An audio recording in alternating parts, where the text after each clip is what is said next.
Hey, Umar, where's the school you promised? And Umar, where's the school you promised?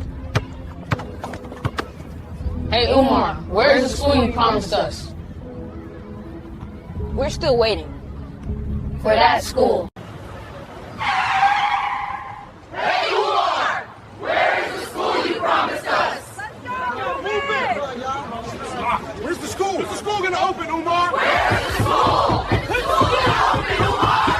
Wait, you think I'm playing? Y'all hear that? Where's the school? They're still out there. Oh, good garbage grade, what am I gonna do? I tricked off all that money. Think I tell them we applied for our certificate of occupancy, but the city turned us down. Yeah.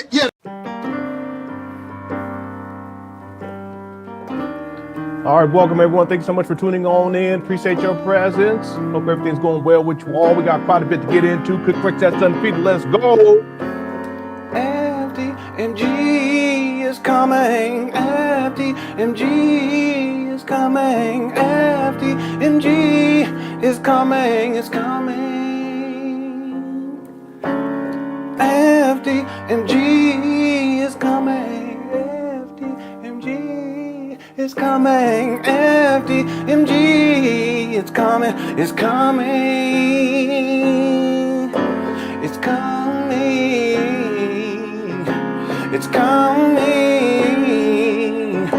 It's coming. It's coming. It's coming.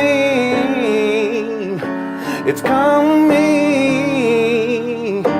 It's coming. Oh, it's coming.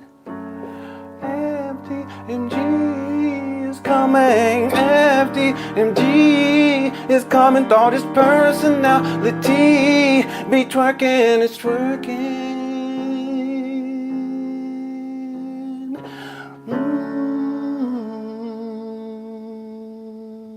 All right. Thank you all again for tuning on in. I actually was not planning on live streaming today. I've been working on this documentary. It's 2 hours. I think it's 2 hours and 20 minutes, this next segment. It's ridiculous. Anyway, it's a lot. It's a lot. But Umar went live a couple of hours ago, so I figured we'd get together to cover that. And that way we'll get reset for Monday, unless Umar goes live over the weekend. I want to thank everyone for tuning on in. What's up, Enterprise? Thanks for being here, bro. I appreciate y'all. I want to thank everyone for tuning on in. I hope you've been enjoying these shows. We went live over the weekend. And just last couple of days, last 3 days, I've just been focusing on, with any free time, I'm working on this documentary. I'm going to do my best for you members to have at least half of this next segment available next week. And then the following week, we'll do the second half of it. But I'm going to actually try to get the whole thing done. It's just, it's a lot of work. What I like to do today is there's a video that Umar uploaded. It's about an hour long, so it's probably going to take us about 15 hours to get through it. No, I'm just playing. I'm going to limit my commentary during this live stream. Okay, we're going to get into it and we're going to get up out of here. How's it going, Fight Taylor? Thank you so much for being here. Shout out to Dr. Sabi. No, we're going to this real serious show, and there's a reason why it's serious. Because I noticed something last week with Umar, and there are times where I have this thing where I extend extra grace to him, and now is the time. I'm going to explain to you guys why in just a moment. This is to say that yes, Umar, he has been scamming the Black community for a school that does not exist. In 2010, he said the school is going to open September 11, 2013. Umar was requesting donations, and I have the proof, in 2012 from his own mouth, even though he said he didn't start collecting donations until 2014. But of course, there's been people online for many years who stated that they donated to Umar 2010, 2009, 2008, 2007, as far back as 2006. I'm going to go with, and I'm giving Umar grace here, I'm going to go with his own words. So the reason why I'm bringing that up is because it's clear that this is a scam. And Umar is nowhere close to opening up a school. He won't ever open up a school. And I've already talked about this. He'll never open up accredited school. Okay. If you expect people to pay $500 a month, that school should be accredited. Okay. He's already given up on that. But the point is that it's never going to open. No functional school will ever open. Okay, that's an issue. That's a problem because he's raised millions of dollars. Okay, I see that too. Umar doesn't take care of his kids. He doesn't even try. Okay, many of us, we've struggled in life. Some of us are struggling now with raising children. I get that, but he hasn't even tried. He's actually caused harm to his children. Okay, I see that as well. Umar's out here sexually exploiting Black women. He has at least 3 baby mamas, a 4th woman tried in Philadelphia alone. Okay, I've already shown the receipts for those 3. And then a 4th woman attempted to put him on child support. She was unsuccessful just in Philadelphia alone. Okay, I see that too. He doesn't pay child support on time. I see that too. All of the stuff that we can talk about Umar in terms of his iniquity, I understand all that. I've researched this guy. I'm working on a full-fledged documentary on this guy's whole life. But even that, all of that being said, I still have compassion for him because I know, based upon researching this guy and reporting on this guy for many, many years, when Umar gets into a rut, he's in a rut right now. You guys want the evidence? See, one of the things we talk about here during these live streams, but in the documentary, I also talk about this too. And I talk about how Umar projects a lot. He doesn't say some things he doesn't say straight out, even though he's talking about himself. He'll deflect, he'll project that onto someone else and make them the symbolic representation of himself, as opposed to just saying it straight out. Well, let me tell you guys something. Someone sent me, it was James, said that Umar was live, and I went over there to download the video, and just getting on, right when I got on, listening to what Umar was talking about, I said, he's in a rut right now. He's in a sunken place.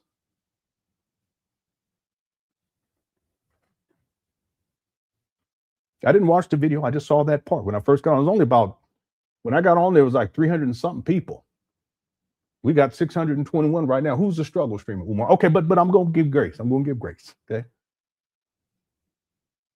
Download the video, set up the live stream, and here we are. But if people, and we didn't talk about this last week, but I was aware of it last week too. Umar posted something exactly a week ago. This was on April 2nd of 2026. Anybody know what I'm talking about? Okay. Here it is right here.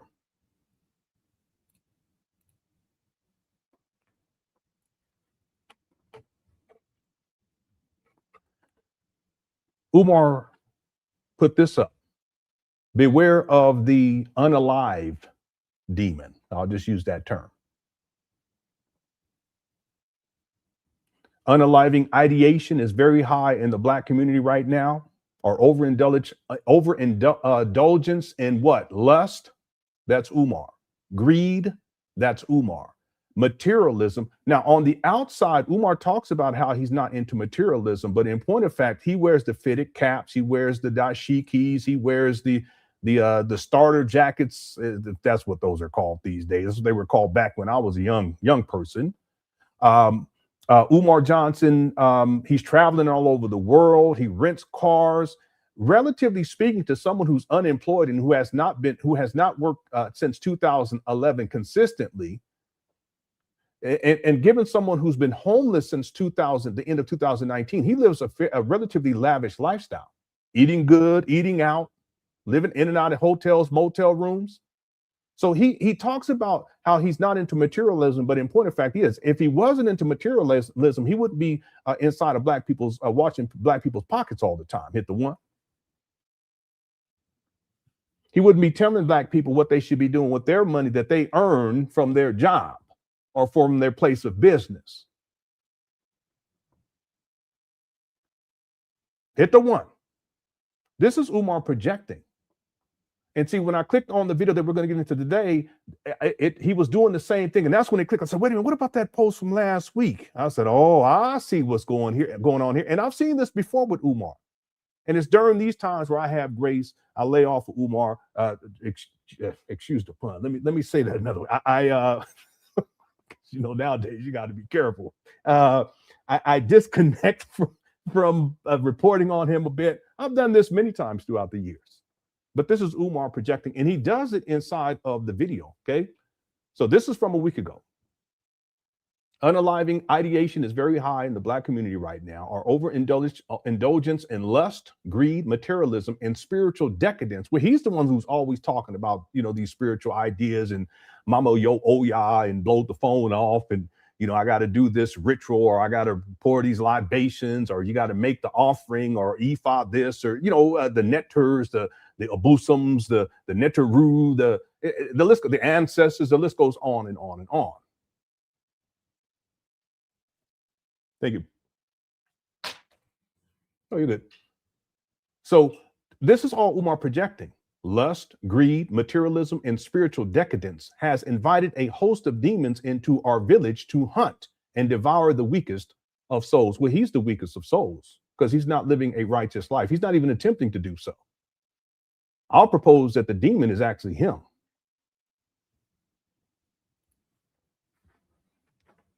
Let's stop playing games. I'll propose that when Umar says these demons, he's talking about himself. But instead of looking at himself in the mirror and recognizing that he's the demon that needs to be corrected and needs to be fixed, he projects that onto something external of him. But this is all his doing.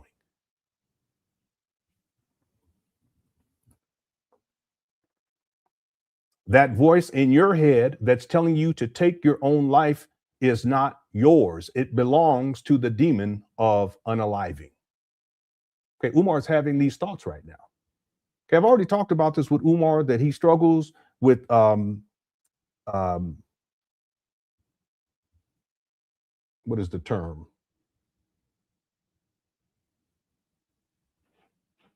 There's a term, I've used it before, I can't think of it right now. You know, when you think that everyone's out to get you, you think that everyone's trying to sabotage you. Help me out, Cookie Crush Chat. When you think that there's someone around the corner who's spying on you. Okay. Help me out. I can look it up, but you're in the chat room, so there you go. Thank you. He struggled with paranoia at least since 2005. It's probably before that, but 2005, if you look at, yeah, it's a form of delusion too, because it's not real, but in Umar's mind, it is. How's it going, Highway? And everyone else, thank you so much for tuning on in. Okay, yeah, he struggles with paranoia, and you can go back to Umar's early post, but you can also look at his UNIA letter, his UNIA resignation letter from 2005. It's all in there. That's all anyone would need to see. And it's gotten worse and worse and worse. In fact, I'll propose that when he purchased these trap bandos in Wilmington, Delaware, it skyrocketed, because now whenever he would be up there, you guys remember in February of 2019, and he still does it now, but he would be up there and he just, you know, he'd be trying to lie to me. See, that's part of anxiety. And anxiety, if it goes unchecked, it leads to depression. And depression, if you don't get some sort of remedy, well, then that's where you get to these levels where Umar's talking like this. Unaliving. So he struggled with that paranoia for a very long time. And I can give you examples of that from the past. I can give you examples of Umar dealing with extreme anxiety, and Umar dealing with depression at times. I have videos of that too, and I can tell. I've researched this guy and I've reported on him for such a long time, and I know where he's at right now. That's the point that I'm getting at. I know where he's at right now. He then types, and he's talking about himself, and he's talking, really, the demon is really his mentals, where his mentality is at right now. He says this demon manipulates and distorts your thinking and emotions to the point where you actually begin to believe what it says. Its main weapon is pain, and it plays upon your feelings of hopelessness and despair until it forces you to quit on life itself.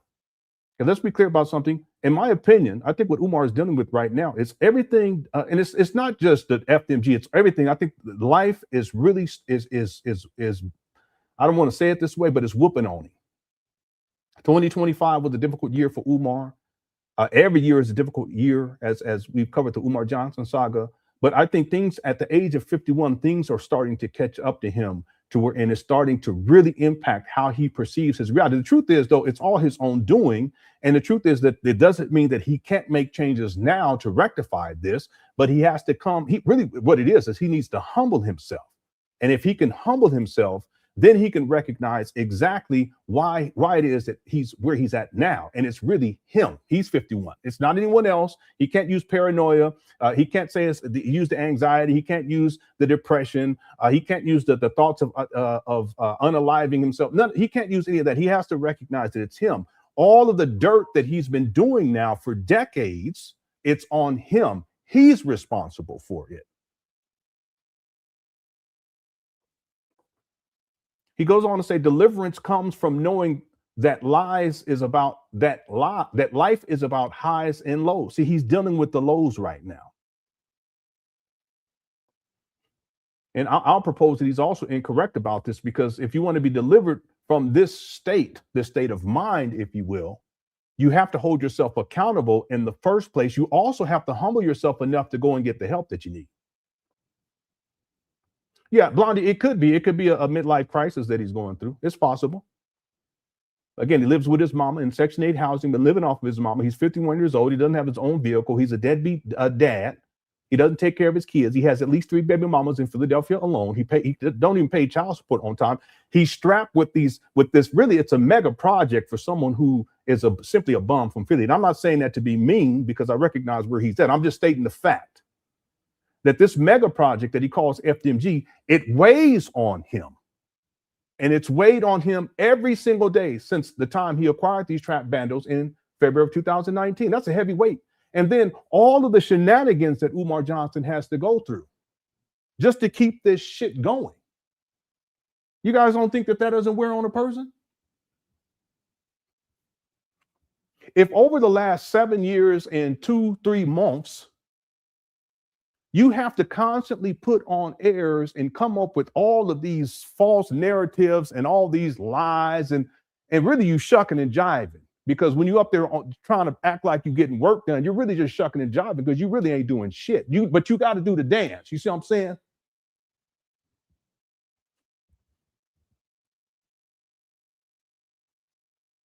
Don't get me started now. They used to call me Turbo L back in the day. That's right. Turbo. But we ain't gonna get into that right now.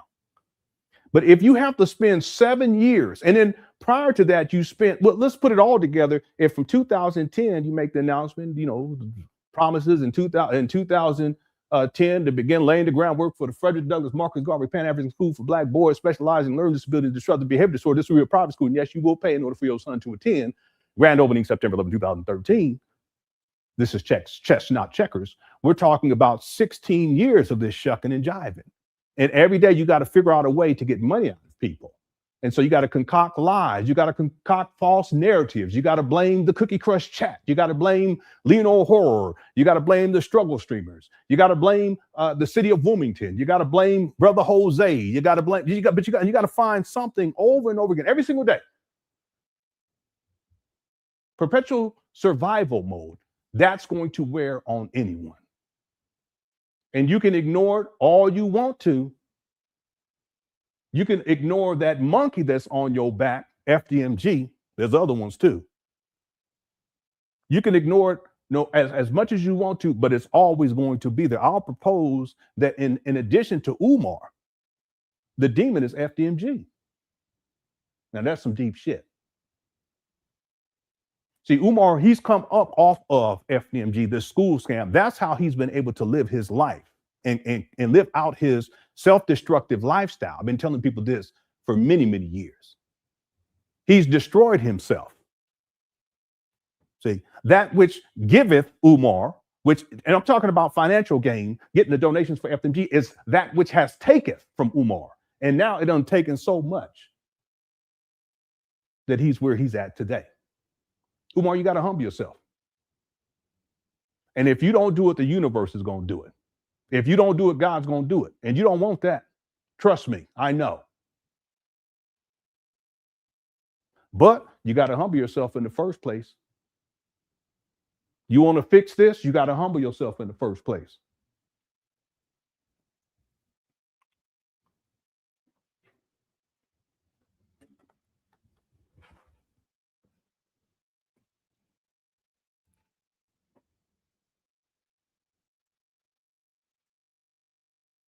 The demon manipulates and distorts your thinking and emotions to the point where you actually begin to believe what it says. Its main weapon is pain, and it plays upon your feelings of hopelessness and despair until it forces you to quit on life itself. FDMG is hopelessness and despair. Let's keep going. Deliverance comes from knowing that life is about highs and lows. No, deliverance is it comes from recognizing where you're at in life, and if you're at a low, humble yourself and get the help that you need, and then stop doing those things that put you in that lowly state. Bit to one. Deliverance comes from knowing that life is about highs and lows, tragedies and triumphs. See the terminology here. Your problem is you. The problem, you see, your problem, no, it's Umar's problem right now. That's what he's dealing with. It ain't got nothing to do with anybody else. He's projecting.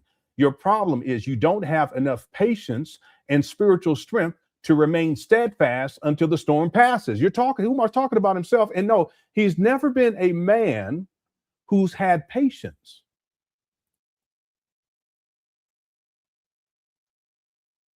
Everything is, he got to get everything right now. That's why he's always begging for money.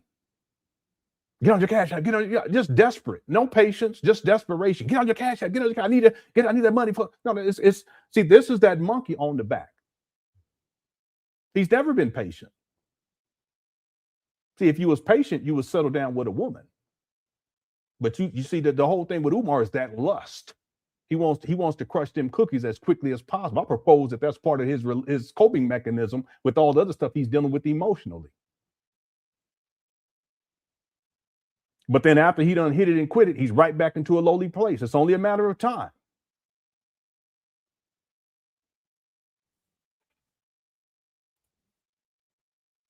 And he's never been a person of spiritual strength, because when you have spiritual strength, you don't have to be boastful about anything dealing with spirituality. It's just not necessary. Spiritual strength is quiet. It's quiet. It's not boastful. It's not arrogant. Umar is boastful and arrogant. And you ain't got to play games either. All this, that, and the third. When you believe in things that you don't understand, then you suffer. Superstition ain't the way. All right. He's talking about himself. Your problem, really what he's saying is, my problem is I don't have enough patience and spiritual strength to remain steadfast until the storm passes. Well, what's the storm, Umar? Exactly. And see, it's not just one. I'm trying to hip you to. I'm trying to give you some advice too, Umar. My apologies if my lips turn red or my teeth turn red, because I'm drinking. I got some beet juice.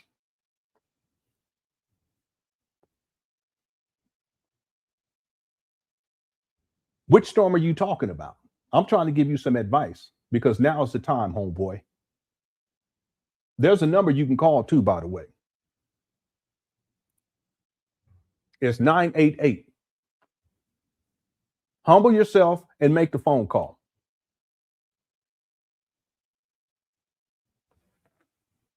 Which storm are you talking about, Umar? See, the thing is that it's not one storm. It's a convergence of different storms coming from all different directions. And each one of these storms is just karma from all of the shady shit you done did to people all around the world.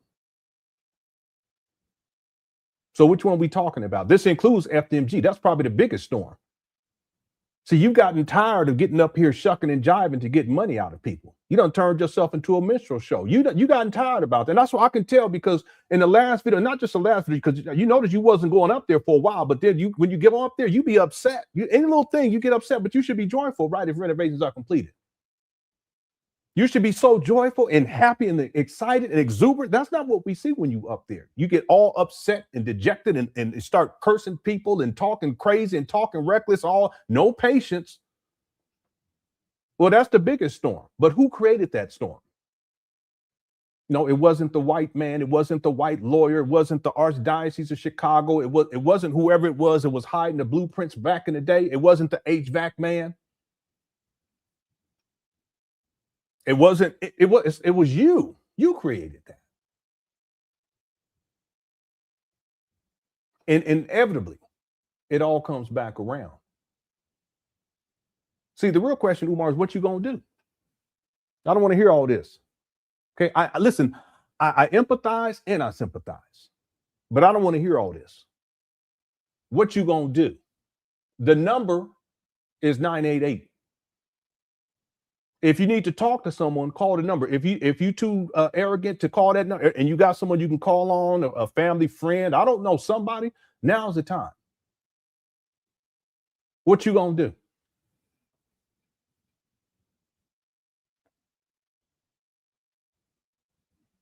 I already told you what you needed to do to get all this weight up off of you. I've been telling you this for years. You need to stop.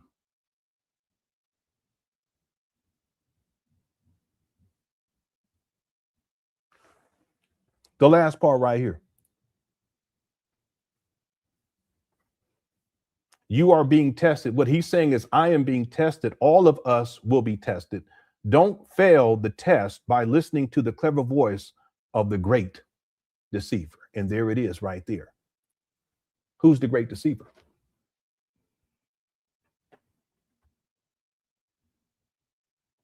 Umar is the great deceiver. See, this is all in his mind. This is the storms that he's created. This is the karmic. It's karmic storms. We'll just call it that. And it's all converging here now.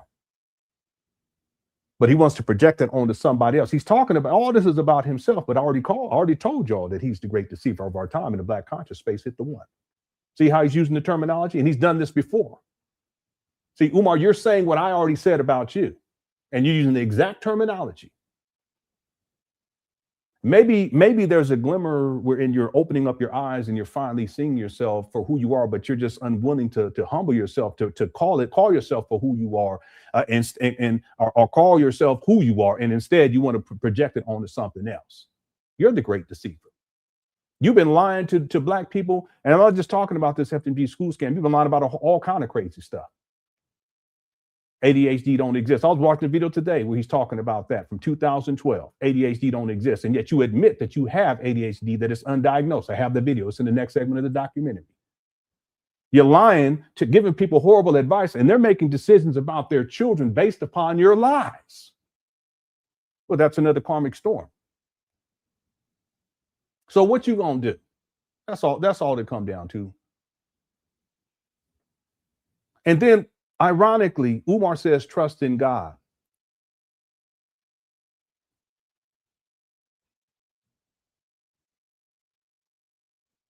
You can say that, but you ain't living godly.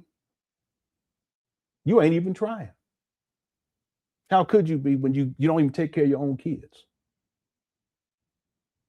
You running through these black women all around the world with the bumpity bump on your lip. Living off your mama at the age of 51. How could you be a man of God or about God or anything kind or just or loving? But you throw that in there. Isn't that deep? See, he put the God on the back end. That's to catch people. Meanwhile, he's the great deceiver that he's talking about. All right. Now, I'm gonna tell you all again. I'm not here today to chastise Umar. I'm here to give Umar some advice. What I'm doing is I'm presenting a mirror of himself to look at. Nothing that I've said here so far is a lie. It's not a false narrative. It's not a misrepresentation of the truth or of the facts. This is Umar's post right here. He's just projecting, and this was a week ago. We didn't cover it, but I was thinking about it. And then, like I said, today Umar does a live, and when I click on the live, because I was going to download it, he's talking about this same thing. And that's what we're going to get in today. Okay. I'm gonna limit my commentary when we watch the video, because I've already set up the platform, if you will, to be able to digest what we're going to watch. Okay. All right, let me do some super chats right quick. There is also a poll question. Is Umar Johnson overwhelmed with the FDMG scam? 85% said yes, 16% said no. We have 806 votes already. Okay. And then our goal for likes today is 400. Let's go for 500. I think we can do 500. And we're at 307 already. Okay, so we already got up to a good start already. We're 30 minutes in. We got 1,300 people here. And I want to thank everyone again for tuning on in. All right. Again, I'm trying my best not to clown Umar because I know where he's at. I've seen this over the years. And what I'm going to show grace, but also we can learn an important lesson through all of this. And hopefully, because Umar watches these videos, when you watch this, video, Umar, you'll recognize it that now's the time. Or you can continue to be arrogant and boastful and prideful. That's the big thing with your huge ego. And you can continue to do that, but you understand that the storms are only going to multiply and they're going to continue to get worse until you humble yourself. And you don't have to humble yourself to the people, although that's something that you should do at some point, especially when it comes to the FDMG school scam. But you need to humble yourself before God. And I'm not a religious person. Okay? But you need to humble yourself before God. I know that for a fact. Okay. Lester says, respect for showing compassion for a man who said and done the things to you and yours. A real man, sir, respect. Yeah. You know, again, at this point, because I've been at this a very long time, and I've been through enough. And there were times where I was angry and frustrated, and I've been there too.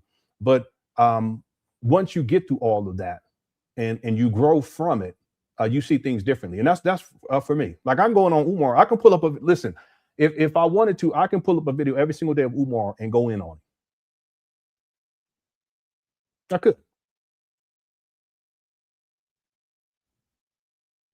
But there are times where I recognize where Umar is at. And in those times, I say, okay, let me show some grace. Regardless of the types of things that he's said about me or the types of things that he's at least tried to do online and offline, or his followers have done.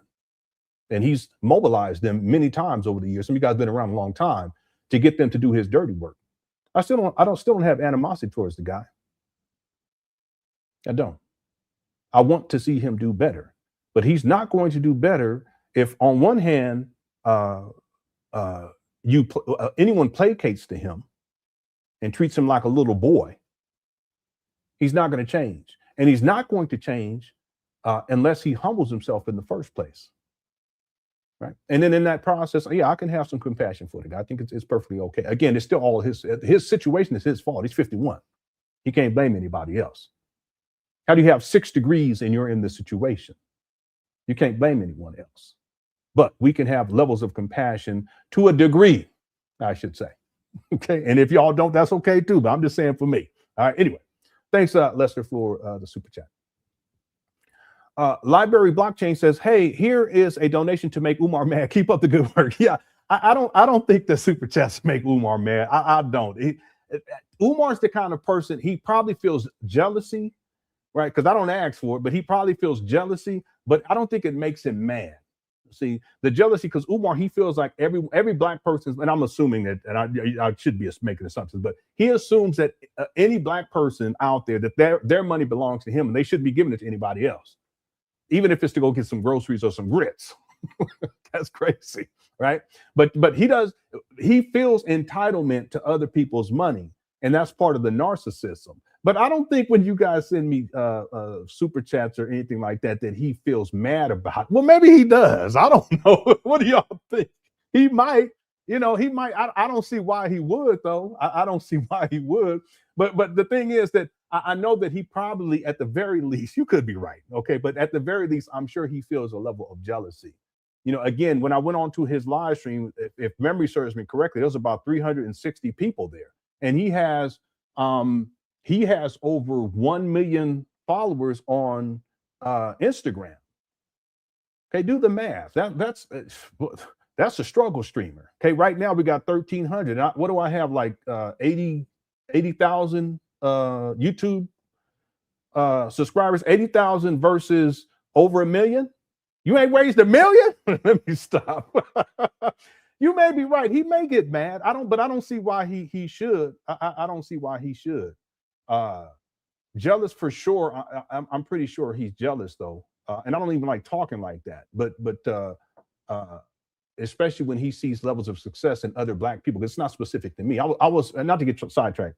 But there's a segment in the documentary where Umar's going off on, because a lot of his early rhetoric, he would disparage Barack Obama, but then he would select politicians, black politicians, and go in on these people. And these are people who are high achievers in life, you know, who will be known for decades into the future. I'm not into politics. That's not my lane. But the point is that these are high achievers in the world of politics, black people, highly educated, highly successful.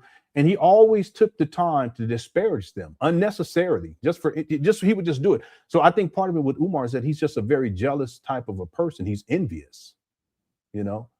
So yeah, you may be right about him getting mad. I will say this, library blockchain, that for sure jealousy, because he tends to be jealous about people who have more success than he does. And then he calls other people's names like struggle streamers, and yet he struggled. His Instagram page, that's a struggle. It's a struggle page. Let me stop. Okay.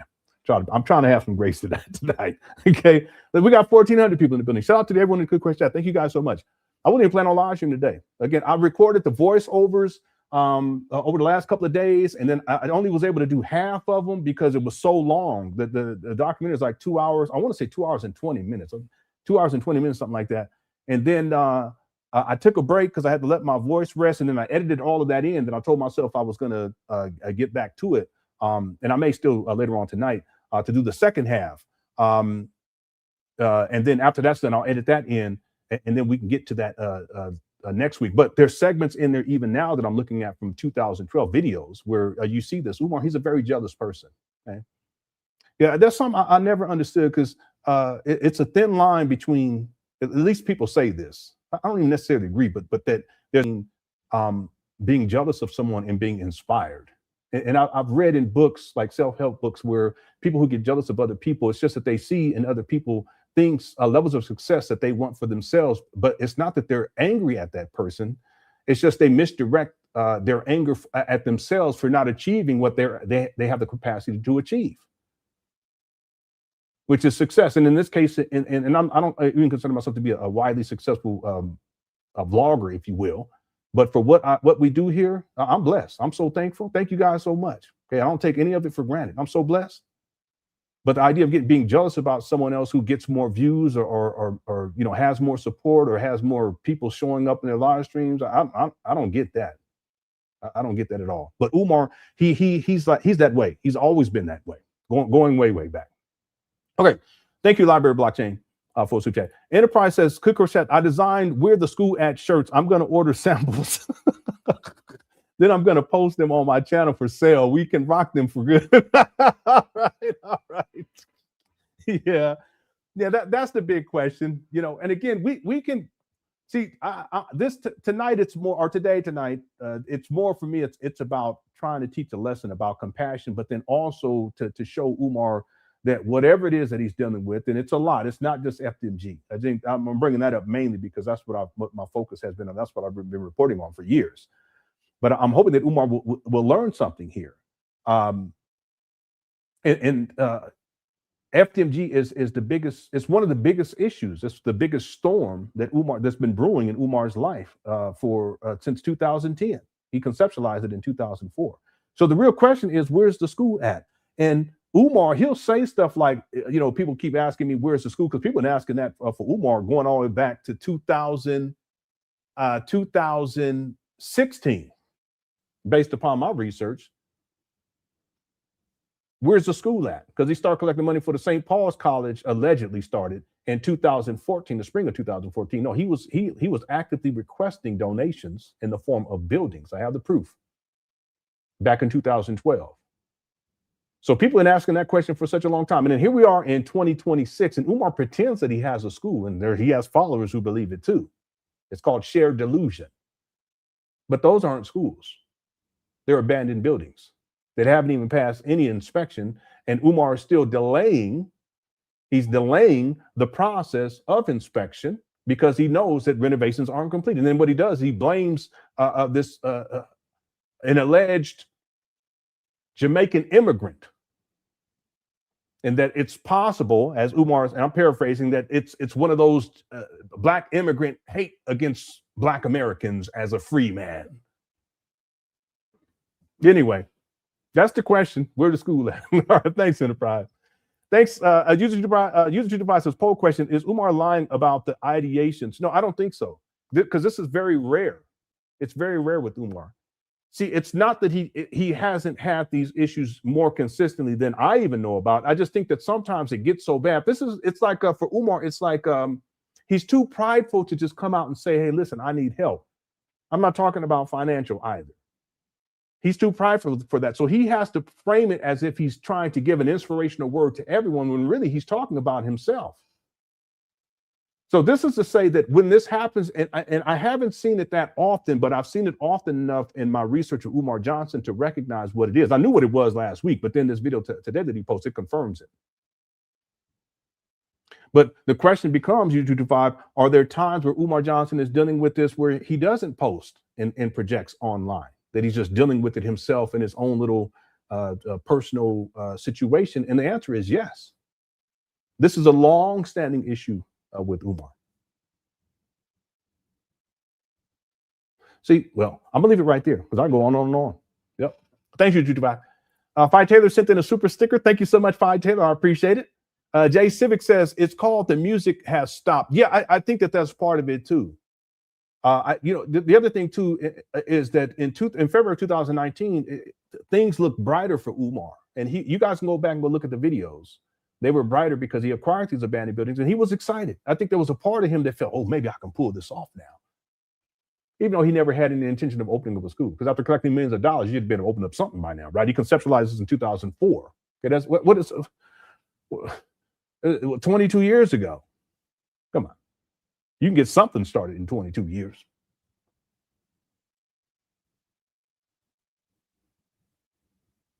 But now, after all of these years, we get, 2019, he really, you can tell 2020, he was still he's excited. 2021, still kind of excited. 2022, yeah, okay, they start throwing block parties that reinvigorates him. But by the time you get into 2024, you can tell right away, it's a burden. 2025, it's a serious, and in 2026, see, 2025, he didn't even go up there all that much. Same year, the year before that. Every single year now is less and less. This year, same thing. So what I'm getting at, and this ties to this, the music has stopped. It's not like Umar feels, and he tries, again, this is the shucking and jiving part. He tries to give the illusion of progress to get people excited again, but that only goes so far this time because the music already stopped. I'm gonna tell y'all something else. I'll propose that one of the issues with Umar is the self, is he needs validation. It's the narcissism. Everything is about validation. Even when he dresses in dashikis, it's for validation. When he starts talking about sex all the time, that's for validation because he wants to, he wants to feel desired by women. Why don't you just get one and just, that's it, just move on. Anyway, everything's about validation. Well, guess what? These trap bandos and giving the illusion of progress, it's about validation because people get excited. Yeah, what are the haters gonna do? Umar feels validated. Yeah, I have never doubted you, King. I never doubted they'd be doing this shit. But that's all. It validates Umar. So this allows him to continue to hear the music, which is nothing more than noise based upon a delusion. But what has happened, here we are, the music doesn't stop. And in 2026, he can do these things, but he doesn't get the same type of response that he got back in the day. And so he doesn't get the same type of levels of validation. And with the narcissism, the validation always has to be higher and higher and higher in order to have the same effect. It's like a drug. See? So yeah, the music has stopped. And that's part of the storm too. One of the storms, because it's not just one. Thanks, Jay Civic. Umar, in the next 2 or 3 years, what will happen? That's a tough one. It's a tough one. See, things aren't going to get better for him unless he gets help, and he has to humble himself in order to get that help because he believes that he's he called himself the Black Christ, the Black Messiah, and all this kind of. See, someone like that, it's a narcissism. They don't believe that there's a problem. And then whenever things happen, they blame other people. So it's never their fault. And because it's never their fault, they don't need to make any changes. You guys understand what I'm saying? Whereas a normal person, if you really hold yourself accountable for your failures, you're not going to blame other people. You recognize that it was your fault. And then you realize because it was my fault and this happened, this was the outcome, there's something that I need to change in me, right? And then you go through that process of making the changes needed so that you can move beyond whatever that situation is and so that it doesn't happen again. But that's not what we see with Umar. It's the same shit over and over again. You can look at any era of Umar's life and it's the same shit over and over again. Going on, you want to deal with the women, is go back to the conscious stripper. You can start there. Ain't nothing new. You go and look at Umar Johnson's living situation. It's nothing new. He's been homeless since 2019. You look at Umar's vehicle situation. Based upon our research, he's on one car. And he's been living off of black people's money for a school that doesn't exist. And he uses that money to rent cars. He don't even have his own vehicle at the age of 51. Okay, nothing's changed. That's been going on for who knows how long. So it doesn't matter what era. Look at his relationships with his children. He was a deadbeat then, he's a deadbeat now. Nothing's changed. Well, whose fault is that? He tried to blame his daughter last year. He tried to act like she abandoned him. At the age, something like she was around 10, the way the story he was telling, yeah, you decided to check out of my life. But what are you talking about? See, he doesn't want to hold himself accountable for anything. Nothing's ever going to change. So same thing here. If we say in the next 2 or 3 years, listen, it's not going to get any better. So I'm going to leave it right there. I ain't going to say nothing else. I do know that by the beginning of next year, this FDMG thing is going to look way different than what we've seen it in the past, for sure. Way different. He can't keep this going on forever. There's no way. See? I know one thing I can say, I'll just say triple E, triple X, okay, with the L, Lex, okay, that Umar is going, what will stay the same, I'll say this, is that Umar is going to continue to lie and lie and lie. And that just creates more and more storms. I don't even understand why he don't get that yet. He's supposed to be 6 degrees, but you don't get that. It's basic. It's basic laws of karma. You do people dirty. You do people dirty long enough, it's going to come back. It's really that simple. And yet he keeps doing what he's doing. So I know this, that over the next 2 or 3 years, he'll still be lying. All right. Thank you for the super chat. Let me do these others real quick because we got to get going now. I done ran my mouth. James says karmic debts coming to collect. Yeah. And again, I've seen Umar at times in the past where he gets into these phases, and that's where I've stopped taking breaks. A lot of people don't know that. One time I took I think it was about, I want to say about eight months. Just to show grace, have some compassion. Right now, I can tell he's getting to that point because he's not going to post that a week ago. And then in the live that he does today, he's talking about these same issues again, unless it's something that is serious that he's dealing with right now. So I'm still giving Umar grace, but Umar, watch this video. You got to learn. You have to learn. You need to learn this. And if you need to talk to someone, you can call 988. All right. Thanks, James. The journey says not good and you're morally bankrupt. Yeah, that's the other thing too, is because this kind of ties to what who was this? Triple Lex was saying, like, what will happen in the next 3 years? Part of the issue with Umar is that he's morally bankrupt. He doesn't understand right and wrong. He just does what he wants to do. See, because it's not moral to take millions of dollars of black people's money for a school that does not exist, not really want to open up a school and try to figure out ways to extend this scam indefinitely to keep collecting money. That's not moral. It's amoral. To not want to even try to take care of your children, to sexually exploit black women all over the world, to live off of your mama and keep her and hold her hostage. That's horrible. And the list goes on and on and on. So yeah, I apologize. Not God and you're morally bankrupt. But the point that I'm making is that Umar is morally bankrupt. But you see at the end of that post, the meme that he posted, he puts trust in God. That's just to connect to individuals who are God. How can I say this? That's just to connect or to persuade people who are, I don't want to use the term, well, I'll use it, God-fearing people to accept everything else that he's saying, even though he's talking about himself. And he's the demon in the first place. And that's why we can say about Umar that he's morally bankrupt. I mean, how can you lie to literally hundreds of thousands, if not millions of people at this point about FDMG and do it since at least 2010? We're in 2026. That's a long time, 16 years.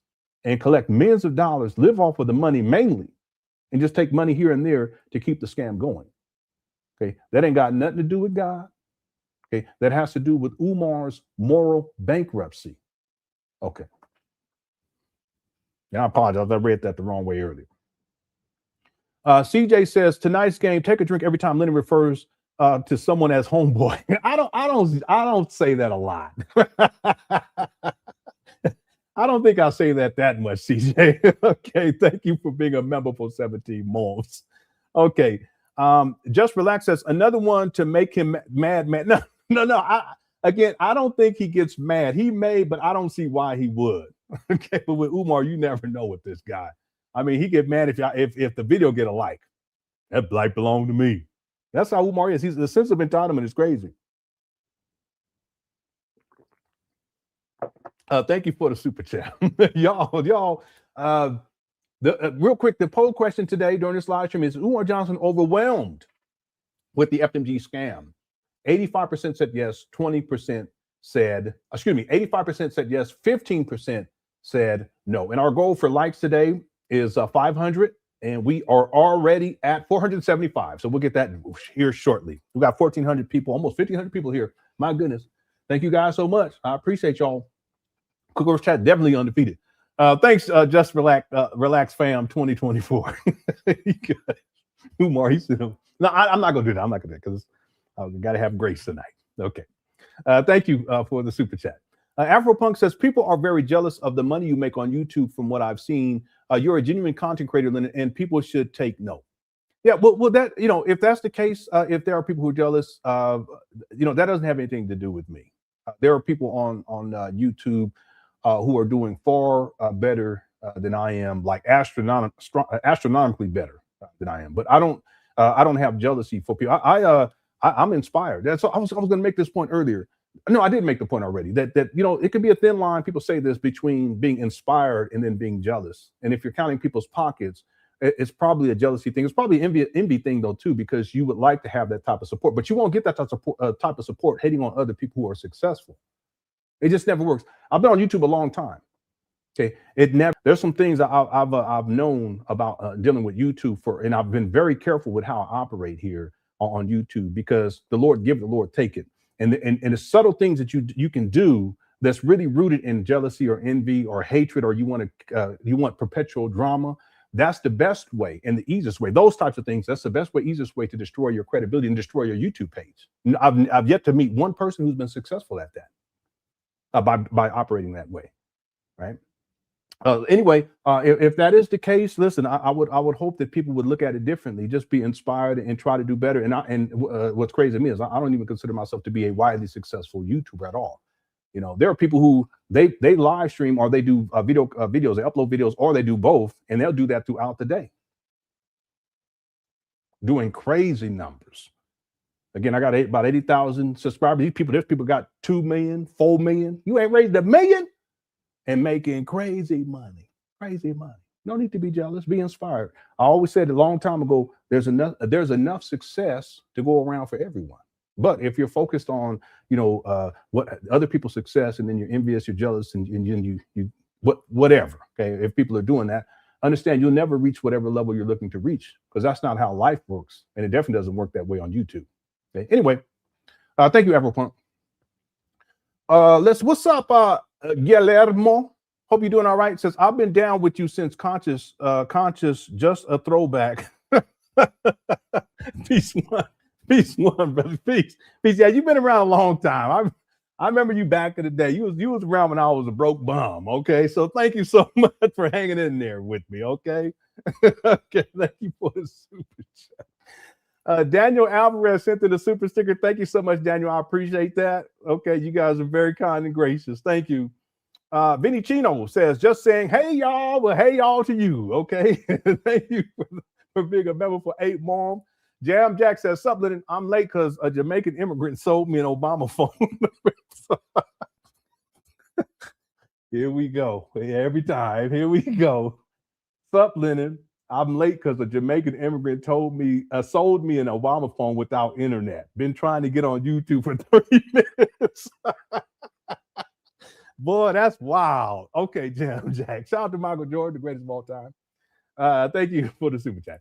Daniel Alvarez says, what's good, Cookie Crush Chat? I hope everyone's having a blessed day. Yep, I am. I know I am. I hope everyone else is too. And I know you are too, Daniel, because you deserve it. Thank you for being a member for 7 months.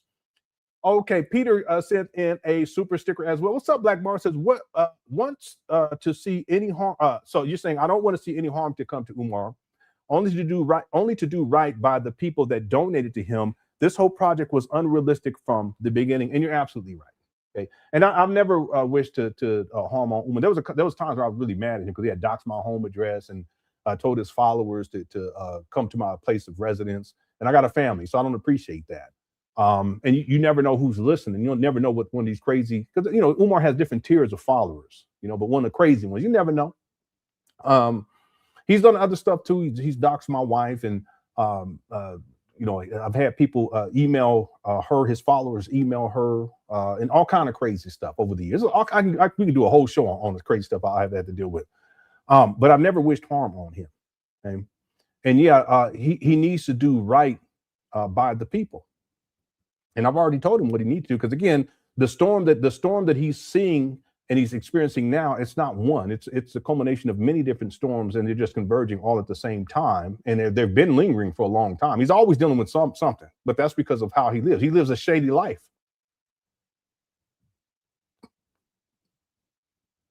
And yes, part of the shadiness is FDMG, and one of the bigger storms is FDMG itself. It was not realistic from the beginning. He oversold it. I'll talk about this in the next segment of the documentary. Everything, Umar, he oversells things. And the reason why he oversells things is because of the delusions of grandeur, but it's part of the manipulation, because that's what con artists do. They oversell things. See, they oversell promises to lure people in. It sounds too good to be true, right? Yeah, it sounds too good to be true in 2014 for someone who wasn't even employed and didn't have no money, to think that somehow he was going to raise $2 million from Black people in about 2 weeks. And then he extended that to a month, and then 2 months. And then what he proposed, if the money somehow magically materialized, $1 million, and he said $2 million, the minimum bid was I can't remember what it was now. Okay. I want to say $1.5, $2 million, something like that. That's the minimum bid. But to expect to get that type of money, he said 1 million. I think he said $2 million. Then he went up to 4. This is someone who doesn't have a history of doing anything close to what he's saying he's going to do. And then the delusions of grandeur. It's just unrealistic. A boarding school with children on a college campus. It was going to be a 5-acre campus in the shape of Africa. And around this campus, it's a man-made river in the shape of Africa with 2 schools, a junior high school and a high school, a baseball field, a NASA building, a landing strip for airplanes and helicopters, a zoo,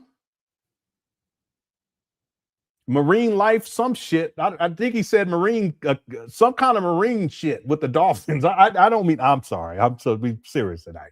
It's something like that. A hospital, an FDMG store. I kid you not. An air traffic control tower, a baseball diamond, a track and field facility. Unrealistic. Then he talked about they're going to teach the boys how to be black Rambos in a gun club, and they're going to teach them how to float ships and fly helicopters. And I always forget the name, the airplane guys, the black ones. I'm sorry. Yeah. Anyway, that they were gonna, not the red tail ones, the other ones, that they was gonna come and teach the boys how to fly, and they're gonna get their junior pilot's license. It's all unrealistic. He ain't got a nickel to his nose. He ain't got a penny with a hole in it. Talk about all these things he gonna do. Yeah, the Tuskegee Airmen. I'm sorry, I always forget Tuskegee Airmen and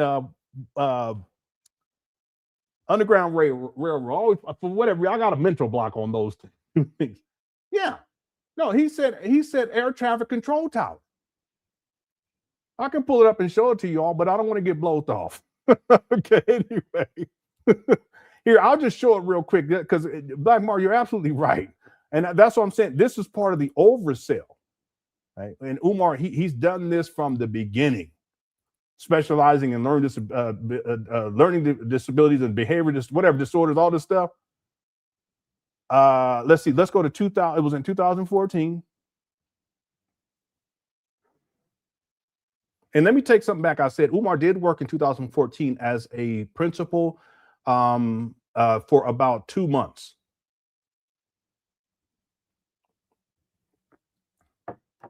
We'll always want to be fair. Here you go, right here. And they had a high turnover rate with that that school too, by the way. It'll be I'll share that information in the documentary. So listen, I'm not making it up. This is Umar's concept, what he conceptualized in 2014. In 2012, he was saying that he had an architect who was putting together the plans for this. And then in 2014, March 26th of 2014, shortly after he starts the campaign to raise money for the St. Paul's College, this is what he comes up with. So if you look at the top, that shape of Africa, I thought it was a wall, but that's actually a river. It's a man-made river in the shape of Africa. This is a aerial view of the preliminary Heaven on Earth. Frederick, that's code language too. Heaven on Earth, Heaven's Gate, all that kind of stuff. Frederick Douglass and Marcus Garvey RBG Leadership Academy, 500-acre campus encircled by FDMG River in the shape of Mother Africa. Listen, that's unrealistic. Ancestors Park in the center of the campus, dormitories, airfield, athletic facilities, farms, state-of-the-art music and theater. I forgot about the music studio. Music and theater production studio, greenhouse, zoo, community center, separate buildings for all 33 trade areas, and much more. Some of these people were eating it up. This way back in 2014. And if you look on here, you'll see there's 2 schools. There's a hospital. There's some buildings on here that aren't marked either. But I thought there's a zoo, but I thought that there was a marine something in here. I just can't see it because it's too small on the screen for me. But there's a track and field facility towards the top, a baseball diamond. All the way at the top, you see the airstrip where the airplanes would land. And all this is built from the ground up because this was supposed to, well, not all of it. This is supposed to be the conversion of the campus, St. Paul's campus, if he was going to actually acquire them. He was going to convert it all into this. And here's the what you call, I just want to see what that starting bid was. Here it is right here. The starting bid was $2.5 million. That's what he has to have in order to actually get started. And if memory serves me correctly, it sold for around that amount sometime later.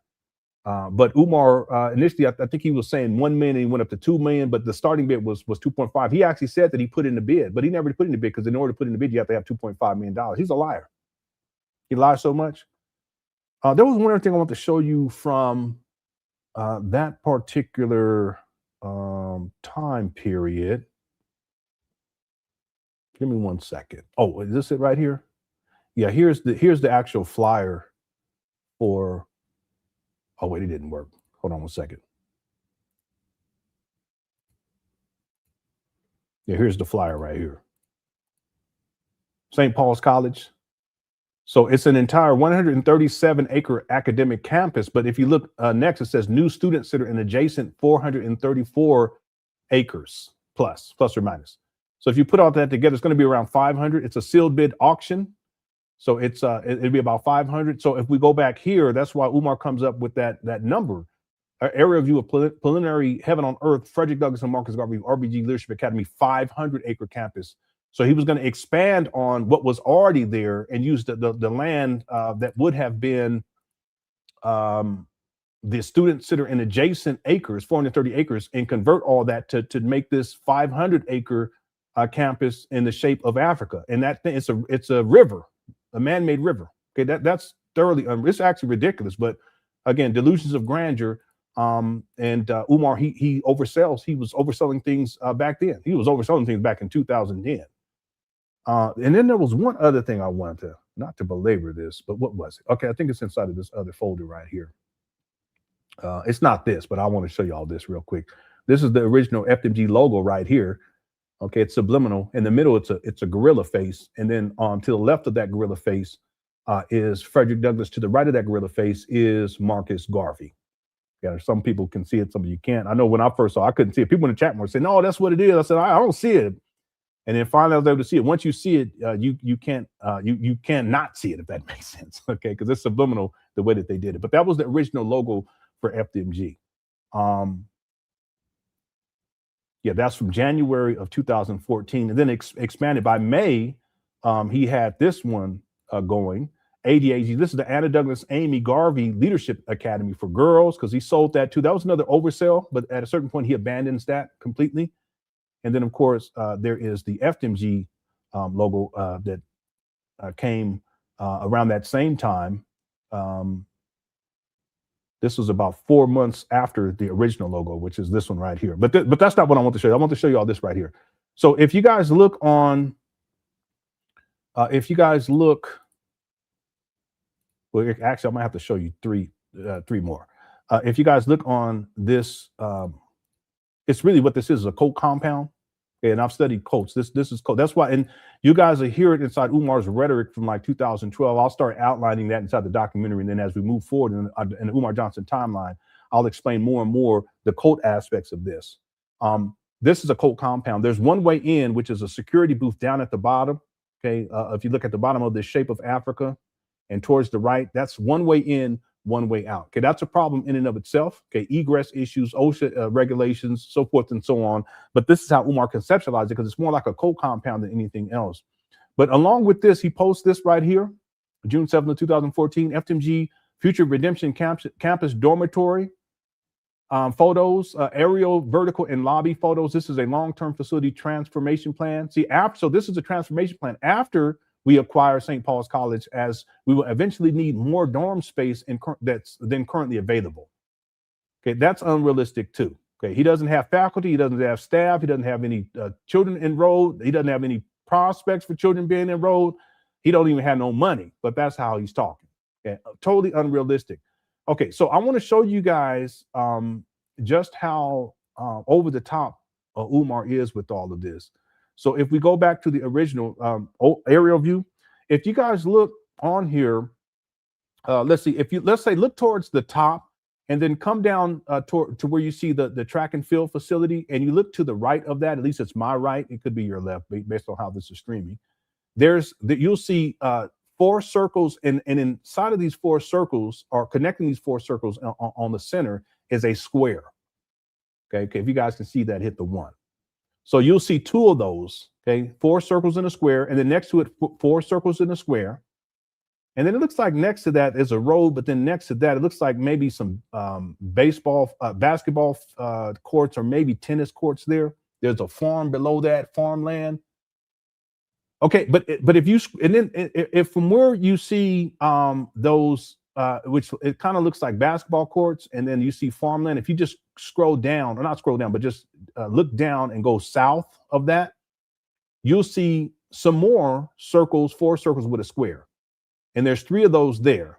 And then if you look to the side of those, there's another one. And then and then above it, you'll see the elementary school and I think that's the high school. Yeah, it's elementary and middle school. So there wasn't a high school, it's going to be elementary and middle school. If you look above that, there's another one. So altogether, it's 1, 2, 3, 4, 5, 6, 7. And just to show you the scale of all of this, that's 7 of these buildings. You can see the scale with this right here. Look, 7 of these. Unrealistic. Okay, delusions of grandeur. It's tied to the narcissism. Again, no money. He's asking people for donations, but this is what he's coming up with. Right? Again, you can see it, the 4 circles and then the square in the middle. And here is the building. There's going to be 7 of these. Is it 7? 1, 2, 3, 4, 5, 6, 7. Yeah. And I go on and on. I just want to show this because people are probably thinking I'm making it up. No. I think he also had some sort of it has something to do with aquatics or something on here. Okay. Thanks, Black Mario. Yeah, it was unrealistic from the beginning. Whether you go with 2010, you go with 2014, you go with 2019, you go with 2026. Peter says Umar needs a hug and 3 little Debbie zebra cakes. I'm sort of new here, but been listening for a while. You're almost funny as Umar, but very important. Yeah. Umar, he's funny. I can't even front. He's funny. Okay, he is. I'm trying not to clown him tonight though, because he's going through it right now. Okay? But again, hopefully he learns. Maybe finally he get it. I've been telling him for a long time. Trying to set him straight. Hey, he don't listen. He's hard-headed. By the way, you bring up little Debbie zebra cakes. We're gonna come back to that. Watch, Peter. Thank you for the super chat. Kogo gifted the membership. Thanks so much, Coach. Shout out to Kogo, the homie. Appreciate you, bro. SH Play says whether people are jealous or mad, I appreciate your hard work and research. Thank you. Yeah. I don't worry about that. Another thing is I don't watch other YouTube people either. I don't have time. Like if I have time, what I do is I'm working on the documentary. I'm doing family stuff, or I'm trying to get some sleep. Okay, the sleep is a big thing for me. It has been for quite some time. Anyway, just getting good sleep. Okay? So anyway, thank you so much. And yeah, the research continues, and I found some new videos. Here, let me show you guys that I haven't seen. Some of you guys may have seen them. Let me just pull up one just to give you an example, because there's so much out there that when I find it, at least, I'm always surprised by it. So this is Umar in 2012, February of 28th of 2012. And he was presenting more as a professional at this time, even though he was already out of the field. But I'm going to have this segment in the documentary where I show this, because it shows that he was still trying to pretend like he was a school psychologist, when in point of fact, he was unemployed. And people still believed that he was a school psychologist because that's what he was telling people. But he would dress the part in his mannerisms and even how he spoke. You'll hear it. Check this out. Founding event of Black history. Yeah, by the way, notice that they call him doctor, featuring Dr. Umar Johnson. He didn't get his doctorate until November 14th of 2012. But that's because he would say he was a doctor in 2011. He has a long history of misrepresenting his education and his degrees. It wasn't a lot of people here though. Anyway, this guy right here looked over like, what in the world? What? So you see this? How many is there anyone who's seen this? Hit the 1. Okay, I just ran across it because I was doing some more research, and I've already have, I don't know, probably maybe about 40 videos from, because there's not a lot, but maybe about 40 videos from 2012. But I happened to run across this one the other day. Of Riviera Beach, as well as the local school board, to consider in terms of improving the educational outcomes for African children. Okay, notice this too, because it's very interesting. Look at this goofy ass. I'm sorry. I take that back. I apologize. But this is down in Florida, right?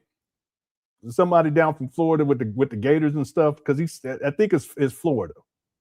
Council chambers, Riviera Beach, right?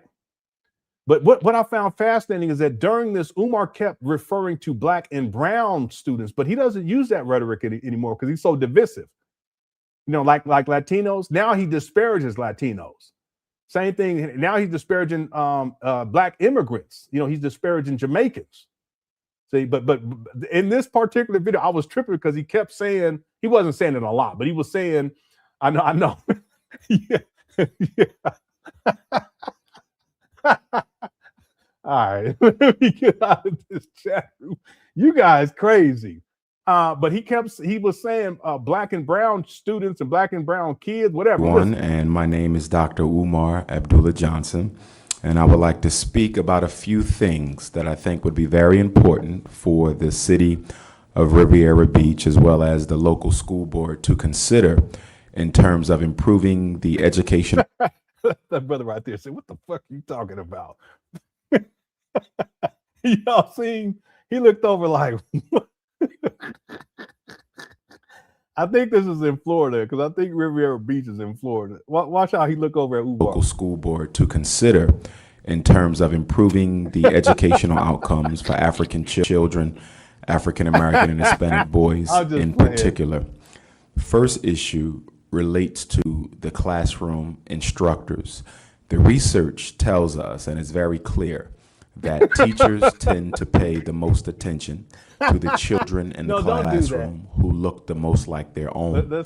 We also know that children tend to pay the most attention to teachers who look the most like themselves.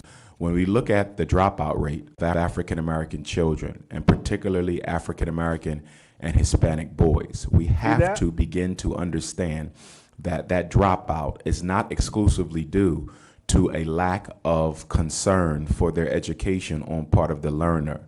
There's also a disconnect between the instructee and the instructor. One of the things that the school district of the city is going to need to do to improve retention for African American children, and the boys in particular, is to embark upon a massive, a well-funded, and well-ran African American male teacher recruitment campaign. It has to deliberately go out to the colleges around this country, particularly the historically black colleges and universities, because that's where most. Again, he's trying to present himself as a professional. He was unemployed at this time, but he dresses the part too. Okay, it could be very convincing. Somebody said Jehovah Witness tune deck. Don't do that. Okay. Anyway, yeah, I know Afropunk. Part of what he does, though, is he always talking about what people need to do. Okay, cut it out. Let me play something else for you guys, because I was tripping when I found this one. I found this one the other day. This is from 2012, December 1st. Welcome to another exciting edition of Keeping It Real Fridays. I am your host, Dr. Umar Johnson, psychologist and educator. Tonight's program is being brought to you by way of PhillyStream.com. If you were with us on our last segment, we had a very powerful conversation with a group of African American women giving their honest and candid opinions on the relationship situation facing them and black men. Well, tonight, as we promised, we're going to give you the flip side of that conversation. Tonight, we're going to be joined by four very intelligent and Oh my God. Listen, Afropunk, I thought the same thing. I kid you not. You spot on with it right there. I ain't gonna lie. I ain't gonna hold you. I thought the same shit when I saw this. But I'm leaving it right there because it's gonna be the next segment of the document. I found some other stuff too. Yeah, that nervousness. Yeah. I saw it. I'm gonna save it for y'all. I'm gonna save it for you members. Yeah. That's why. Without saying too much, Umar, he would, when he would speak, before he would start, he would deal with some serious anxiety, and what he would do is he would have a cloth,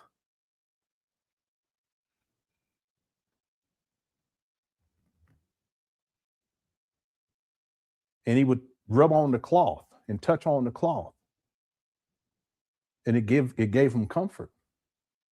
I found a video recently from 2012. It's in the next segment of the documentary. But there was another video that we saw the same thing. He was backstage. I played it last year. And he's tapping on himself. And I think he's holding, if memory serves me correctly, he's holding a like a cloth in that, if memory serves me correctly. What did I archived that as something? Let me see. I think it's under what in the world was that? What in the world? Hold on one second. I don't know why this. Oh, I know why. Because that one lady that he was dealing with over in Africa, she's in this. Anyway, yeah, I would have to find it. Hold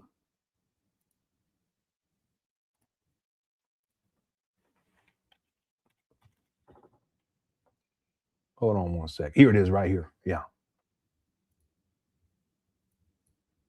yeah. This is from 2016. Check this out.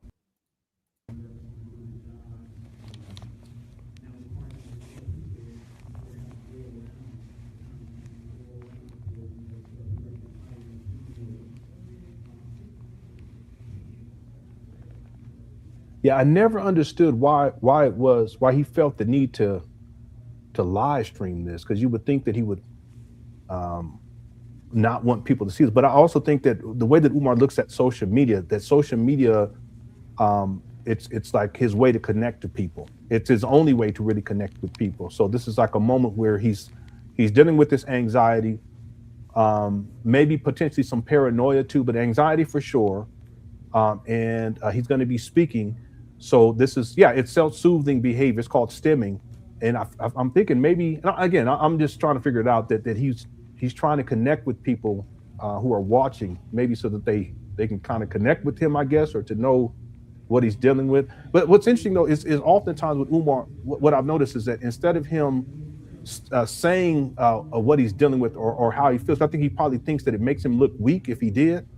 What he does is he projects. He'll make it seem as if it's about someone else when it's actually about him.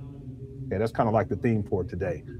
So this is an example right here. But I found another video from 2012 where he's doing this to start the lecture. It could be 2011, but that'll be the next segment of the documentary. And I think it's the same cloth too. It's the red, black, and green cloth. Anyway, again, when you really start to research Umar and you start digging in to the crates, there's a lot of stuff you'll find that'll just blow your mind. Okay. I know we haven't even gotten to the video yet. We're going to get into it here. Again, thanks, SH Play. Kwame King sent in a super sticker. Thanks so much. Randy says the moat alone is unrealistic. Yeah, I agree. What would be what would be the construction costs associated with excavating land around that encompasses 500 acres, and the land has to be shaped like Africa? What's the and then on top of that, if it's going to be a river, you got to get the water in there too. What's the price associated, the cost associated with and I don't even know like how you're going to pull that off. The pipe work, the plumbing work, the pipe work, the pump work to get the water there, and to, how are you going to maintain the water so that it won't, turn into, I don't want to say not mold, but you know what I'm talking about? Whatever that's, I can't think of the term right now. Anyway, it's unrealistic. Okay, I'm almost at the bottom here. Goddess Noel says, Umar said the boys would learn military science, hand-to-hand combat, horseback riding, and learn how to handle weapons. He's training Spartans like the movie 300. He thinks he's King Leonidas. Really, Goddess Noel, part of it is for Umar it's the his experience when he was shipped off to a military academy. That's really where all this comes from. That's why he would often talk about military science, but part of that is because of whatever he learned while he was at the military academy. And from what I understand, he was there for the 9th, 10th, 11th, and 12th grade. I've also heard him say 10th, 11th, and 12th grade, but I'll go with 9th, 10th, 11th, and 12th grade. He was shipped away. It was a boarding school. Sound familiar? So a lot of how Umar approaches FDMG, it's militarized. So that's why he says they're going to, black Rambos, they're going to be teaching them military science, hand-to-hand combat, horseback riding, and the junior gun club. The list goes on and on and on.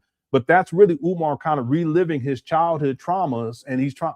Again, it's deep, right? This FDMG is not for black boys or for black girls. It's for Umar.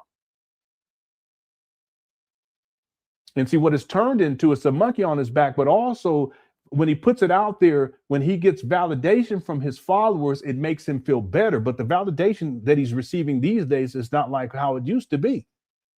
And that's when he gets into a dark and sunken place, not realizing that the scam itself is in part what's gotten him into the sunk and dark place.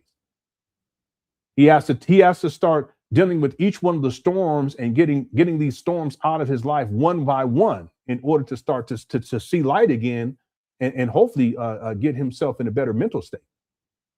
Okay, okay, thanks, guys, Noel. Kingdom Biz says Umar is going to ride till the wheels fall off. He won't stop until everything blows up.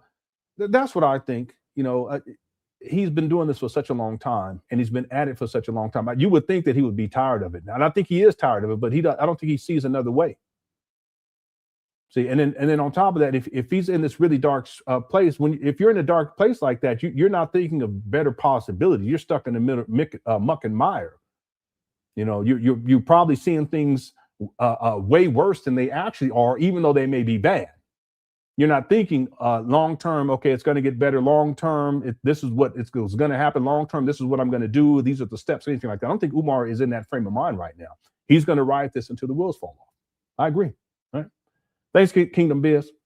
Sal, how's it going? Sal says Umar is clearly mental. I still can't get the image out of my head with him cleaning that one toilet with the doo-doo water. Yeah, and you know it wasn't just one. Okay.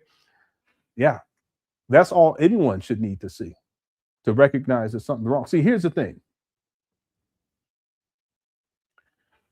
If Umar wanted to go in there and allegedly clean toilets, wouldn't you think that someone who was mentally stable, if that's how they were going to do it, if they were mentally stable, they'd say, listen, I'm not going to live stream this yet. Wouldn't you think? See, something ain't right with him. He live streams it, and it's horrible. It's one of the worst videos you'll ever see. I have to tell people to avert their eyes whenever I try not to pull it up, but it's one of the worst videos you ever see. This guy cleaning toilets with the toilet's got feces and urine in it, and he's spreading it all around, using the rag to inside of the toilet to wipe the outside of the toilet. The question becomes, why didn't he flush the toilets before he started? There's something going on with this guy. And see, this is what I was talking about earlier, Sals. Ooh, that's all shucking and jiving. You think Umar want to get up there and do that? No, but he has to. It's shucking and jiving so that people are sending him money. You think he feels good about it? He feel good about it? No, he don't feel good. That's why he was so angry while he was doing this foolishness. He's shucking and jiving. He done turned himself out. This is sad. He done turned himself out for this fake funky school. He get up there to shuck and jive, and he'll fake clean toilets or even fake clean some chairs, and he don't enjoy it at all. I can get the toilet part, but damn, it shouldn't gotten that bad in the first place. But if it gets that bad, why are you live streaming it? Something ain't right with it. But on top of that, he's stuck. That's how he gets money out of people. The illusion of progress. Thanks, Alice. Estevada says, Poetic Flacco posted today that someone tried to, I don't know nothing about that. Okay, I hope not. I hope not. Goodness gracious. Thanks, Estevada. Miranda sent in a super sticker. Thanks so much, Miranda. Hope you're doing all right. Okay, let's get going here, everybody. I said we're going to get into this. I was going to limit my commentary, but I'm going to ram my mouth for about a month. Let's get into the main video. So this posted just a couple of hours ago. Okay, here we go. And real quick, there is a poll question. If you haven't voted on the poll, there's 1,336 votes so far. Is Umar Johnson overwhelmed with the FDMG scam? 84% said yes. 16% said no. The other thing to consider is it's just Umar. He doesn't have a team. He doesn't have a faculty and staff. He doesn't have a board of directors. It's just him. So yeah, okay. Chickens coming home to roost. The storms. It's not just one. Okay, converging all at the same time, and that's why he's at where he's at today. Okay, so make sure you get your vote in when you can. Our goal for likes is 500. We are now at. It's not refreshing. Are we still here live streaming? Yeah. Okay. Here we go. Okay. Yeah, we're still live streaming. I was tripping. We're at 638 likes. Let's go for 700. Okay. Thank you guys again. We got 1,300 people in the building. Okay. Okay. Let's get going here. This video is from just a couple hours ago. Here we go.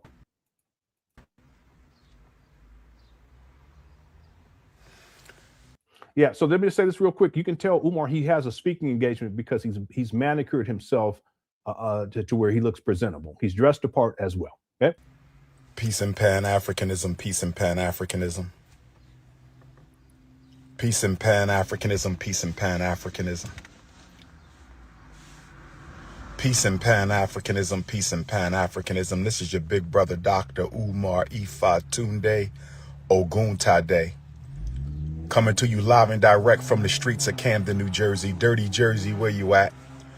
Coming to you live and direct from the streets of Camden, New Jersey. Dirty Jersey, South Jersey, where you at? I just wanted to go live for a minute. I know I don't go live often these days because I'm too busy trying to get the school ready for our children. See, institution builders can't be on social media all day long. Yeah, this is interesting. This is Umar's way of taking shots at his critics as if his critics are on, did he say YouTube? Or he says social media in this case, but oftentimes he says YouTube, and he calls people struggle streams. But Umar spends an exuberant amount of time on social media, whether that's posting or live streaming, not live streaming as much, especially since last year with everything that took place, but spending time looking at social media, spending time on his phone, so forth and so on. Meanwhile, he's not building anything. He has not. Let me just say this real quick. Umar hasn't built anything. He's gotten some renovations work done, but he hasn't built anything. Okay. By the way, the story about Umar, someone confronting him, we covered that years ago. In fact, I told that story recently, and you guys remember, I was if this is what Puerto Falk was talking about, that Umar was doing a speaking engagement, and there was a brother that stepped to him and it was at a church. And they were going to come to blows, but there was a woman who stepped in to kind of intercede, to kind of, basically save Umar. Okay, I was talking about this last week. And the brother that originally told that story was Famertooth. He was there at that event. Okay, so this isn't new news. This is old news. We covered this. This had to have been, it would have had to have been before Umar had the falling out with Zora. Okay. So I'm thinking 2020, maybe 2021. I can find out for sure. Let me see here.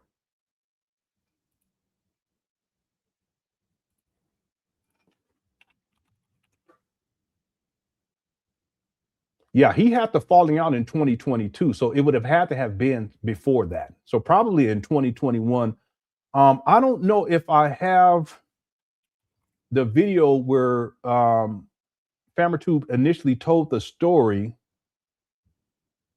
No, I don't. It's not populating here, but we covered that years ago.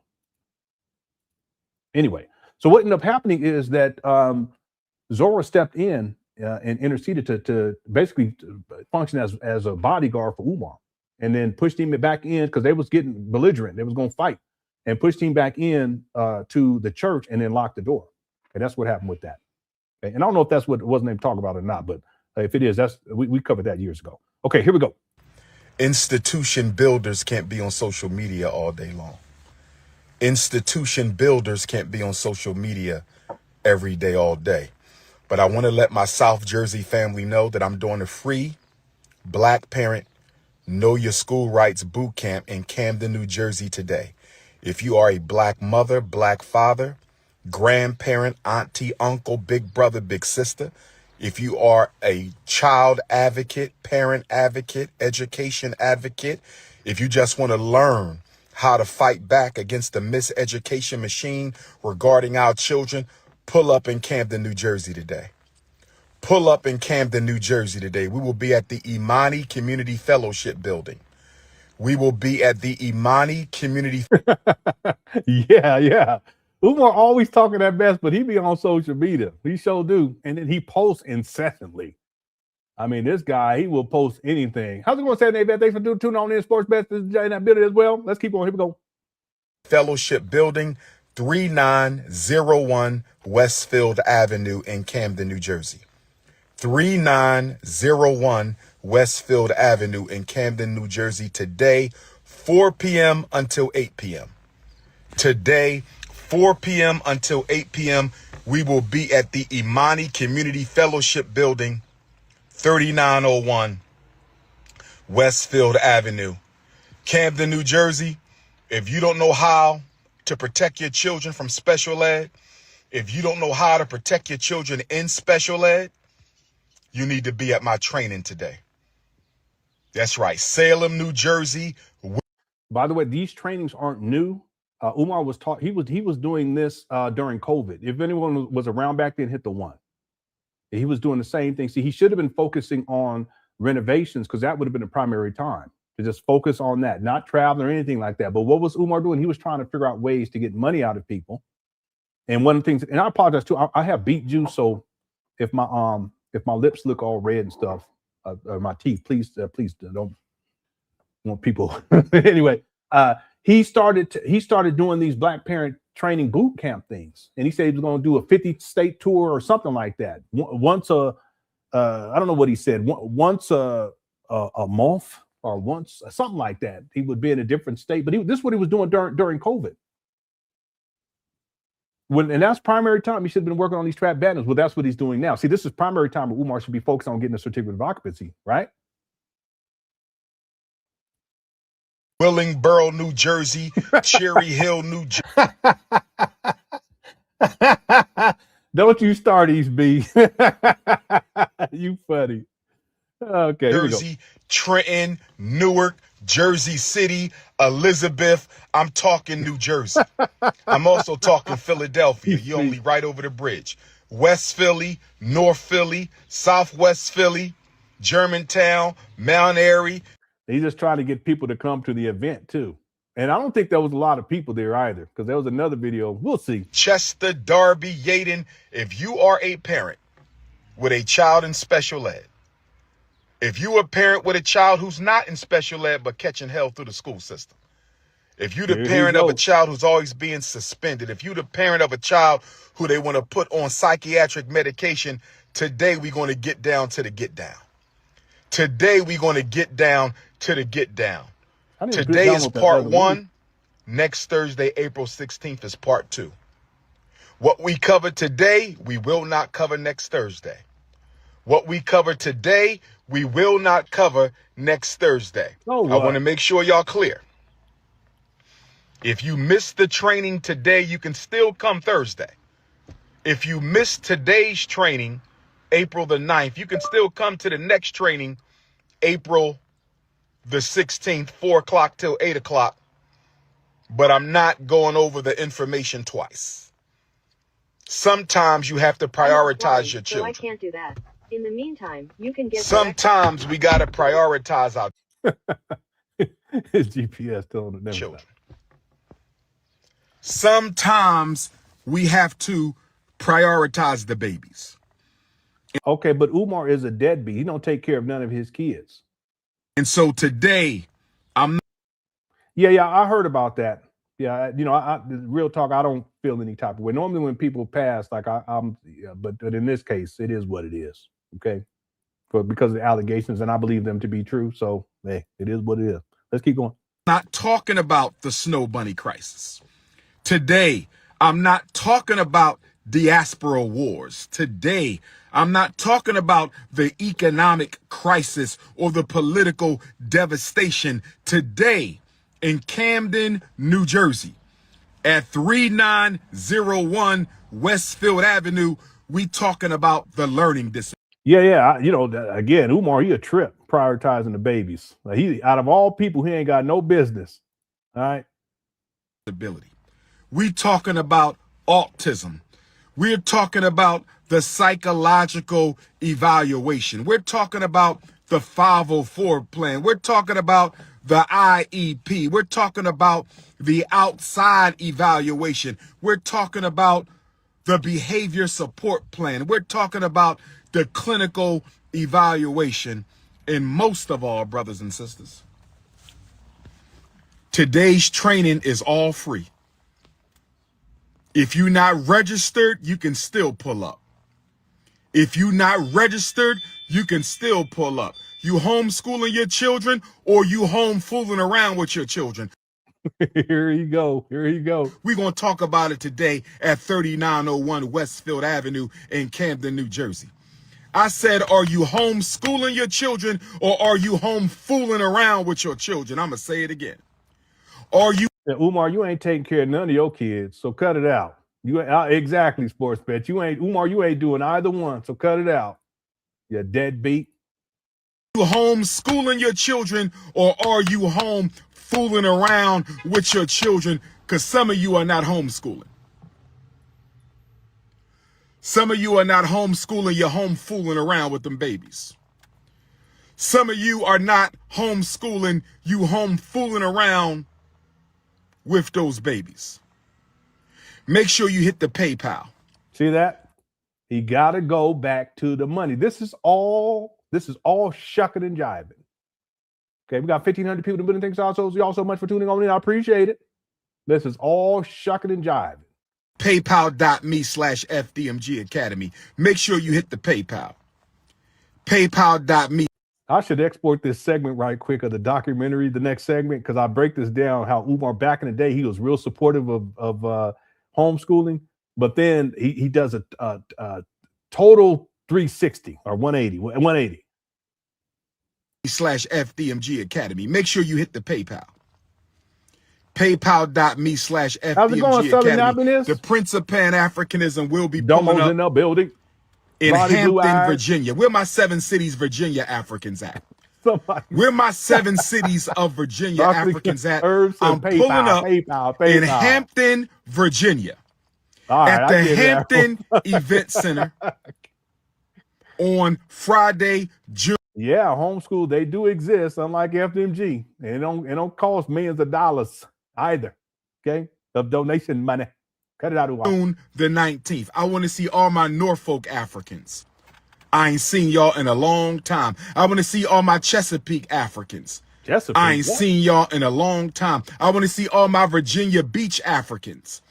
I haven't seen you in a long time. I want to see all of my Suffolk Africans and my Hampton Africans and my Newport News Africans. I want to see y'all at the Hampton. Why don't you just give it up? Event Center on Friday, June 19th.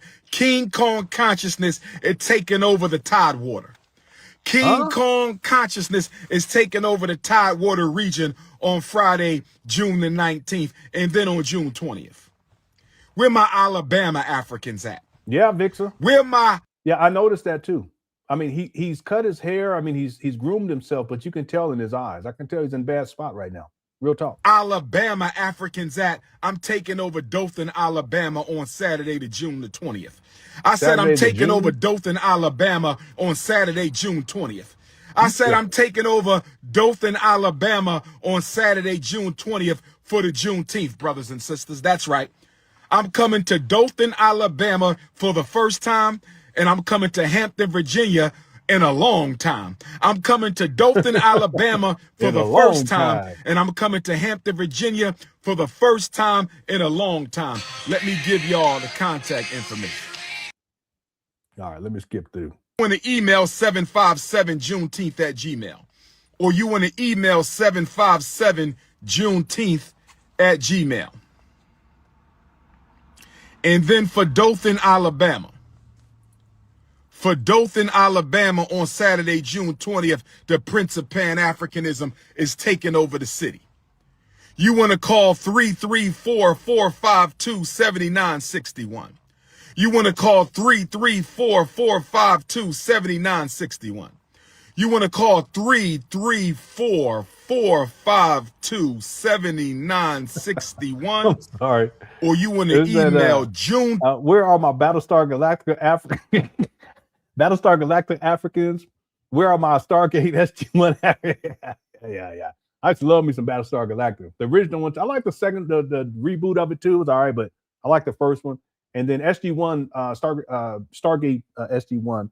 I watched that one too. I never got into the other ones though, because there was quite a few other ones. Thanks, Brandon. Yeah, shout out to everyone, all the sci-fi people up inside the chat right now. I appreciate y'all. Thank you for that super chat.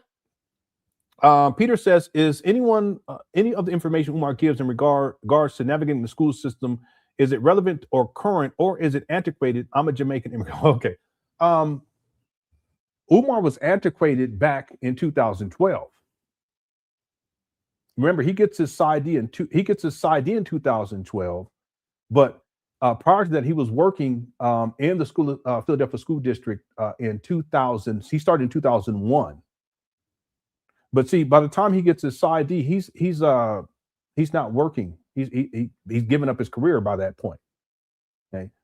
And he also explains why it took. I have it inside the next segment of the documentary. Why it took so long for him to get that PsyD, and part of it was because he was kicked out of the program for a while. He was reinstated, and then he finally finished in 2012.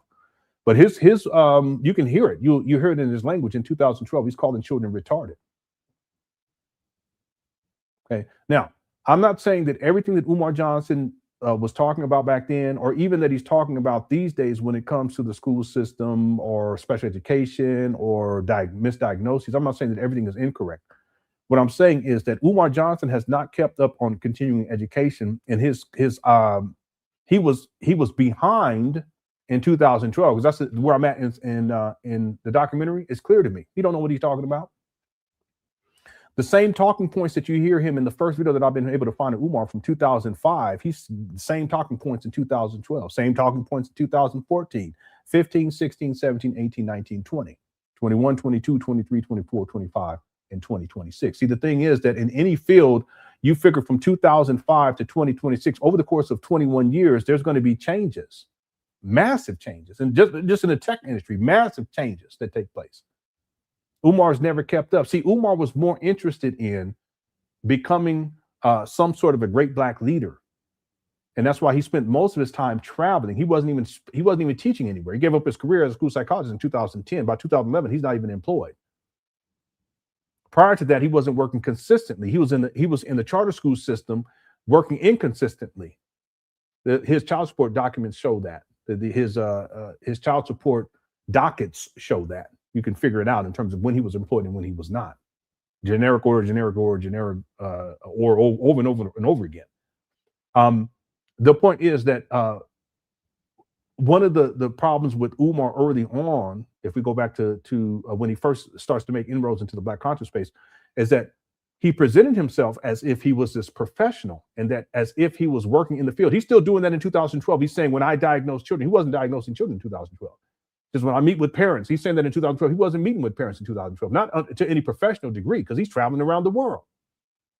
So what happened was that earlier on, before he breaks into the Black conscious space, yeah, he was working as a school psychologist, but it's not as if Umar was this big time school psychologist. He was floundering around. And then once he gets into 2006, he gets into the charter school system. It was intermittent. So by 2010, he gives up that career. And then he uses that experience as leverage, and he uses his degree from 2012 in particular, his PsyD, as leverage against Black people. It's almost like a weapon. I don't mean to say it that way, but it's like he's weaponized it against Black people, because they'll listen to him because he says, I'm Dr. Umar Johnson.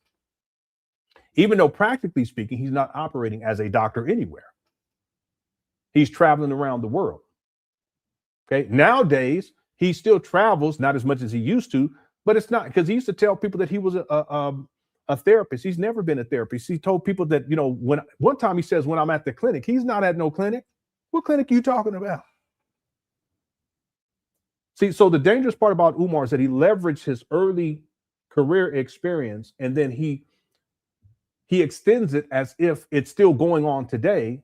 And then people believe everything that he says as a consequence. Then he throws that I'm a doctor, blah, blah, blah. But in point of fact, he's antiquated. Again, I'm not saying everything that he said is incorrect, but he's antiquated. He hasn't kept up with his profession, not at all. He was behind back in 2005. Okay. Thanks, Peter. All right. And then CJ says, I'd like to feel sorry for him, but he has created and fostered some of the most ignorant and unsafe spaces on and offline. He can feel the burn. Yeah, I agree with that. I agree with that. Just when he gets to the precipice, that's when I kind of feel bad for the guy, But again, it's his own doing. Hopefully, after he watches this, he'll realize that, okay, he needs to make some changes. But I've been telling him this for years. He's hard-headed. He don't listen. He thinks he's a Black Christ. So what can lowly me say to him? Okay. All right. Well, the truth is that you keep doing what you're doing, Umar, you're going to continue to get the same results. But guess what? The fact that you live in dirty like this, the results are going to get worse and worse and worse. Okay. Thanks, CJ. Okay, and I got this one. Thank you, Miranda. Did I get everyone? There's a snow bunny crisis. Yeah. Again, he's so far away from what he was talking about back in the day. Because again, I'm in 2012. These days, it's about crushing cookies. It's about snow bunny crisis. It's about celebrity gossip. That's mainly what he talks about these days. It's like a minstrel show. Right? Thanks, TJ. Okay, let's get back to it. Here we go. And thanks, everyone. Everyone in Cook Chat. Here we go. 18th Jubilee Dothan at gmail.com. Juneteenth Jubilee Dothan at gmail.com. That is Juneteenth Jubilee Dothan at gmail.com. Let me say this to the Negropeans in the chat one time. Let me say this to the Negropeans in the chat one time. Again, he's very disparaging towards black people. Let me say this to the uncouth. Laurie says, finna go see Penn and Teller. They're still doing stuff? Impromptu Vegas trip. All right, have fun. You're so nice to give this ninja grace. Okay. I can't this time. Here's my grit money. Okay. I'm off to watch the Magic with my favorite snow bunny.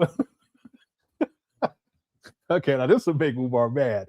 We'll finish on the replay. Okay, well, have a good time. Okay, whatever happens in Vegas that stays at FDMG. Okay. All right, Laurie, and be safe out there. Okay. Yeah, I didn't even know that Penn and Teller were still doing Magic and stuff. Yeah, they've been around for like decades. What, 30 years or something like that? 20 years at least. Well, thanks, Laurie. Okay.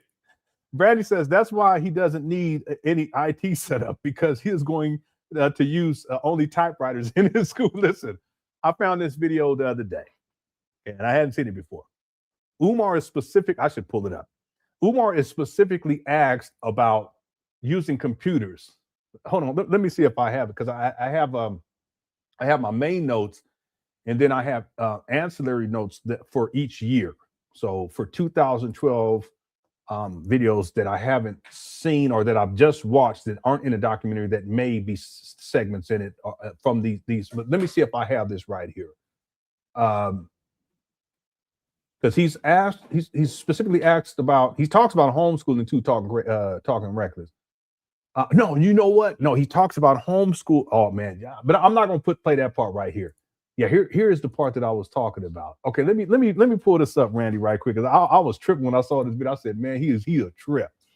So this is from 2012. This is in my 2012 unseen folder. I've actually watched it now, but that's how I archived it. And this is at the 1 hour. Which video is this? Okay, ADHD. Let me see. I want to pull up this other one. Let me split, because the host didn't even know nothing about Umar. He used to see how Umar responded. He's so sassy. So here's the video. We're gonna go to the 1 hour 27-minute mark in 40 seconds. Yeah, here we go right here. Money. So they stopped giving parents money, and now they just have the account.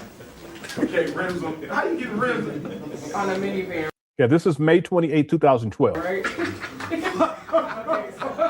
Better stop with me. Now, I saw some hands. Oh, this brother right here. Okay, the brother didn't come to you. Go ahead. Yeah, my question is for the last part that you were talking about the 5 different types of schools. Yes. So my question was regarding the Marcus Garvey Frederick Douglass School. Yes, sir. Will there be any type of remote learning? Because now we're in the age of technology where you can learn outside of the school. And if you have disciplined parents, they may want to be part of that curriculum. Okay. Excellent question. Did everybody? Okay, it's a very simple question. Watch how Umar does. He always do this. Aaron, what role will computers play in education at the Frederick Douglass and Marcus Garvey Pan African School for Black Boys? See that he doesn't even answer right away. It's just a very simple answer that he needs to provide. But already he's antiquated when it comes to technology. He's so far behind the times when it comes to technology. Okay, and this is someone who's going to be opening up a school. It's supposed to be state of the art. But look, he's already trying to figure out a way. He don't even have an answer for it right away. He's thinking about it. Let me ask you a question. No.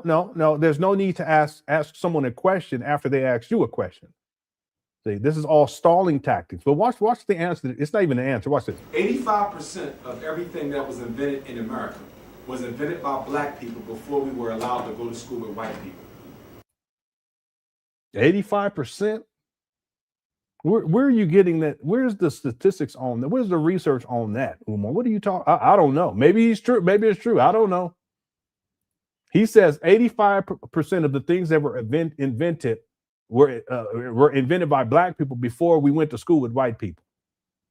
Yeah, it's not an answer either, but I'm just saying for him to say that, I'm just wondering. Okay. Yeah, it don't have nothing to do with nothing. Okay, but watch this. Yeah, we've invented a whole lot of stuff, but we ain't invented 85% of the stuff. That's crazy. Not true, but close. Okay.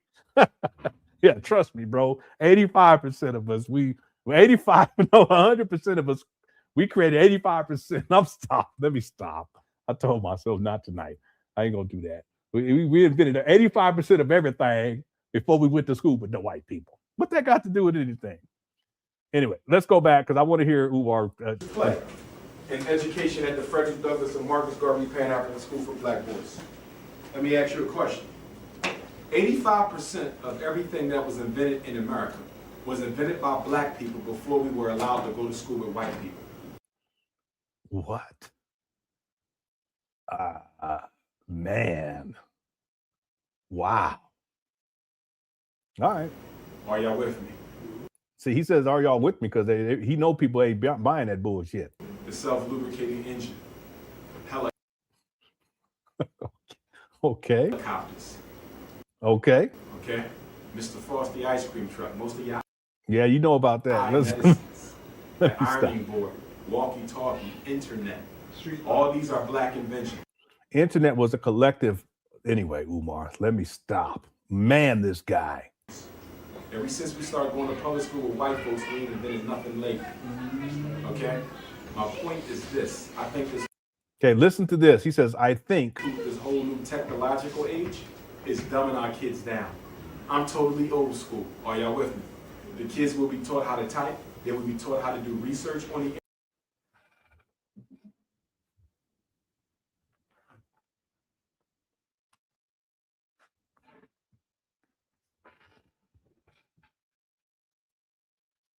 This guy. See, because I have this other video where he's telling high school graduates, to make sure they have their typewriters. So when they put in their application for college, this is about 4 years ago. It was during COVID when he was talking like this. Anyway, let's keep going. Internet, but the computer will not be central to education in my school. Okay, that's nuts. That's diabolically nuts. See, your cell phone is a computer.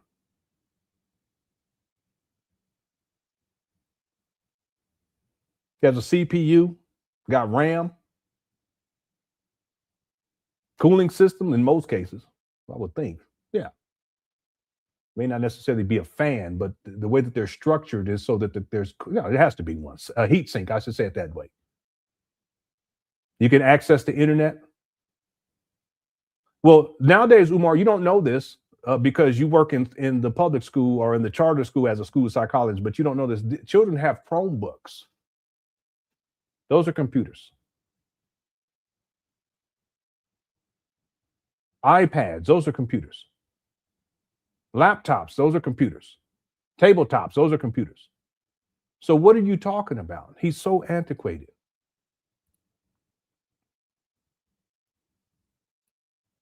Ironing board, walkie-talkie, internet.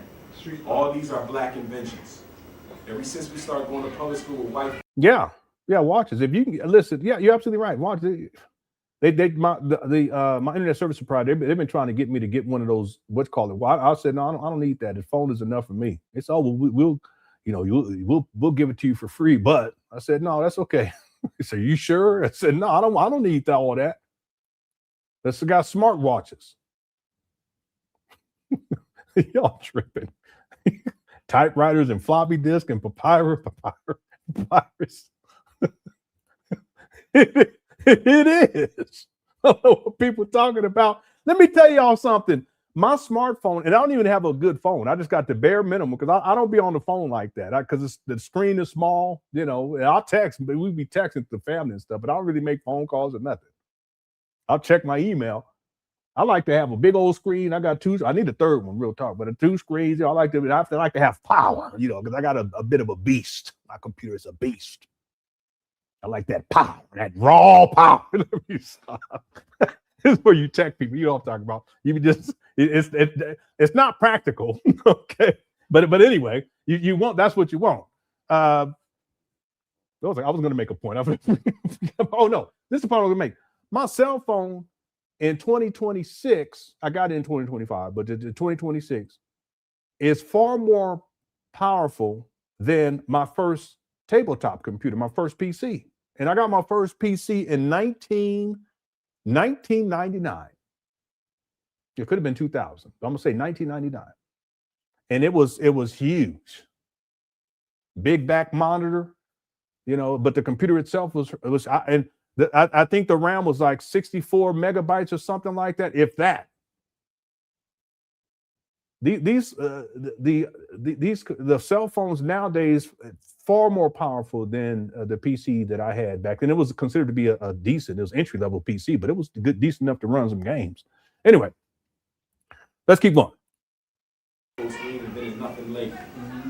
Okay, my point is this: I think this whole new technological age is dumbing our kids down. I'm totally old school. Are y'all with me? The kids will be taught how to type. They will be taught how to do research on the internet, but the computer will not be central to education in my school. That's crazy. Why? Again, and to give him some grace, this is in 2012, but even in 2012, that's crazy talk. Because there's 5 things that every black child need to be taught that they don't need a computer to learn. What I've seen, computers are making our kids lazy. Because when they get an assignment from the teacher, they simply do a Google search for an article that was already done on the assignment, and they print it out and changing the name. You follow it? So now he's trying to act like the children are just, you know, plagiarists like his ass. He does make a point about how it could make children lazy, but what I have found in terms of technology that has enhanced my ability to do research. It has. Okay. But Umar, he's so antiquated. Anyway, all right, let's get, and someone said something else for a second. I just want to put, so you could technically root certain Android phones with the right specs and flash Windows on it. That's interesting. Probably going to run like trash. yeah, it probably would. And it's less common and more restricted as a possibility. Yeah, but yeah, that's interesting though, that's a possibility to do that. Yeah. I mean, Android is a different operating system, but yeah, there's people, they can figure that out, you know? Okay, let's get back to it, everybody. Let me make sure I got to all the super chats too, by the way. Umar was in shape back then. Well, again, with Umar, what has taken place, especially after 2014, is the amount of money that was coming in for the St. Paul school scam. Umar began to indulge more and more. And it's not that he wasn't prior to that, because he's sniffing in 2012, he's sniffing in 2011. I'll propose that it's an outgrowth of the success of Hidden Colors, because he had an uptick in terms of recognition, but also speaking engagements. And then he was able to travel. That also gave him access to more women. So he began to indulge in the sexual exploits too.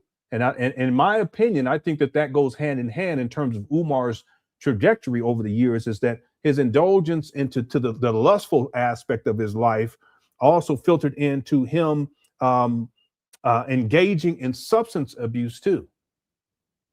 And then what we see over the years, and I outline this in the documentary, is that sniffing gets more and more pronounced. It becomes more common over time. Well, there's a reason why. Now you see him today. You see where he's at today.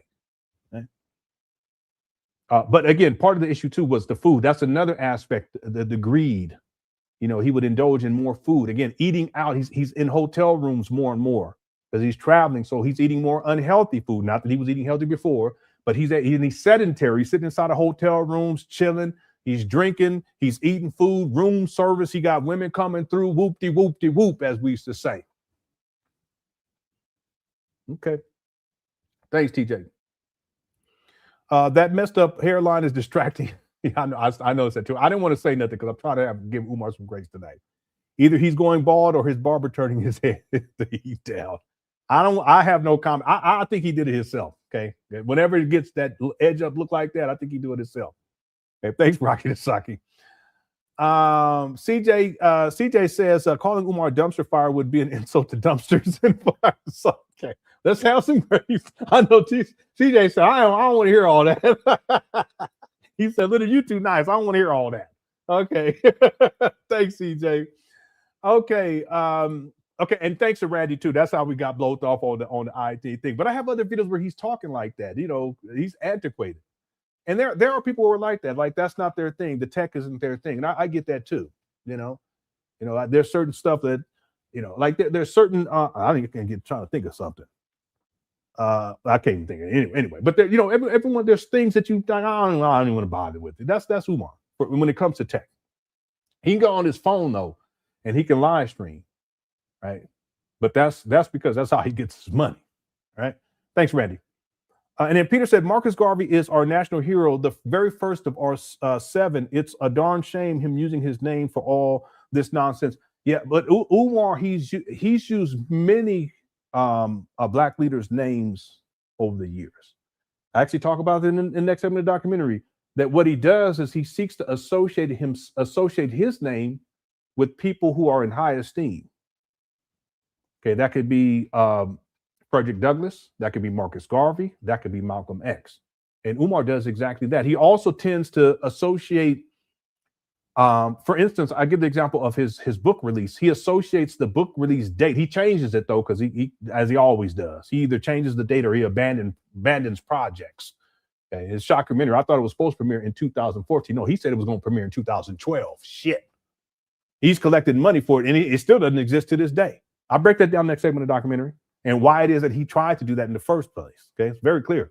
But the point is that when Umar, he kept changing the book release date, he was still collecting pre-orders, but then he gives a date and then he talks about, he calls it the crucifixion of Nat Turner. You know, it's so on that date when Nat Turner was killed, and that he sets that as his book release date. So the question becomes, why does he choose that date? Well, he chooses that date because he wants to associate his book with something that has cultural and historical significance, because he believes his book, and he wants people to perceive that his book has cultural and historical significance. You guys understand what I'm saying? So he does the same thing with black leaders: Marcus Garvey, Frederick Douglass, Malcolm X. The list goes on. Henry McNeill Turner, you know, and all these other people. He does that all the time. That's another reason why he claims to be a descendant of Frederick Douglass. He claims to be a descendant of Pharaoh Ramses. He claims to be a descendant of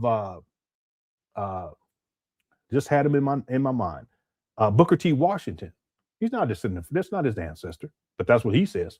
And then, of course, I have a video where he says that, yeah, it's all about validation. Absolutely. This is all about validation. That's a narcissism. He has to feel validated. And it comes from a place of insecurity. Umar is a very insecure person. That's why he's so boastful. But in essence, he's an insecure child, very fragile ego. Okay. But he has to get validation. So he has to associate things with himself, including Underground Railroad. See, here we go. I have a video where he said that he's related to her too.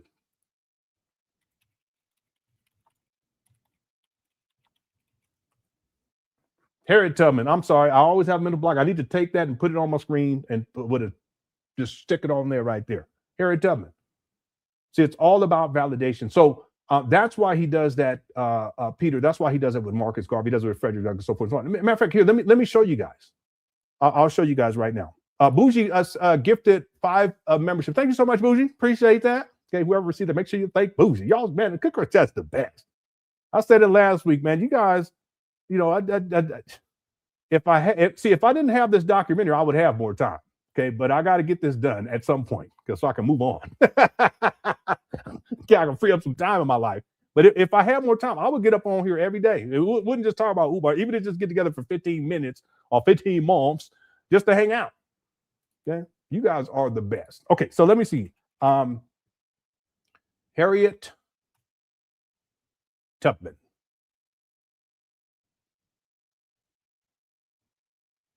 Is this it? No, this is him at the gravesite of Thomas Garrett. That's another thing. He would go to grave sites. He doesn't do it as much these days, but he would go to grave sites in order to associate himself with these historically significant Black figures. Okay, here's an example of him, and he has that same rag. This is from 2019. Let me go find this real quick. I'll be right back. On the underground,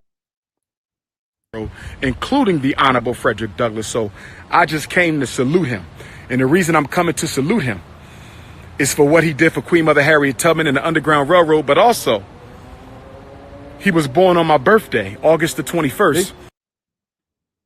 Okay, that too, he wants to associate things of significance, historical events to his birthday. Same thing, he says Jesus was born on his birthday. Okay, same thing. To tell you what really brought me here, his birth year kept on showing up different places in my life ever since we bought the school. Here he goes. I kept finding the birth year of Thomas Garrett, leader of the Wilmington Underground Railroad, friend of Harriet Tubman, or should I say ally of Harriet Tubman, because I don't believe Black people can have white friends. And his birthday kept coming up. So I said, there's something with this birthday. There's something with this 1700s birthday. So I Googled Wilmington. I said, this has something to do with FDMG. Why is this number keep coming up? And lo and behold, I Googled it and I found out that Thomas Garrett, the station master of the Wilmington, Delaware Underground Railroad, who helped Harriet Tubman, was born on my birthday, August the 21st. His birthday. Okay. In the century of 1700. And so I think on some level, and I don't know what it is, maybe Frederick Douglass is asking him to look out for FDMG. Maybe Queen Mother Harriet is asking him to look out for FDMG. So I just came here and I'm gonna show y'all the grave right now. This is the grave site. Yeah, this is all about his own validation. The other thing, though, too, with Umar is you notice how he concocts this whole narrative about how this all takes place. And it's never a simple story. He says, I started seeing this dates, or I'll see these numbers, this type of thing. There is a psychological condition that's associated. I can't remember what it is right now that's associated with this. Umar does this a lot. It's where it's another term for it, layman's term is he's reaching. He's trying to connect dots to things where there's no dots in the first place, or if there are some dots, they're not connected whatsoever. There's no correlation, but he does it anyway because it's about validating himself. Okay, when I was in a conspiracy theory, I used to do the same thing. But Umar, he did it. He was doing this. This video is from 2019. He was doing it back in 2014. He was doing it back in 2011 and 2010, but he still does it to this day in 2026. So there's a term for this. Let me see. What is the psychological condition where a person sees numbers or dates and connects those numbers and dates to, I don't know, historical events, maybe? Let's see. It's not even that. There's another way I should phrase this. It's a form of synesthesia, which is not a disease, but a neurological trait where one sense of cognitive pathway activate. No, that's not what I'm looking for. It's another term. Okay, synthesia. A person experiences synthesia may associate certain letters and numbers with certain colors. Okay, well, that's not the one I'm looking for either. There's a specific term. It's like palilelia or something like that. Or apophenia. That's it right there. Yeah. So that's what it is. Because we've looked this up many times in the past. I couldn't remember. It's been a while. Apophenia. I think I mentioned this in the documentary too. Apophenia is a human tendency to perceive meaningful patterns or connections with random unrelated data, such as seeing faces in clouds or finding hidden meanings in coincidences. It is a cognitive phenomenon often linked to creativity, but can also lead to superstition, conspiracy theory. I can own up to it. I've been there. Or psychiatric conditions like schizophrenia. Okay. Examples, common instances include pareidolia, seeing faces and objects, hearing voices in white noise, or believing in lucky numbers. Causes, it can be driven by a high desire for control, stress, and psychological traits like high absorption. It is often associated with schizophrenia or schizotypy due to dopamine changes. Umar used to talk a lot about schizotypal, but I also think he was projecting back in those days. I'll get into that into the documentary too. While often harmless, it can cause people to see threats that do not exist, paranoia, fuel conspiracy theories. I've been there myself with the conspiracy theories, and cause anxiety. We were talking about that earlier. Okay, we'll leave it right there. Anyway, I don't even know how we got onto that. Yeah, yeah, Peter, so I just understand, I gave you guys some examples of Umar doing this. Let me give you guys one other example, and this is him seeking to validate. Cultivate was talking about this earlier. So this was Umar, and notice how he tries to connect Frederick Douglass, wherein Frederick Douglass he claims that his ancestors, there's no blood relationship, no DNA relationship. His daddy took a DNA test, it's conclusive. They have no relationship whatsoever. But watch how Umar connects Frederick Douglass to Harriet Tubman, okay, to validate himself. Check it out. Dr. Umar Johnson, the 4th of July, 2014, we're at the historic Fort Hill Cemetery, Auburn, New York, paying respect. Yeah, give me 1 second. I'm gonna pull this one back up. Yeah, give me 1 second, everybody. Real quick, Bougie, I got this one. Thanks so much. What's up, Cheryl Secondborn? I ain't seen you in a while. Say, Lenon, black folks usually spot the okie doke from a mile away. The fact that we haven't shunned this closet-dwelling ninja into oblivion has me disappointed in us. Yeah, I would think by now that people would have figured it out. Enough people. I just think it has to hit critical mass. Well, you know, and you've been around a long time. I'm sure you would agree that if we go back, let's say 3 years ago, we could say that the number of people who see Umar for who he is has grown, and the number of people who believe Umar, especially when it comes to the FDMG school scam, that has dwindled. I would propose that also people who maybe saw Umar as someone who was an upright brother, that number has decreased as well, right? We can look at, I mean, there's so many different examples dealing with him, you know, over the years, and we can even go back further than that. So I just think it has to get to the point of critical mass wherein enough people recognize and realize who Umar Johnson is as the great deceiver of our time in the Black conscious space, to where the criticism reaches critical mass too. And I think that's when Umar Johnson, that would be when Umar he would have ridden this FDMG school scam buggy until the wheels have fallen off. Because the only way that it's able to continue to go on is because people still believe in him, or enough people believe in him. Okay, but just as it is that when enough people believe in this foolishness, that Umar continues to ride on in this FDMG buggy school scam, well, when enough people realize who he is and stop believing in him, well, then that's when the wheels will fall off. So it's only a matter of time, you know, and the numbers continue to grow in terms of the critiques. And more these days in 2026, there's more people critiquing Umar than ever before. Okay? And I've been at this a very long time, right? Thanks, Cheryl Secondborn. Hope you're doing all right, too. I ain't seen you in a minute. Shout out to you. Thank you for the super chat. Okay, let me do this, everybody. So I just got to get all of these. Oh, so I want to show this. Before I show the Harriet Tubman one, I want to show you guys this one. So this is another video that I ran across. I actually saw this a long time ago, but I kind of dismissed it. But I haven't watched it again. But I just want to go show you guys an example of Umar. With this ties to the validation. If people don't recognize who he is, if he feels as if a person should know who he is, he gets a little attitude. Check this out. Kid is a 9-to-5 kid. Not every person was. And this is, let me see. Umar, he's coming up next. Here you go. We're back with Global City Unity Talent. And today I have here a National Certified School Psychologist, Dr. Umar Johnson. Welcome. Thank you very much. You're welcome. So how's your day going today? It's very well, very well. Glad to be here in Chicago. Absolutely. We're glad to have you. Thank you. This is probably my most visited city. Really? Yes, so I spend a lot of time here and always glad to come back.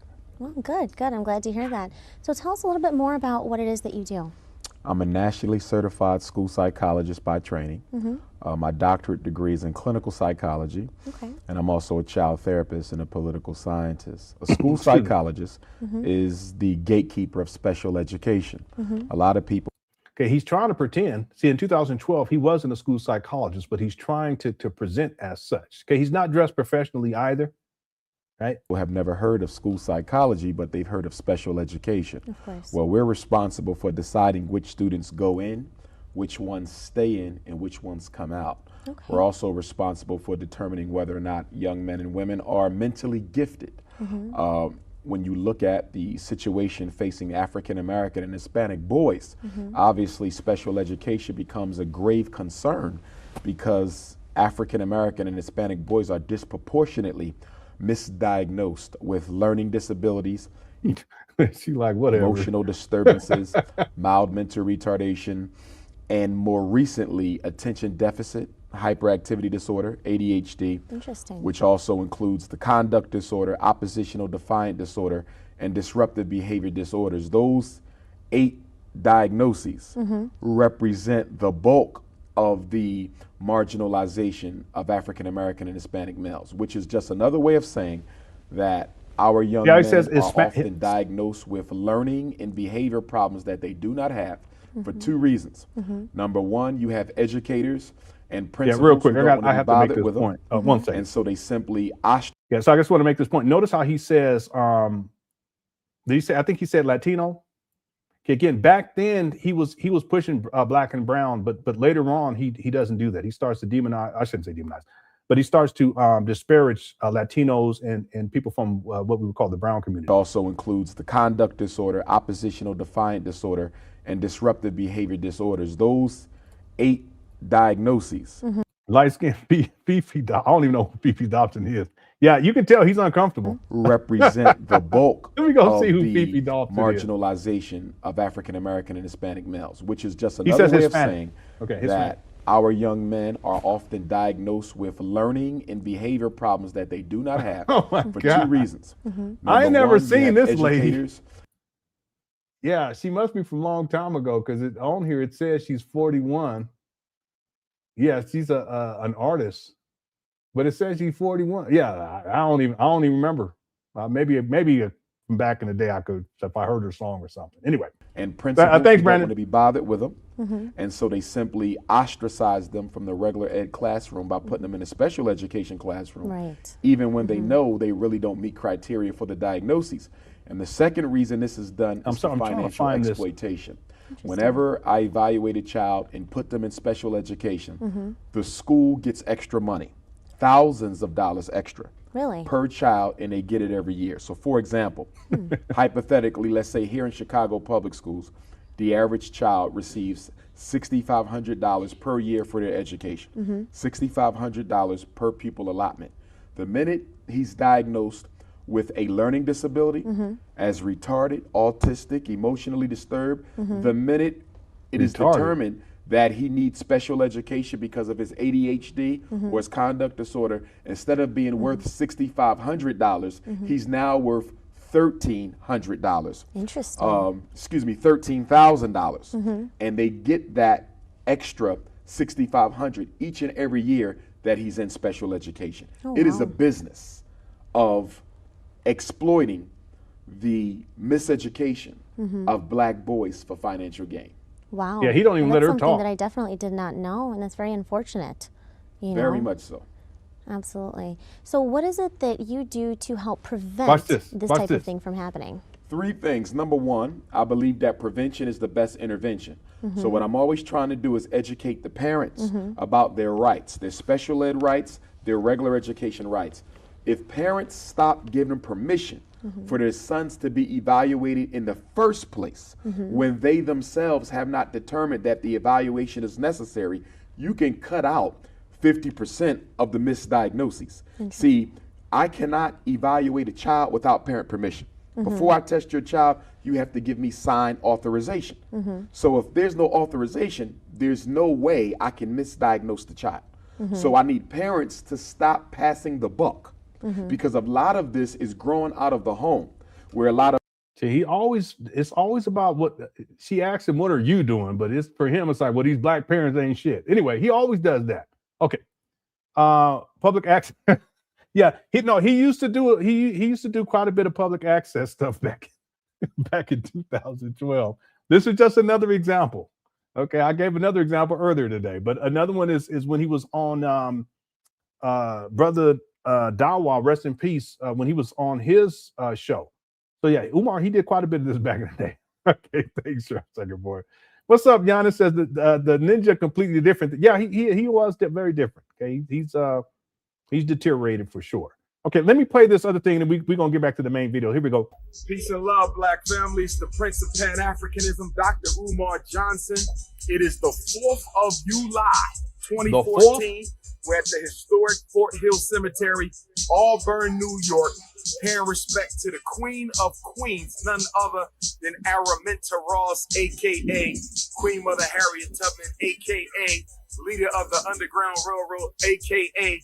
builder of the Old Folks Home for African Elders, a.k.a. a nurse in the Civil War, a.k.a. a spy in the Civil War, a.k.a.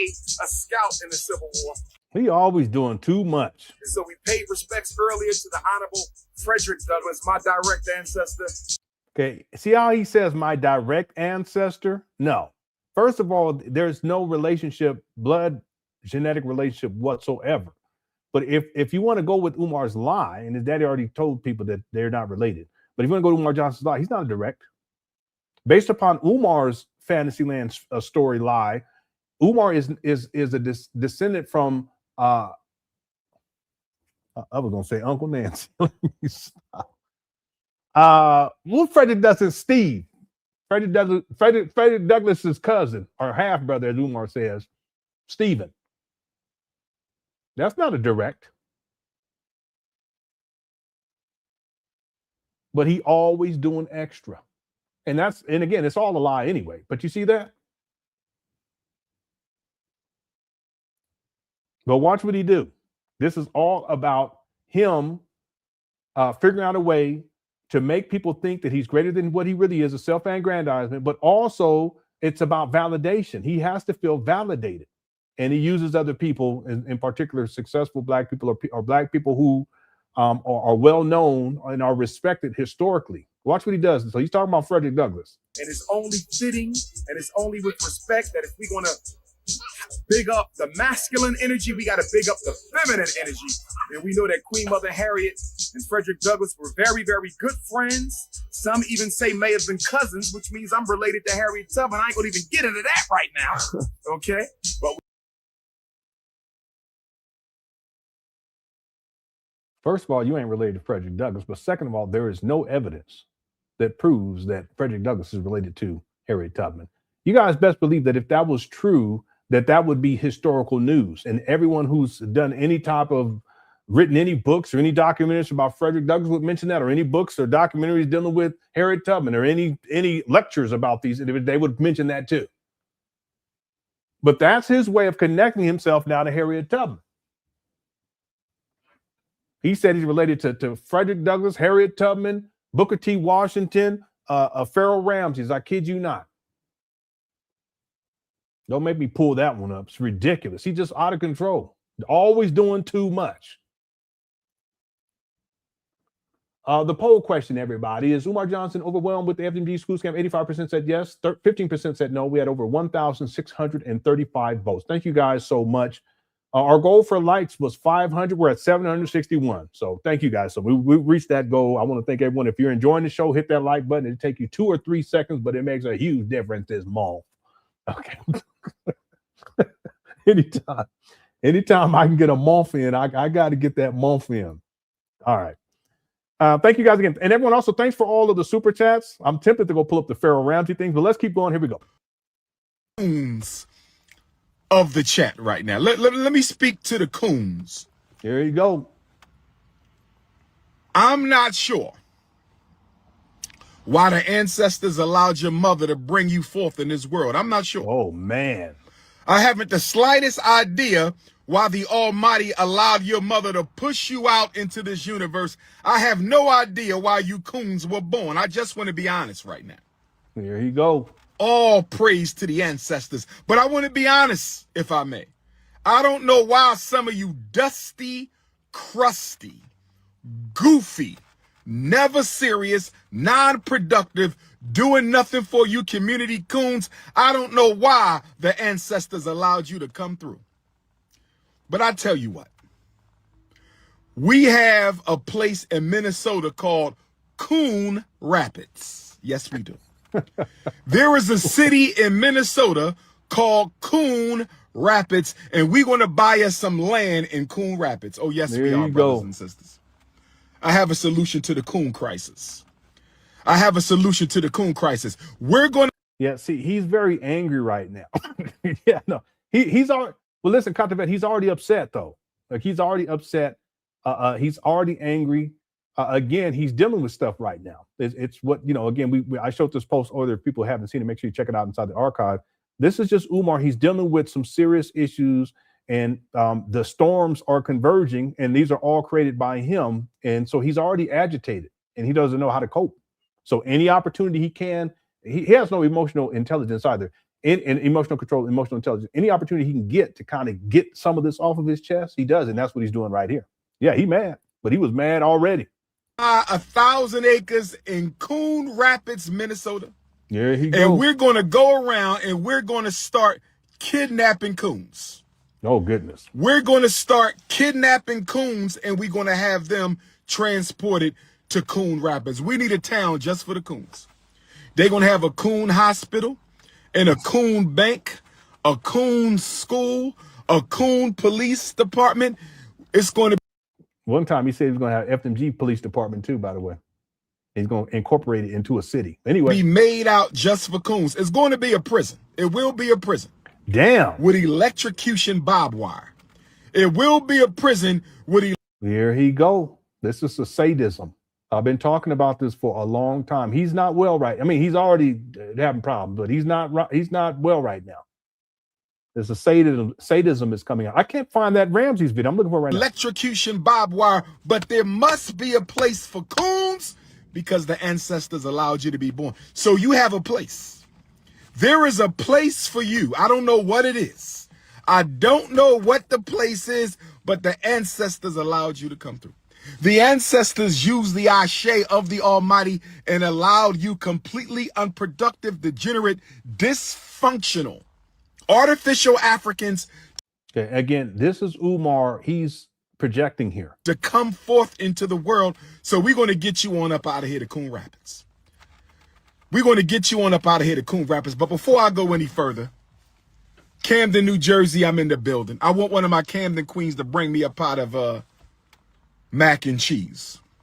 Camden queens, one of y'all better bring me a pot of mac and cheese today. I'm talking to my Camden queens. Again, hungry, right? So this gets into gluttony. I'm sure it's going to come out later because, again, this is all about Umar's own issues, okay, as he's talked about them here, right? Lust, greed, materialism, spiritual decadence. I'm talking to my South Jersey. I don't care if you Camden. I don't care if you Cherry Hill. I don't care if you Willingboro. I don't care if you Salem. Umar, don't bring up Cherry Hill Mall, please. I don't care if you Atlantic City. One of my beautiful African South Jersey queens better bring me a pot of mac and cheese. I'm not playing with you. I'm doing the free training. I want a pot of mac and cheese. I'm talking to my Jersey sisters one time. I'm talking to my Jersey sisters one time. I need a pot of mac and cheese. And then I need another one of my Jersey queens to bring me a pot of greens with the turkey juice and the turkey butts. Oh, yes. There you go. Oh, yes. I works for the people. I struggle for the people. I fight for the people. I will die. One time he said he get high off the people. Die for the people. I need to be fed by the people. I said I work for the people. I struggle for the people. I live for the people. I fight for the people. And I better be fed by the people. I need a pot of greens with the turkey juice and the turkey butts. And then I need a pot of candy yams. A small pot of candy yams. Oh, there yes. you go. Don't put no white man sugar in my yams. I don't do nothing white. I don't do anything pale, brothers and yeah, but you do zebra cakes. Don't zebra cakes have white sugar in sisters? No disrespect to Neanderthal nation. I respect you. No disrespect to Caucasian Nation, I respect you. No disrespect to the Snow Bunny Brigade, I respect you, but I don't do anything pale. I don't do pale bread. I don't do pale sugar. I don't do pale flour. I said I don't do pale bread. Cut it out. I've seen you eating a sandwich and it was white bread. Cut it out. I don't do pale sugar. I don't do pale flour, and I damn sure don't do pale vagina. No disrespect to Caucasian. And I knew he was going to say that. I was going to say he's going to say pale cookies. So it has to go to sex again. This is Umar getting into his own issues right now: lust, greed, materialism, and spiritual decadence. He's projecting. All right. I know we talked about that like 2 hours ago, but that's what this show is supposed to be about. Let's keep going. But I don't do bread. What's up, I don't do pale What's up, sugar. lady? I don't do pale flour, and I damn sure don't do pale vagina. But we're going to stay focused right now. How's it going, Ginger? Sugar sandwiches. We're going to stay focused right now. We're going to stay focused right now because it is always consciousness over the cookies. Here we go. It is always politics over the punani. It is always revolution over the romance. It is always business. See, back in the day, he said business before back shots, and then we called him out on it. He stopped saying that. See, he listens sometime. They just called me Lemon. Here we go. You guys always talking shit. Anyway, that's all good. Hey, listen, as it were. It's fine, okay? All right. What's up, Key Logger? Let's keep going. Here we go. Yes, before the bedroom, we must stay focused, brothers and sisters. We must stay focused, brothers and sisters. First of all, my daughter is not married. To my knowledge, she is not married. To my knowledge, I have a niece who may have went swimming in the milk. Yeah. He does. She got married, and his daddy posted it, and people were all talking about it. Anyway, I don't know. I don't even know why he's bringing up his daughter. He shouldn't be doing it. Anyway, that is her business. I love her dearly. I don't agree with it. I don't condone of it. I don't approve of it. But that is her business. A man is responsible for his own actions. A man is responsible for his own actions. So if you want to go down the family tree and shake the family tree, all kind of snow bunnies going to fall out that family tree. But it ain't going to be a single bunny fall out of my tree. That's not true.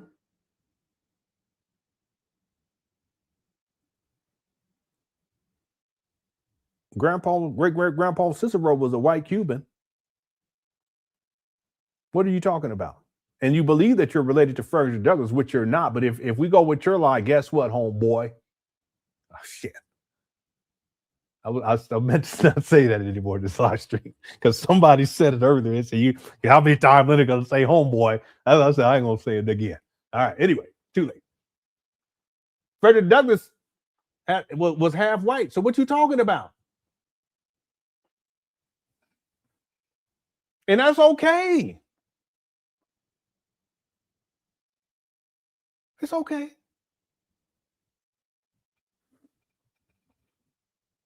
If you're African American and you have lineage that goes back to slavery, it's likely, very likely, highly likely that you got some white ancestry, and it's okay.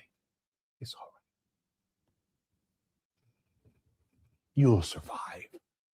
You will. You will survive. You'll get through this. I know it. I believe in you. It's okay.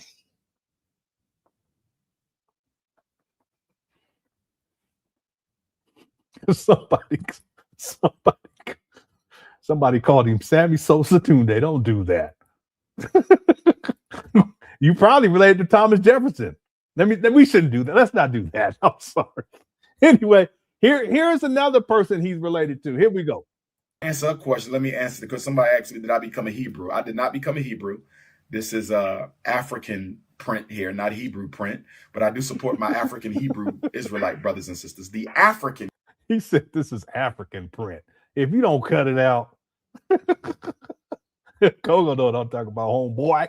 Cut it out. All right, let me stop. Here we Hebrew go. Israelite brothers and sisters, because according to their prophecy, they said our people will be enslaved for 400 years, and then they will come out from under that oppression, according to the biblical prophecy of the Hebrew Israelites being enslaved in a strange land for 400 years. So if they are correct, the 400 years will be up on that Turner Day, August the 21st. By the way, that one Hebrew brother, Captain Tazariak, he was on. It just came up on my feed. He did a good job too. He was on what's his name show, the guy that says amazing. He did a good job on there. And very patient, because that one guy, he be trying to rage bait. That's what my kids call it. It's called rage baiting. So he be, especially with the black, when he has black guests, he try to rage bait them. Yeah, Jesse Lee Peters. I'm sorry, we're supposed to have a serious show. I wasn't even gonna lie to you today. I wasn't. He be rage baiting black people, because he even had what's her name on there recently too, that the comedian lady, and she did a good job too. But Captain Desariak did a good job. He kept his composure. They was joking around too. But he was on Jesse Lee Peterson's show. Anyway, here go Umar. Here we go. Haitian Revolution Day, August the 21st. George Jackson Day, August the 21st. Birth of Jesus Day, August 21st. Both birth of Prince Ifatunde. See that? Both of them birth of. See, he has to connect it to himself. This day, August 21st. Both birth of Prince Ifatunde, August the 21st. And if they are correct, then I am the Moses that was prophesied in the Bible to lead my people out of bondage into freedom. And that's why I got the Hebrew look. Shout out to all the Hebrew. How you gonna do that in your mama closet? That's crazy. You gonna lead black people to freedom as if we're enslaved anyway? Cut it out. And you gonna do it from your mama closet? Cut it out. There who affirm their Africanity. If you don't affirm your Africanity, I'm not talking to you. I'm talking about my African Hebrew Israelites. My African Hebrew Israelites. I'm hoping the 400-year-old prophecy is true, because I am the Moses. Harriet Tubman was the first Moses. Marcus Garvey was the second Moses. Prince Ifatunde will be the third Moses. Well, somebody said, would you rather be Moses or rather you be the Messiah? That's a tough question. There you go. Would I rather be Moses or would I rather be Yeshua ben Yusuf, the Hebrew Messiah? That's a tough question, because when you read the story of Moses, I apologize. Moses was a nation builder. Moses was a nationalist. Moses was a Marcus Garvey, which is why Marcus Garvey's mother named him Moses, Marcus Mosiah. And when you read Jesus, Jesus was powerful too. You see, but Moses led a nation. Jesus didn't lead a nation, but Jesus was the Messiah. So if I got to choose between Moses and Jesus, that's tough. Even though me and Jesus was born on the same birthday, August the 21st. So I'm the... See this guy? This is all validation. Moses and the Messiah. That's what I am. I'm both of them, okay? Somebody said I would look like Ramses. See, he said Moses and Messiah. So now he's saying someone said he looked like Ramses, and he got a story to tell automatically. If they say he looked like James Brown, he'd be like, well, you know what? I went and did a spirit. He started sniffing him, like, I went and did a spiritual reading, and the Babalao said that I'm a descendant of James Brown. No. Watch this. I'm going to say something right now that I know going to make y'all think I'm a narcissist, but I got to say it because it's the truth. I had a spiritual reading in the United Kingdom a couple years ago.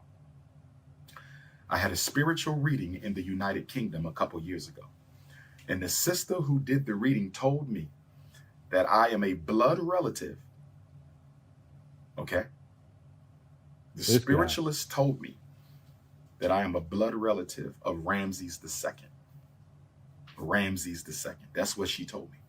She said, I am a blood relative of Ramses II, the great Ramesu II, the builder, which is ironic, right? Because according to biblical prophecy, he and Moses were antagonistic towards each other, right? So I'm Moses, Ramses, Jesus. How about I'm just a manifestation of all great African alpha males? How about that? I am the manifestation of all great African alpha males down through the ages.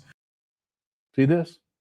This is all about validation, because he's so insecure about himself as Jermaine Shoemake. Even him calling himself Big Papa and the Prince of Pan Africanism and King Kong consciousness. And I kid you not, he has some titles. He started doing this in 2012 that's going to blow y'all's mind. I'll have it available for members for sure this coming week. It's all about him connecting himself to other people in order to make himself appear to be important. It makes him feel better about himself, but then, you know, his followers, they see that and it makes them think that somehow he's this great whatever. No, he's just a bum from Philly. No disrespect. Okay, let me get caught up here inside of the chat room. Lenon needs to baptize him in Lake Minnetonka. I remember Lake Minnetonka. That's conspiracy theory stuff too from back in the day. Thanks, Highway 20, Skitty. Credo Mutra used to talk about that. I think it was he was talking about Lake Titicaca, not Minnetonka. Okay. Thanks, thank you, Highway, for the super chat. YouTube advice, in my opinion, it eats Umar Johnson alive that he has no true legacy. Yeah, I think that's fair. I think it's a fair statement. Because a lot of what he does is to present as if he does, or that as if he's in the process of creating this great legacy. But in point of fact, he doesn't really have anything. It's his delusion. And I think his followers think that he does, but really all he does is run his mouth. I always say that if you Umar Johnson followers, and I'm just, no disrespect, can you give me 10 things that are substantive that Umar Johnson has actually done besides run his mouth? And running his mouth is not substantive. It's not really meaningful either. It's just running his mouth. He's good at that.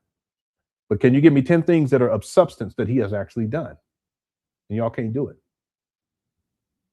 And you can say he threw 2 block parties. Okay, those are parties. Those were parties for old black people. Ain't got nothing to do with educating no kids.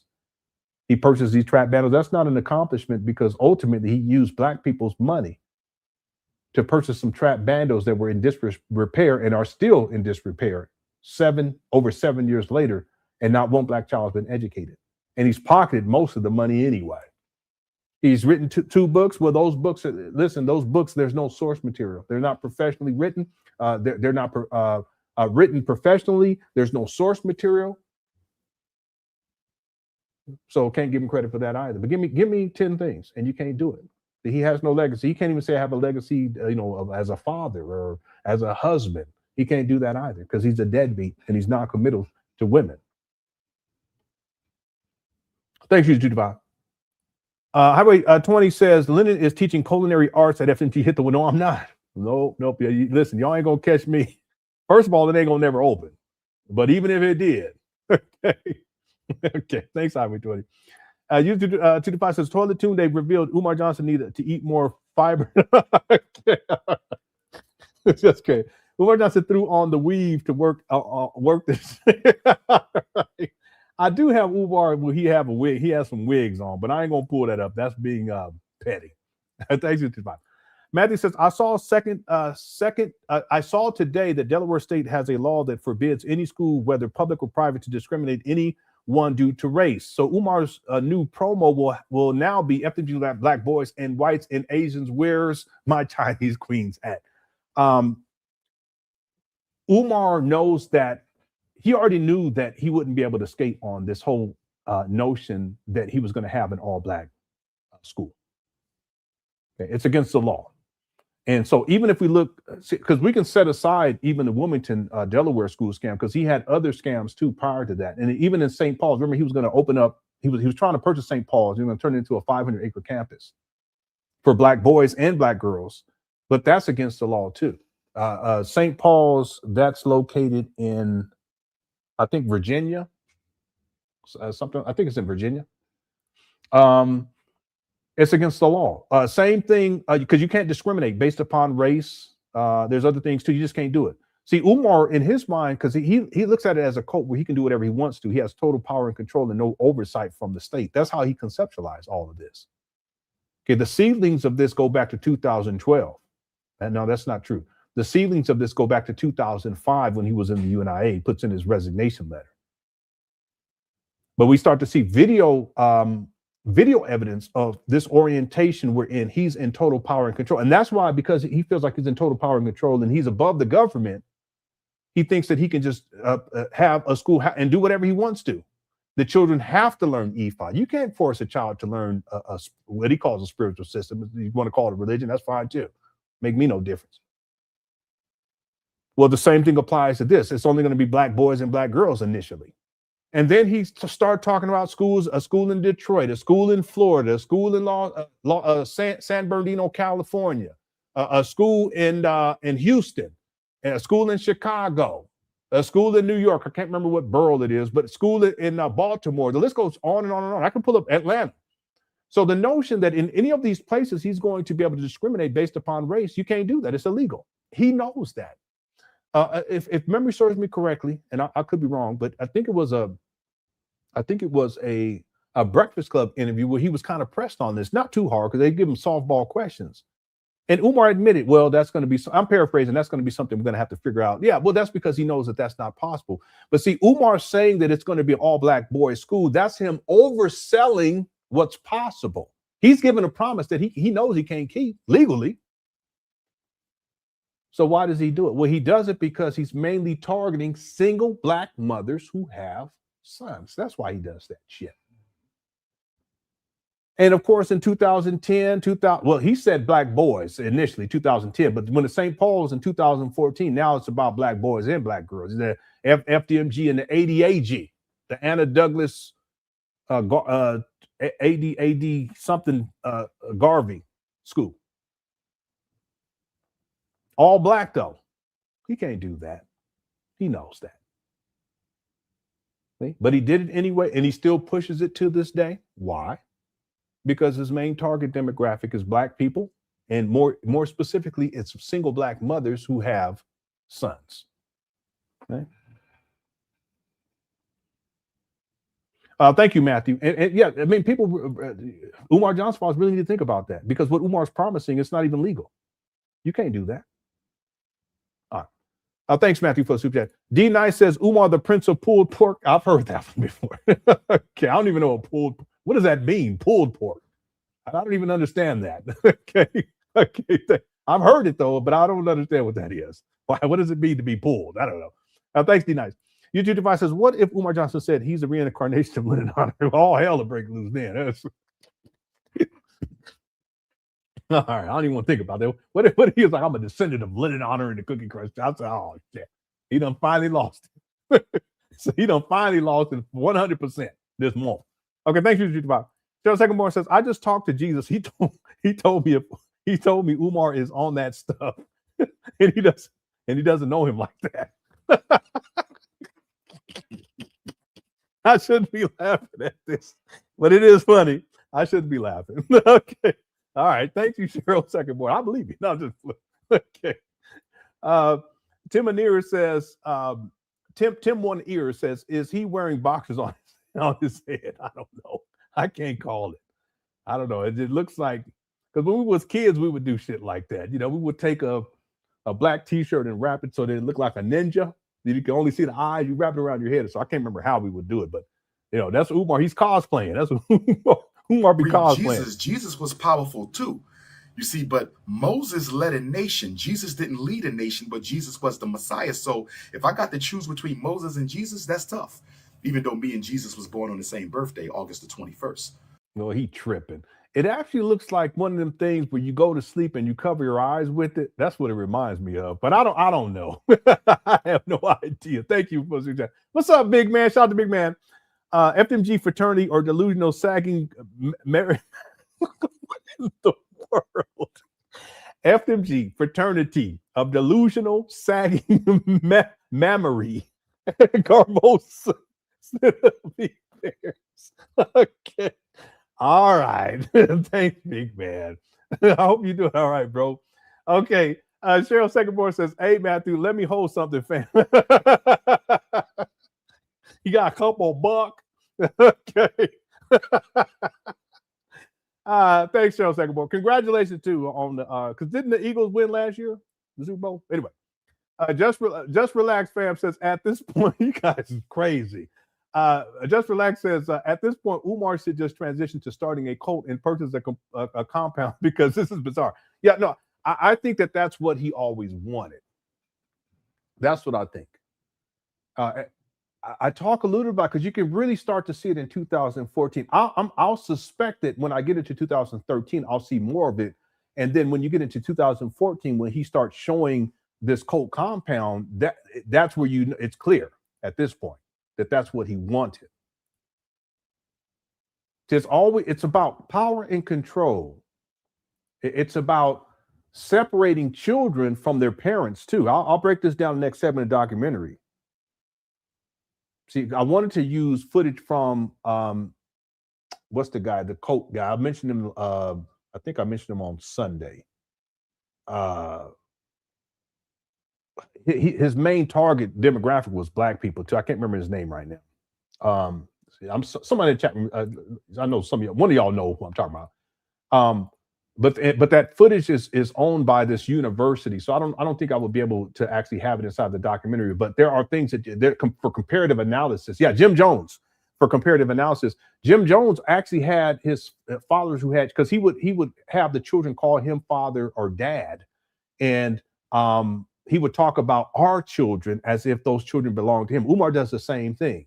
Our boys, our girls. He don't even take care of his own kids. It's about possession. He wants to possess the ownership. He wants to own them. And Jim Jones had his followers who had children. They would have signed their rights away as the parental guardians. I just learned that.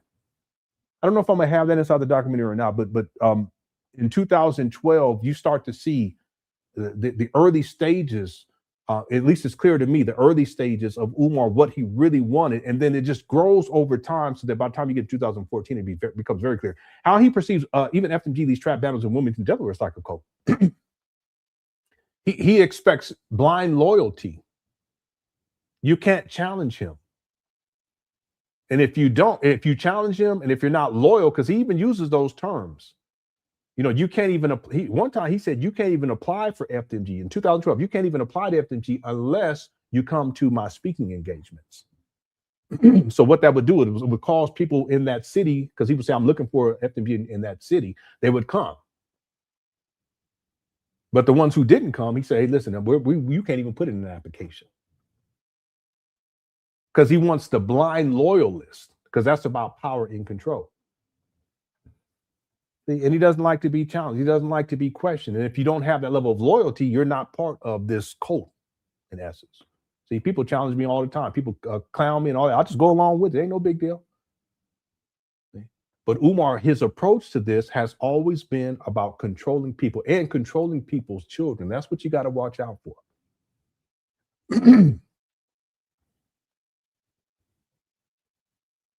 Thanks, Just Relax. Black Wolf says Umar on shrooms and he sees.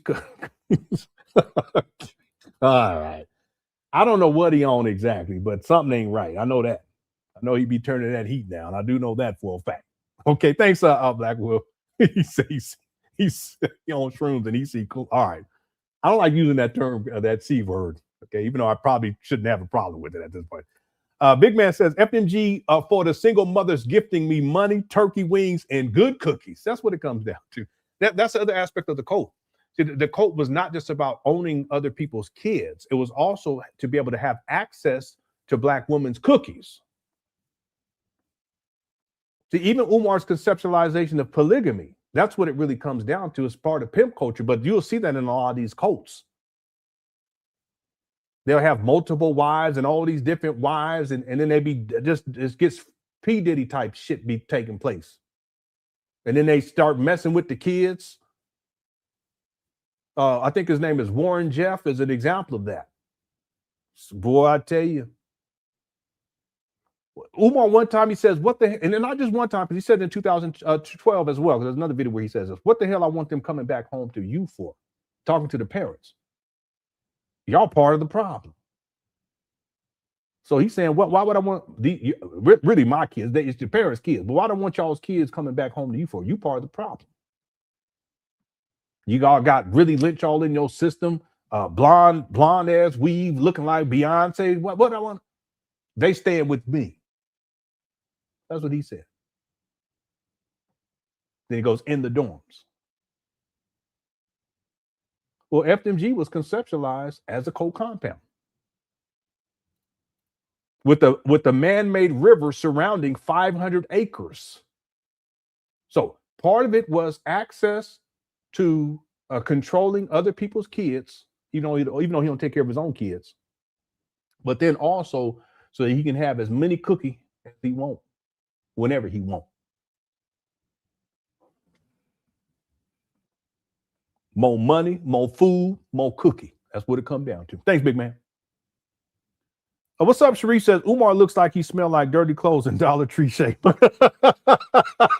Listen, I'm not laughing at the whole thing. I'm laughing at the Dollar Tree shea butter because I'm trying to be nice to Umar tonight.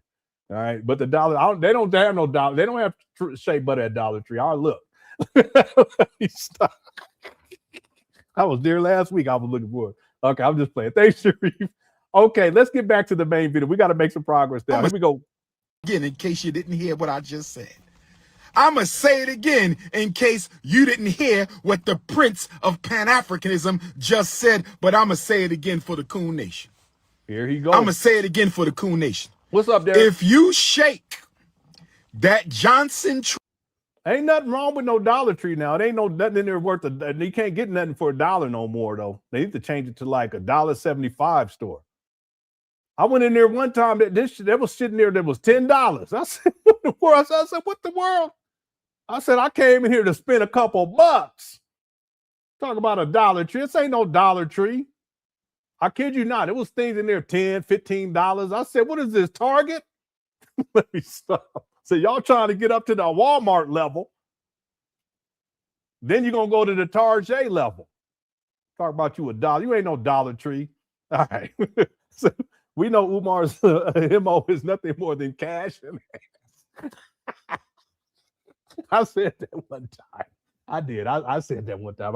I was off the chain when I said it, but it's true. It's true. That's what it comes down to. Okay? Thanks, Black Wolf. Yeah, they need to rename it Dollar-ish. Dollar-ish tree. You're right about that. It's somewhere around there, okay? Yeah, Target. It's too expensive at Target. Walmart done got expensive too. Anyway, let me stop complaining. Here we go. Sound like Umar. If you shake that Shoemake tree, a whole bunch of bunnies might fall out, but not a single bunny will fall out of the tree that I built. You understand? Oh, okay. Well, you ain't built no tree. You just create baby mamas and abandon them. That's what you talking about. Understand me? A man is only responsible for himself. But I want to say this because I neglected to honor my beautiful African sisters today. So I want to send a peace and Pan-Africanism out to all my beautiful black sisters, especially with the natural hair. Here he go. He trying to get that money. I love all black women, whether you got a blonde weave, a pink weave, a blue weave, a Jerry curl, a S curl. Whether you're lesbian or bisexual or heterosexual. I ain't gonna lie. I like the lesbian women, boy. Anyway, but that's besides the point. I love all black women. Understand, I love you all. But I want to give a special shout out to the ones who wear their own damn hair. Wear my natural. Umar, you dye your hair. So cut it out. Cut it out. Yeah, he said Jerry curl. I don't know why. But that's Umar. And don't make me pull up the video with you with your wigs on, you goofy. Head queens at. Where are my all natural head to toe queens at? No BBL, no.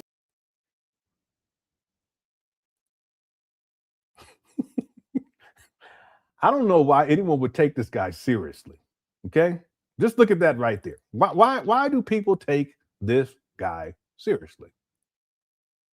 I don't understand it. Someone please explain it to me. I don't mean to be petty.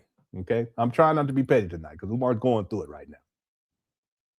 But why would anyone take this guy seriously?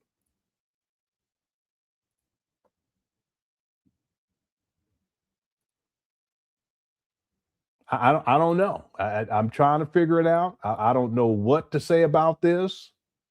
I have no clue.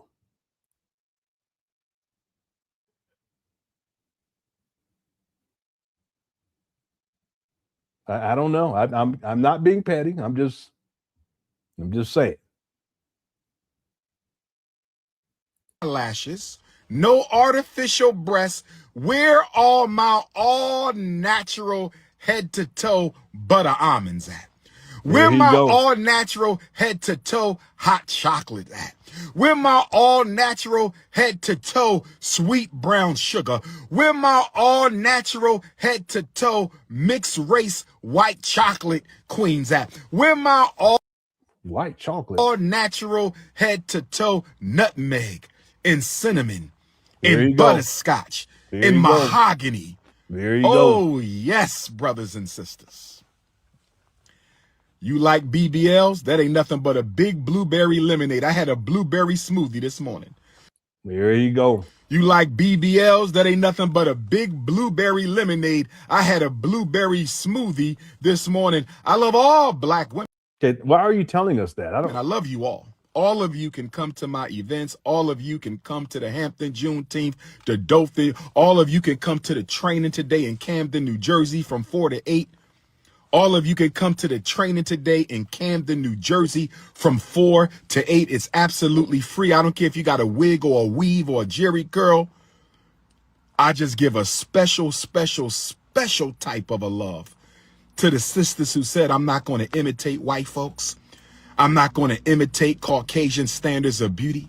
I'm not going to let the white man dictate what beauty is in my life. That's all I'm saying.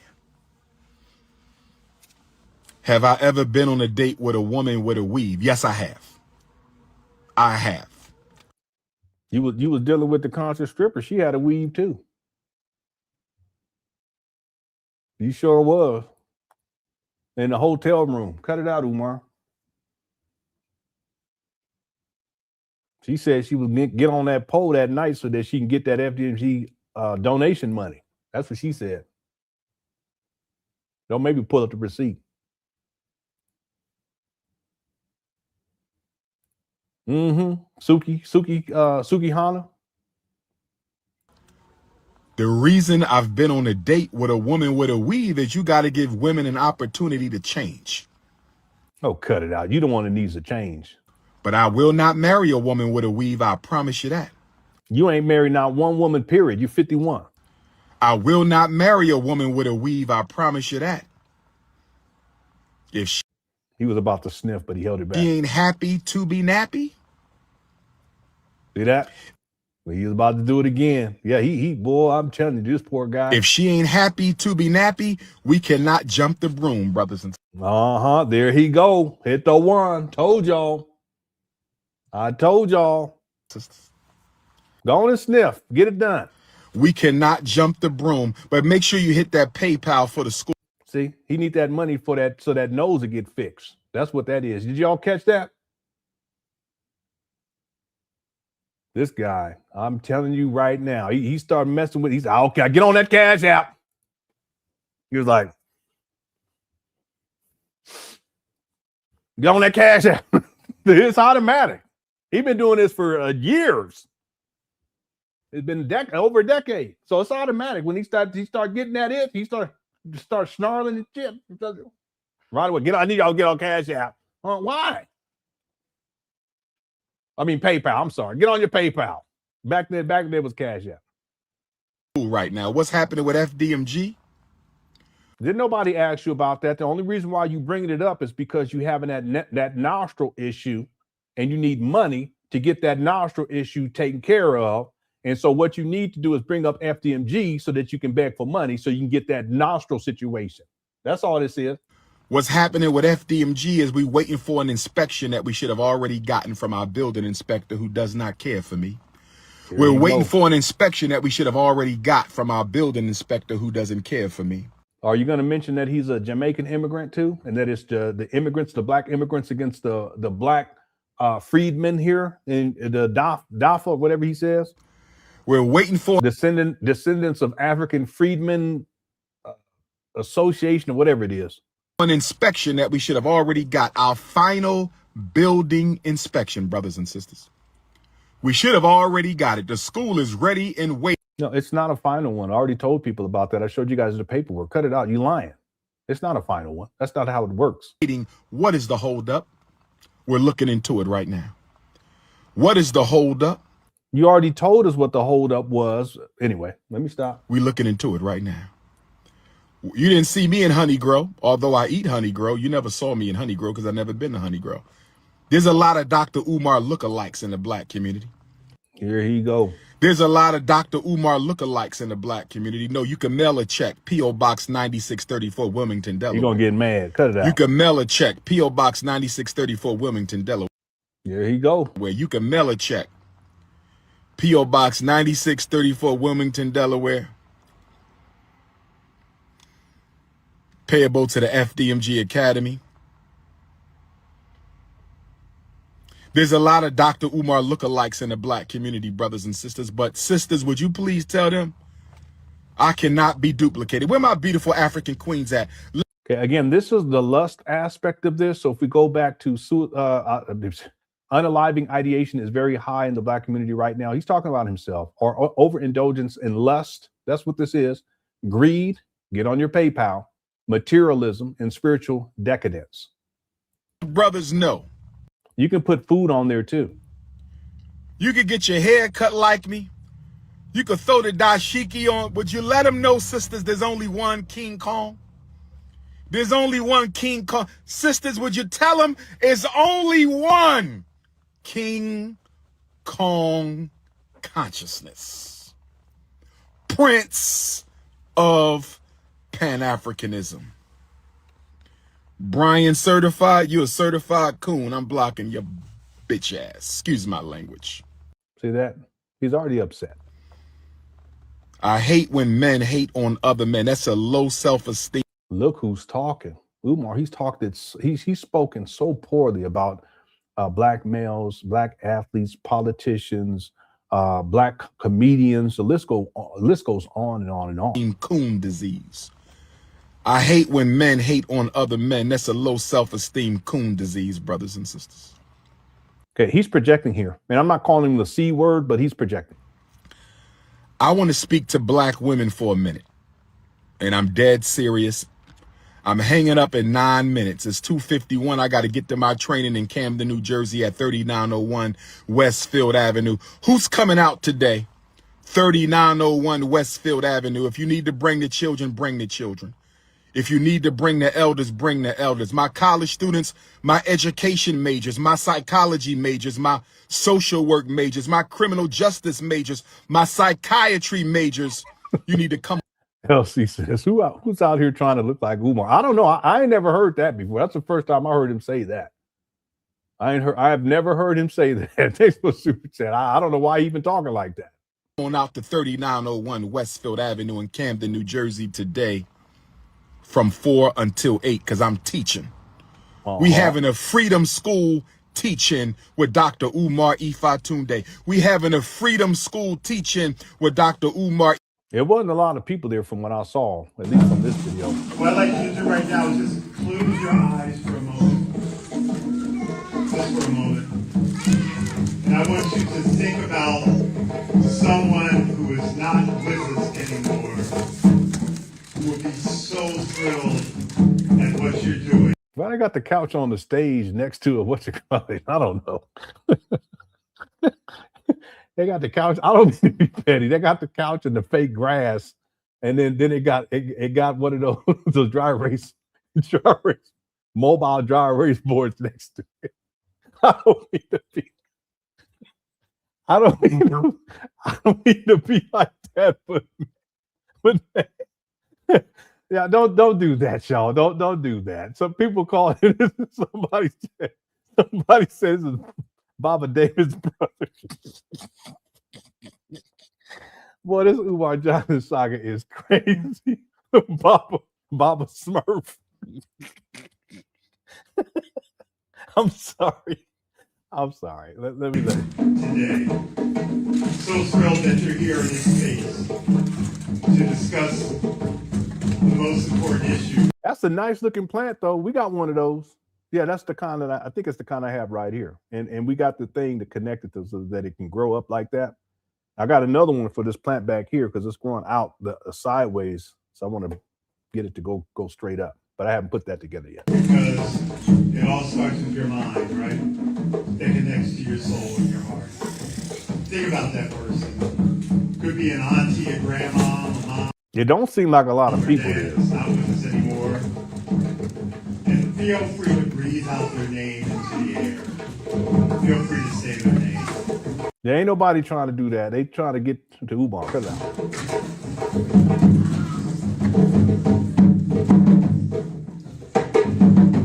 Yeah, ain't many people there. She ain't even looking. This lady right here with this beanie on, she's like, yeah, okay. Now, let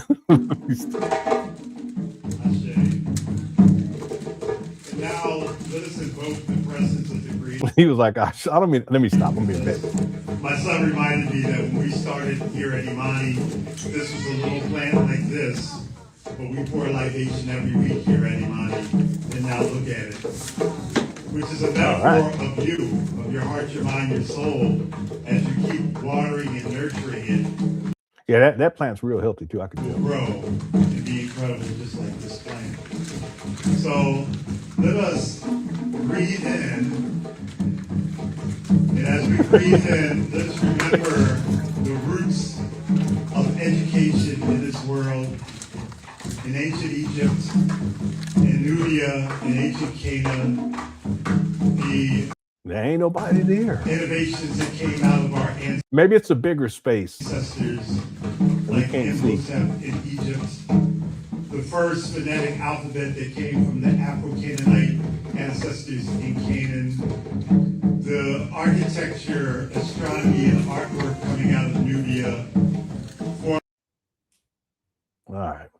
Yeah, I guess that's the intro. Tunde, because yesterday was the anniversary of SNCC, the Student Nonviolent Coordinating Committee, the most revolutionary college organization in American history. I said yesterday was the anniversary of the Student Nonviolent Coordinating Committee. That's the date they was founded on, the most revolutionary black college organization in history.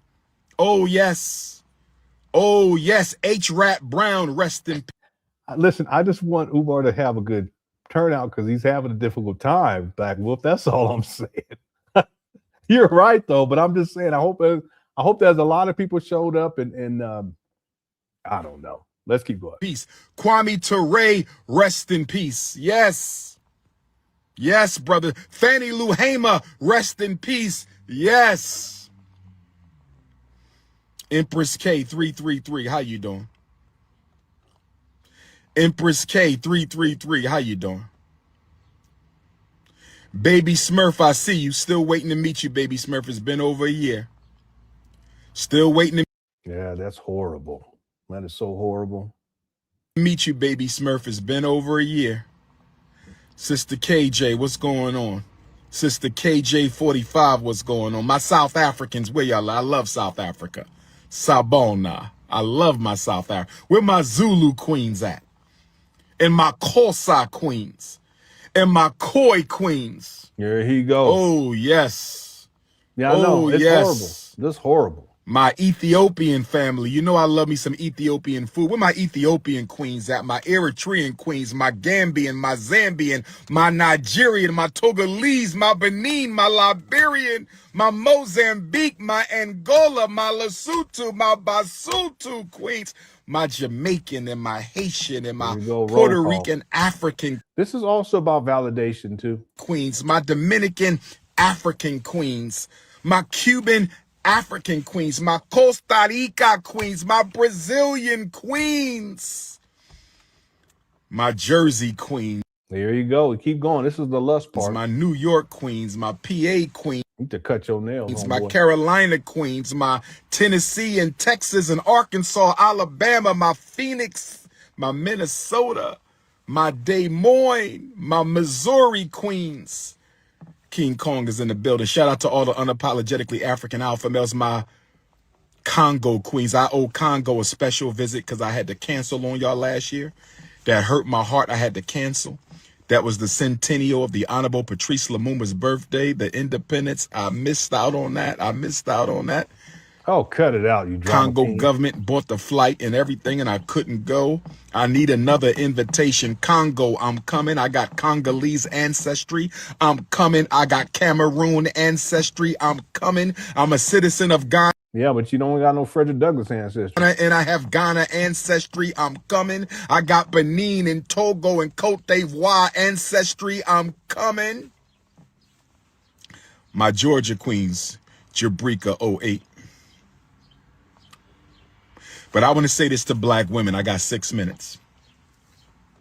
Don't you ever contemplate taking your life. Y'all hear me, sisters? Okay, and this is Umar. He's projecting. He's talking about himself. So this is what we were talking about at the beginning of this live stream. Here we go. Suicide. Black men and black women.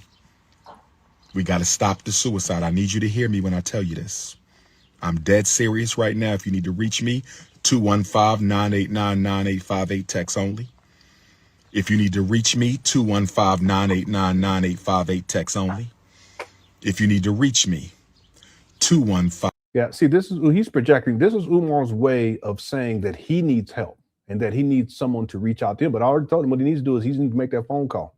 989-9858, text only. I like the idea, Precocia. I like that idea. Get at me.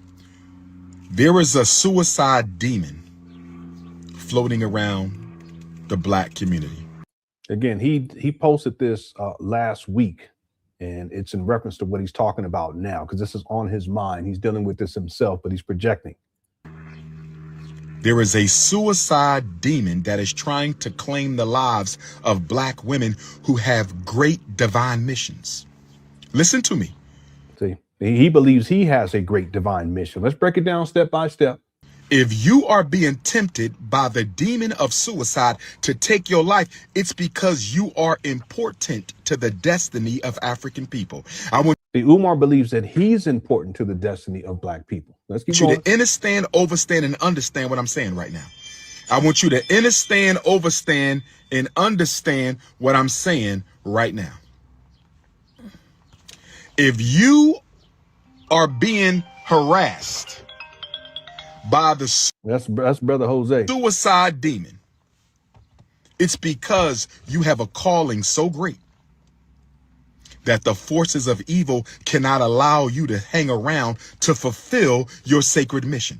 Those who get tempted with suicide are some of God's most special people. You have to fight that. See, he believes that he's special, right? That demon, don't you give into it.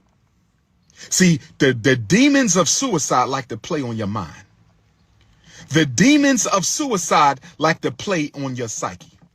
The demons of suicide like to play with your emotions. And what they do is they harass you with negative emotion. They harass you with depression. They harass you with anger. That's him. Harass you with desperation. That's him. This is all desperation. They harass you with failure. And yeah, that's him. He's the failure. The FDMG.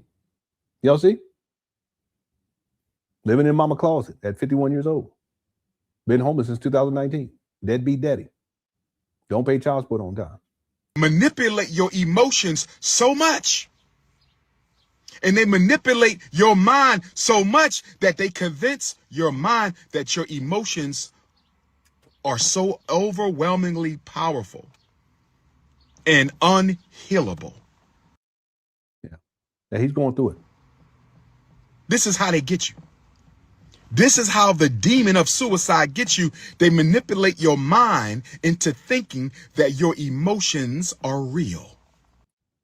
Yeah, but again, this is all projection on his part. And instead of owning up to why it is that he's where he's at in life right now, and the mental anguish associated with that and the emotions associated with that, he wants to externalize that too, as if there's some sort of demon going around doing this. No, he's doing this. And he's the one who's feeling this way as well. But he also is interesting too, because he frames it as if he's giving this message to black women, but that's just, it's exploitive. He wants to make you feel as if he cares about you, but what he wants is for you guys to take care of him. Y'all see that? Listen, sisters. No. This is Umar's, he's crying out in essence. That's what he's doing. But this is his way of doing it. Instead of directly addressing his own issues, He wants to put it as if this is something that y'all are going through. And then here's my number to call. You can call me. I'll help you.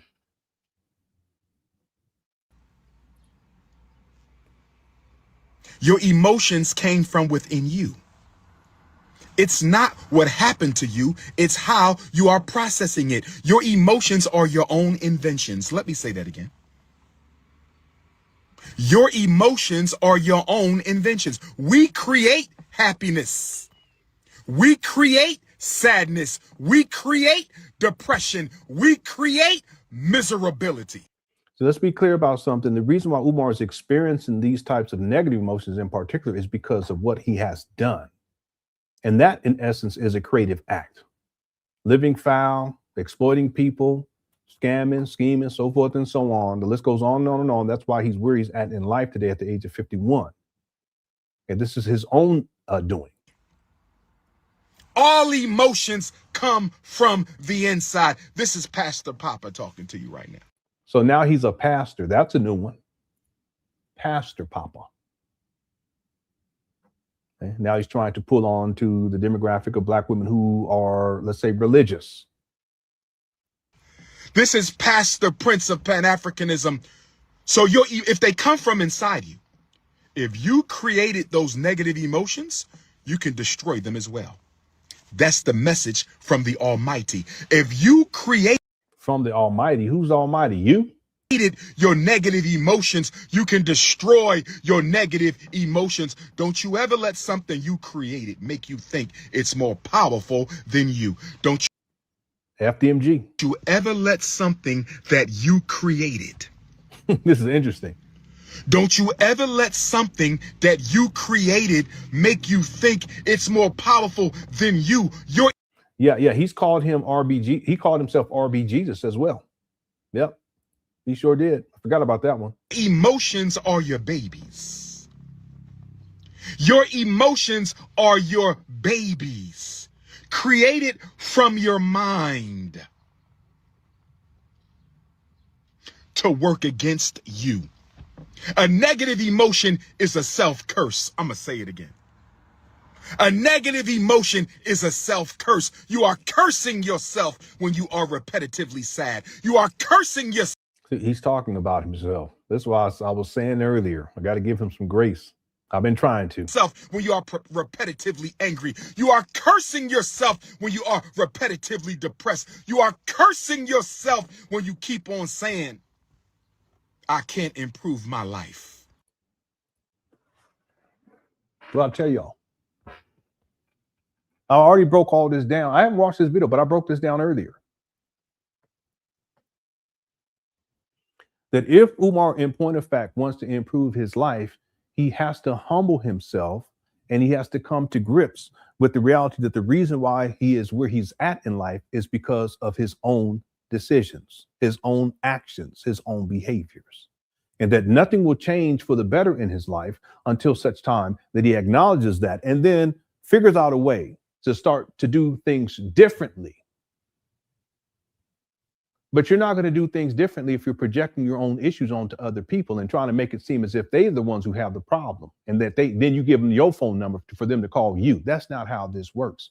Be a man, own up to your shit, and get to work on yourself. You can't do that though if you lack humility. You think that you're the Black Christ, you're the Black Messiah, you're Big Papa. Now you saying Pastor Papa, whatever the shit you said. I'm telling you, he the great deceiver of our time.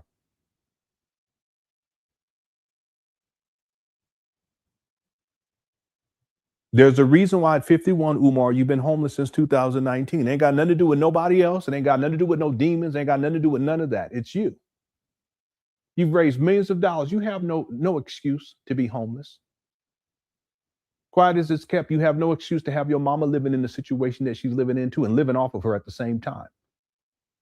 So you need to own that, but you have to humble yourself in order to own that. And then you can start making changes so that your life gets better. It's not going to get better. I've been telling you for years. See, I'm at an age, I could be gone tomorrow. Real talk.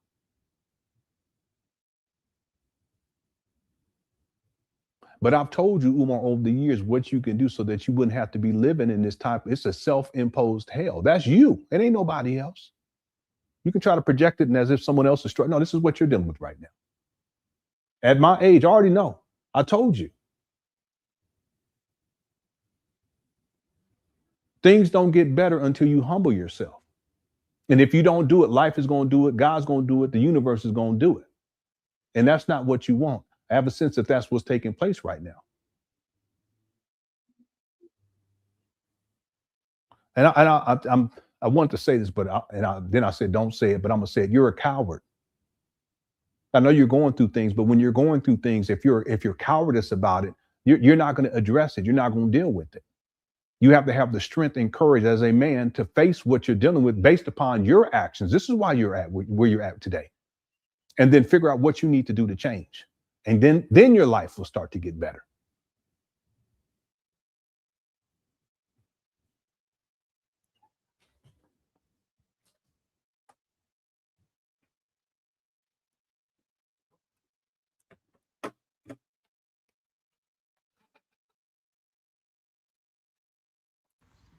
That's not a fact. Prove to me you can't improve your life. But what you need to understand is when you say it, you curse yourself.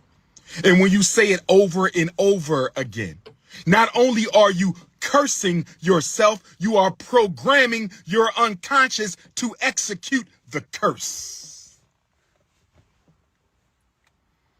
Not only are you cursing yourself, you are programming your unconscious to execute the curse upon yourself. And then you say, yeah, this is not good. So you would think that he would be coming with a much more positive message and not saying things like you curse yourself. See, he's supposed to be this therapist. You wouldn't be talking to, but see, again, it's not about the people that he's talking to, that he's projecting this onto. This is really him. That's why the language is the way that it is. This is how he sees his life and how he sees his world. And then he gets online and pretends as if he's the Black Christ and the Black Messiah and he's Big Papa. it must be the devil. Let me tell you this about the spirits of evil. In Ifa, we don't believe in a supreme evil being, so there's no devil per se, but there are spirits of adversity. And the word devil, the original word for devil, when you translate it from the original language in which the Bible was written, it means adversary. The word Satan means adversary. And in Ifa, we believe in the adversarial spirits. They exist. They are here to detour you from your destiny, the adversaries. That adversary of anger, that adversary of depression, that adversary of suicide. It is he keeps saying it over and over again. This is his issues he's dealing with. Here to detour you from your destiny. If you created the negative emotion, you can eliminate it.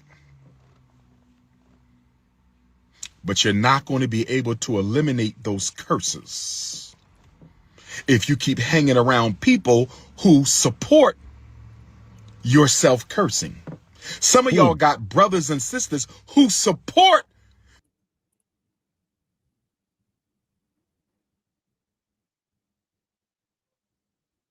See,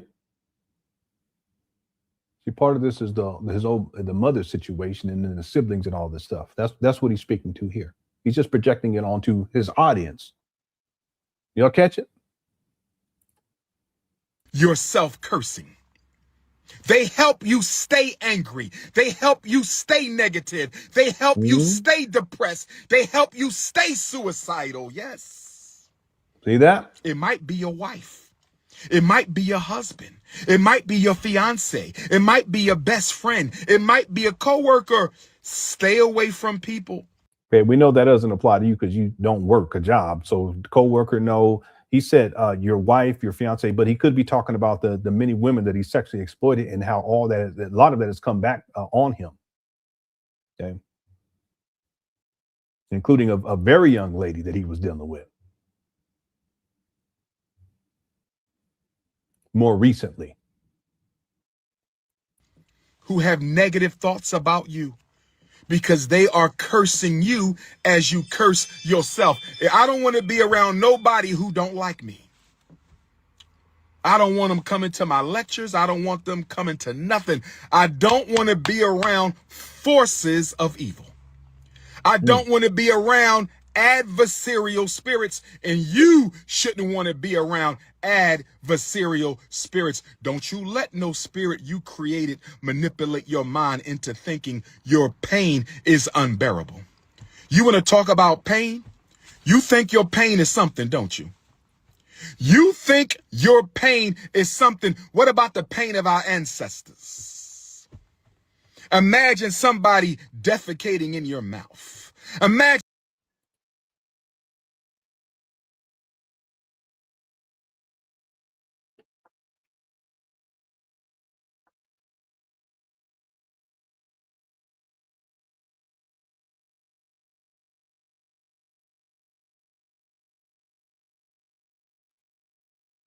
Listen, I have nothing for that. I don't know what that's about.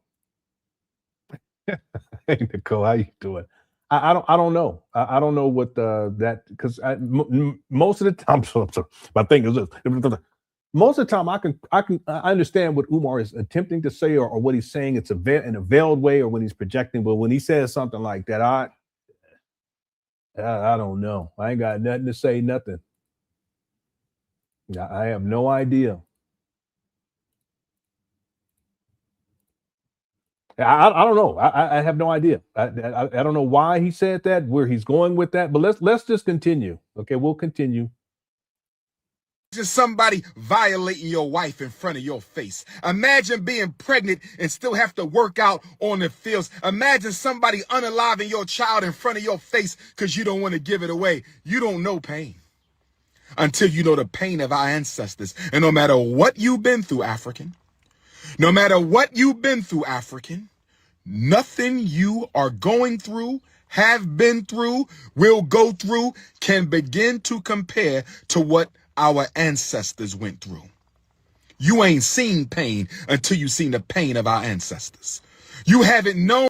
Yeah, you weren't there, so what you talking? Let me stop. Pain until you've known the pain of our ancestors. So when you think you are at your last, I want you to close your eyes and think of a Harriet Tubman. When you think you're at your last, I want you to close your eyes and think of a Nat Turner. When you think you're at your last, I want you to close your eyes and think of a Sojourner Truth or Booker T. Washington. I want you to close your eyes and think of a Ida B. Wells. You think of the enslaved ancestors in your own lineage. When you get down, you remember those who suffered and went through an undescribable, unbearable, unmerciful pain so you could be here today. So you mean to tell me your ancestors went through a hell that no dictionary can describe? Your ancestors went through a hell that no encyclopedia can describe. Your ancestors went through a hell that no museum can accurately articulate. And they went through that hell so we could be here today. And you mean to tell me after your ancestors went through a hell that no other people have ever faced so that you can be here?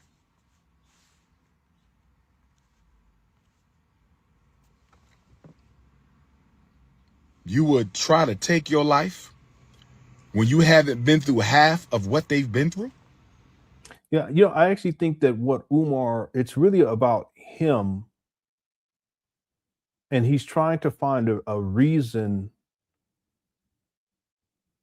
I hate to say this, but he's trying to find a reason not to take it to that extreme in his own life. So he's really, what he's doing is, I guess, calling on the ancestors in the sense of comparing his situation to that of the ancestors, and that their situation was so much more worse, so that he should try to find some, I guess, peace or solace in that would cause him not to unalive himself.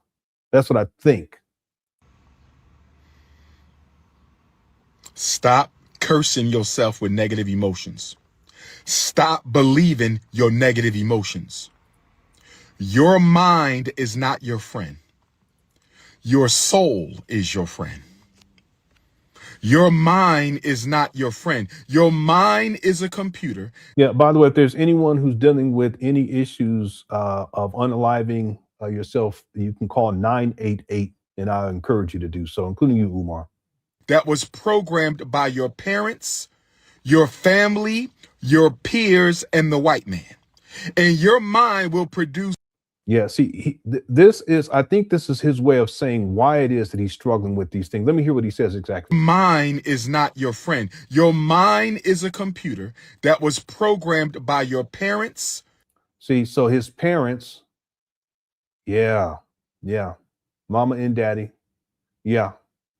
What else? Your family. Okay, family, that's, again, ties to his siblings and stuff, because he had mentioned that earlier. Your peers and the white. Okay, peers, I don't know exactly what he means by that, but then he says the white man, so white supremacy. White man.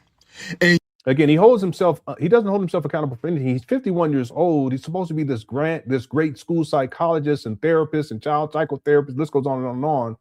But he can't manage this situation himself. He's not equipped to do so, but even still, if you can't manage it, then you go and you get professional help. That's what he needs to do.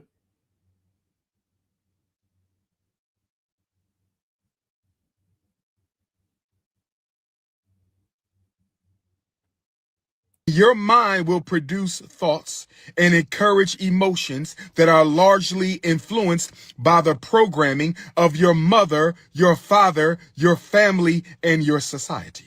So yeah, so this is it right here. And we've talked about this for many years. Okay, again, Umar, he still harbors a lot of anger because he's talked a lot about anger, but he harbors a lot of anger because he was shipped away at a relatively early age.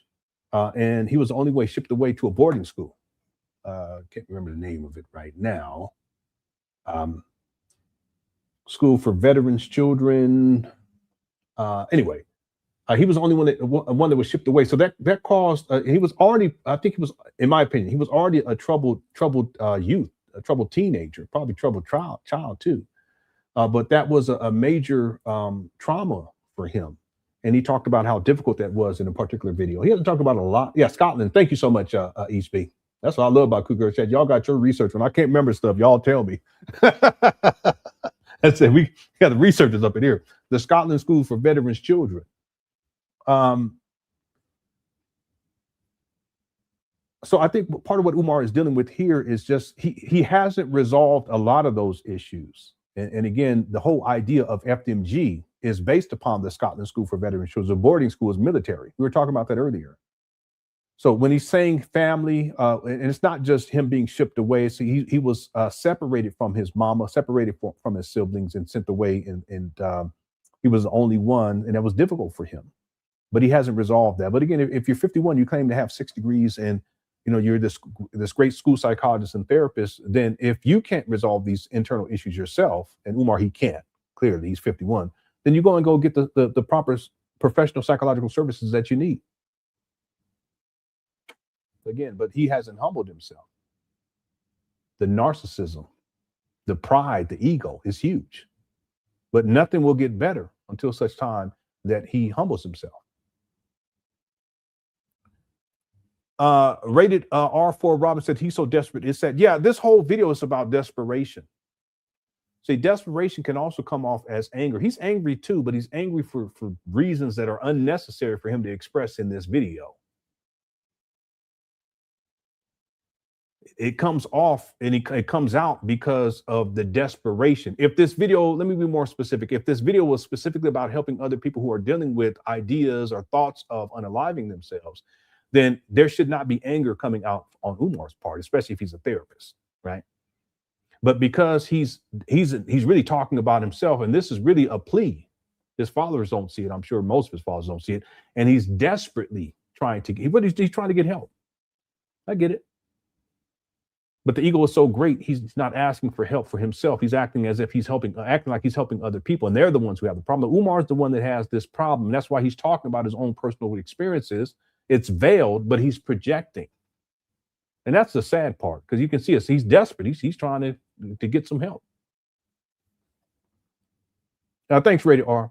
Robin. User 25 says, isn't revolution opposite of to institution building? Yes, that's true. Okay, technically, yeah. Okay, thank you for the chat. Black Wolf says, would one of the super queens make Umar a big pot of something, please? He down bad. This ninja is getting so deep because he's hungry. Feed me more. But here's the thing, though. Food is not going to help. But he said he put that out there because that's one of his go-tos is the food. Sex, food, substance abuse. This is what he traditionally, and I should say historically speaking, this is what he has used to cope. Food, sex,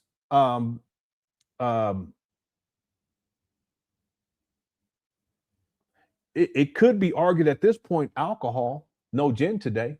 It could be argued gambling, even praise, adoration, validation. We can put that all in the same category. Those three, put them all into one. But he's already mentioned food. He's mentioned crushing they talk about the cookies, right? He can't say substance abuse, but he was having that problem with his nose. That's there too. And right when he started having a problem with that nose, he started asking for money. See? So yeah, a big pot of something. I mean, it may give Umar some temporary relief, but it's not going to solve the problem. See? Thanks, Black Wolf. Do you believe when this is all over that he'll take his, I don't really want to put that out there, or he's too narcissistic for that. I would think that he's too narcissistic, but even still, the fact that he's out here and he's doing this video, he's projecting in this way, clearly he's struggling right now. And this is not the first time. See, Umar, when he gets on Instagram, or if he's on Facebook, or if he's at a speaking engagement, or if he's on a podcast, he turns into a caricature. He starts shucking and jiving. He's, doing all this and all, but that's not Umar. That's not baseline Umar. Baseline Umar is very subdued, in a more depressive state. He likes to sleep. He said that. That's one of the things that he does, like as a hobby. He likes to sleep. He likes to sleep a lot. He said he likes to take, I like to take naps. This was years ago.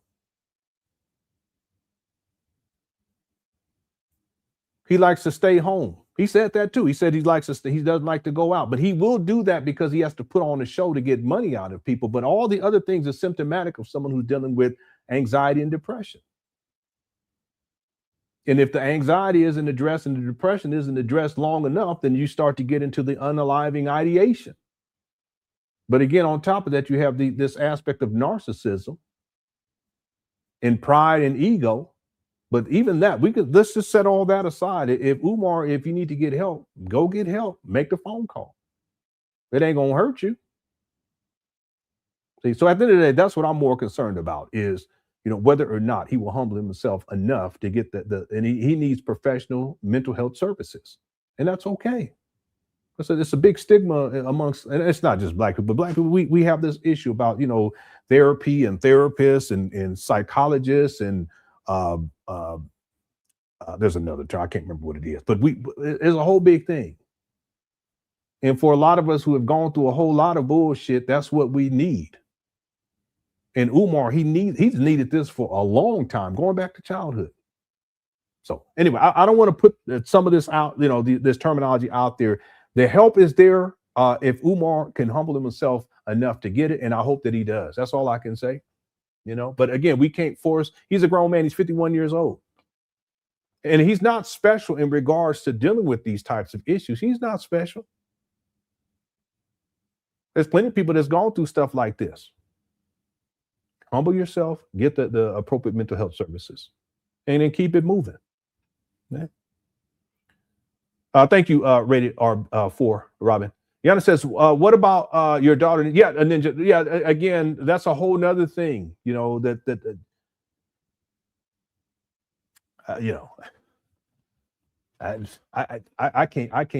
can't wrap my mind around that. How any father could just, anyway, I gotta let it go. Okay, thank you, Giannis. His leading lady says, imagine a mental health professional diminishing your feelings. He is not qualified, and this is dangerous rhetoric. Absolutely.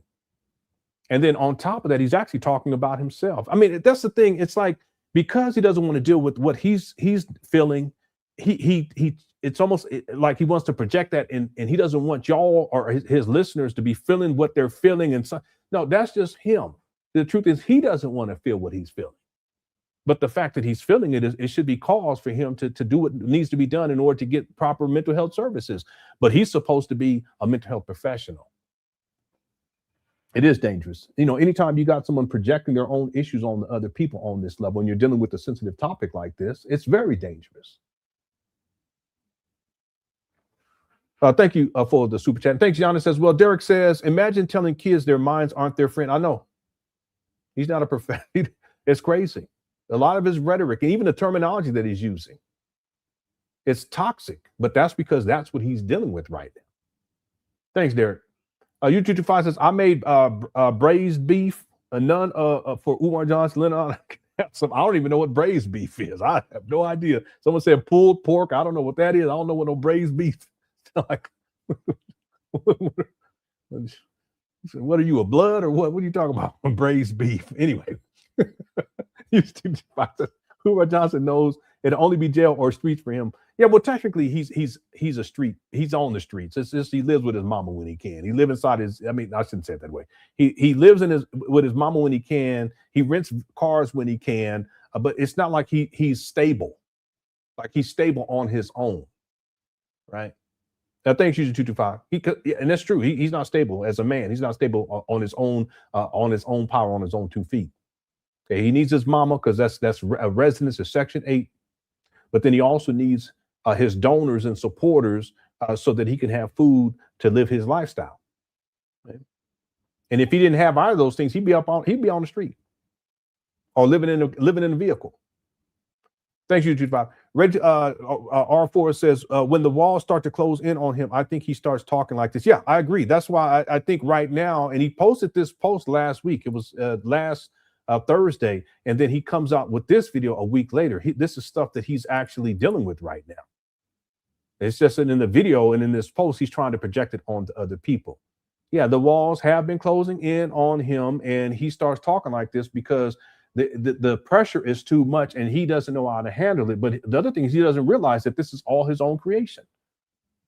All of these storm clouds, and it's not just one, it's symptomatic of all of the treacherous shit he's done, and then it comes back to him. And then when it comes, and it's not just one thing, it's many different storms coming all at the same time. They've always been there, but they're converging. This is how he responds to it. Thank you, already. But see, the response that, and maybe he does have some solution. The solution, again, like I said, is to humble yourself and admit to your failings, and then get the mental health services that you need, and then figure out what you need to do to move forward to improve your life. And I'm not saying it's that simple, but that would be the protocol for Umar. Okay, let's go. And your father were not psychologically and spiritually healthy, your mind is probably not psychologically and spiritually healthy. If the society you live in is not psychologically and spiritually healthy, your mind is probably not psychologically and spiritually healthy. Yeah, I'm sorry. I didn't catch that part because my Bluetooth wasn't working. Let me go back. And the white man. And your mind will produce thoughts and encourage emotions that are largely influenced by the programming of your mother, your father, your family, and your society. Yeah, see, again, this is tied back to his childhood experiences. So if your but also what he's dealing with now, you know, with his siblings and his mother and all this other stuff. Mother and your father were not psychologically and spiritually healthy, your mind is probably not psychologically and spiritually healthy. If the society you live in is not psychologically and spiritually healthy, your mind is probably not psychologically and spiritually healthy. Yeah, I also noticed that when Umar, his hair gets like this too, that he tends to go through things, or he's already going through things, so his hair takes on this shape. You guys can go back and look at his Kobe Bryant rant as an example. If your extended family, your aunts and uncles and cousins and nieces and nephews and your church and your masjid and your temple, if they were not spiritually healthy in childhood, you're probably not spiritually healthy. Don't you go around believing everything your mind tells you. Your mind is a computer that generates thoughts, ideas, and emotions from the content programmed into it while you were a child. See this? This is all childhood issues. Use your mind to solve problems. Your mind is for the use of practical problem solving. You use your mind to solve problems in the real world. You don't use your mind to solve spiritual problems. You have to go to the soul for that. Stop listening to your mind. No, you need to go to therapy, Umar. When it gives you advice about spiritual issues. Or counseling, something. Your mind cannot give you advice about spiritual issues because your mind is the kingdom of the ego, and the ego only care about problems and victories.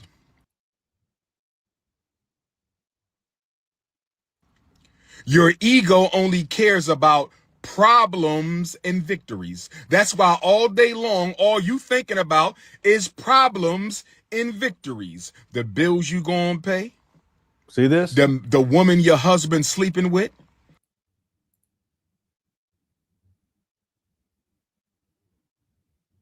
The man your girlfriend sleeping with. Problems. And you think about what? Victories. I'm going to get my hair done. I'm going to get me some new Jordans. I'm going on vacation. I'm going to the Cardi B concert in Philly last night. That's all your mind cares about. Past and future. Your mind don't live in the present. Only the soul can do that. He just talking about what in the world? Your mind don't want nothing to do with the here and the now. You know why? Because right here and right now, you don't have a problem. Right here and right now, you don't have a triumph. Right here and right now, you simply are. No, Umar, you have a problem. You're just not unwilling to deal with it. That's why you're projecting this onto other people. Anyway. You are without any problems and without any victories. Your ego don't like to deal in the present. Because in the present, you can only be at peace. And the ego doesn't identify with peace. The ego identify with problems and triumphs. Well, he just talking. He ain't making no sense. Why am I yelling? Block. See this? I love you too, Big Dog Cookie. I love you too, my butterscotch queen.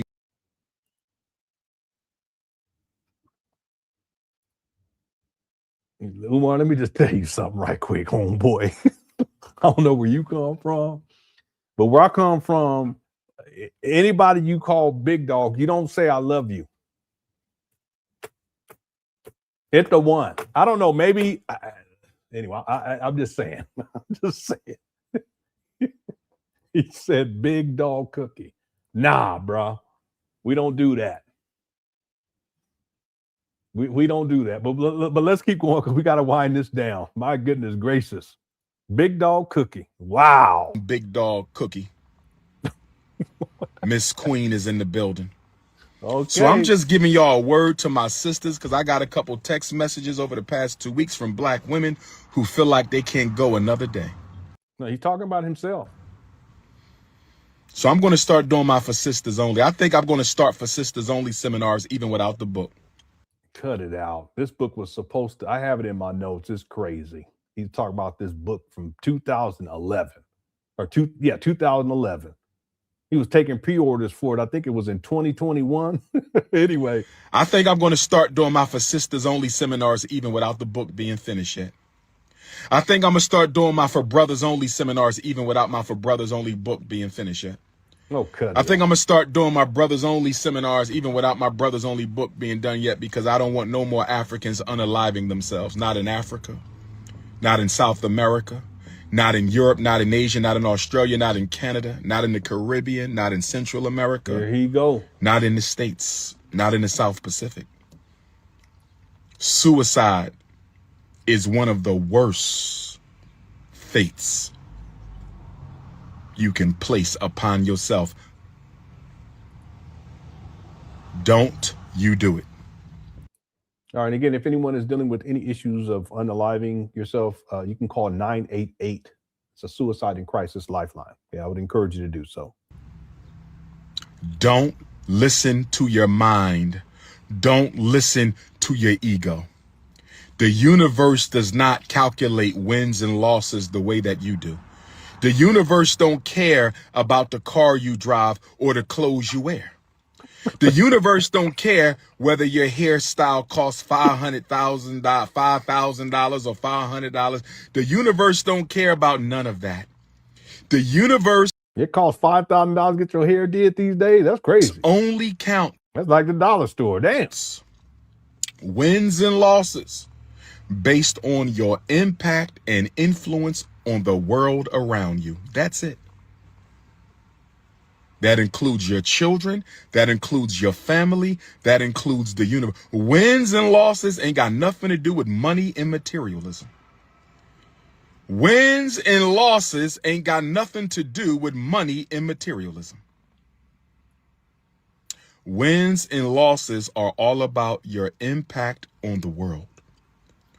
Are you going to leave this place better than the way you found it? That's it. Oh, man, I don't like to hear him talking like this.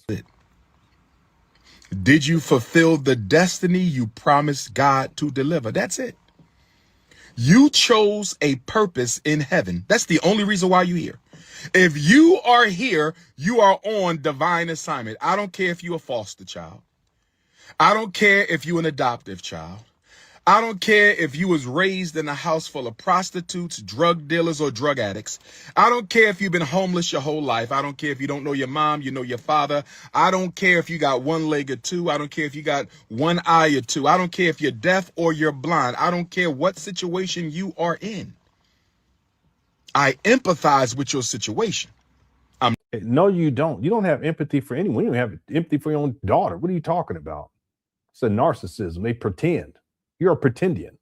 Not dismissing it, but you have a purpose. Again, it's kind of narcissistic too that he's really talking about himself this whole time. It's it's weird, but it's like narcissism too. You got to be about him, but it's in an indirect way. Purpose. Dr. Umar, my mother never wanted me. So what? God wanted you, so you. Then here we go. Mama, they were shipped away. Here, what's next? Dr. Umar, my father never wanted me. So there you go. Daddy abandoned that family. So what? God wanted you. You here. What's next? Find and fulfill your purpose. That's it. Find and fulfill your purpose. That's it. Find and fulfill your purpose. What we talking about here? We talking about you. What we talking about? Practice? I don't know. Stay focused. Suicide, the suicide demon only messes with those who get distracted from their divine mission. If you are under the spell of the suicide demon, you got distracted with money and materialism. He's talking about himself. Wow. Begging for all this money for all these years. Look at how he's dressed too. These little suits, this cosplay shit, the Pan African cosplay, that's just expensive. Buying all these dashikis and all over, this guy probably got about 1,000 dashikis by now. Since 2010, 2009-ish. Women talking about I'm going to take my life because my husband left me. Oh, goodness, Umar, cut it out. Yeah, it is. It's like it's like self-talk therapy, but I don't mean to laugh. Let me take that. I didn't mean to do that. It is. It's like self-talk therapy, but it's still misdirected because he's not addressing it from the vantage point of him acknowledging what he's going through. He has to project this onto Black women as if they're going through this.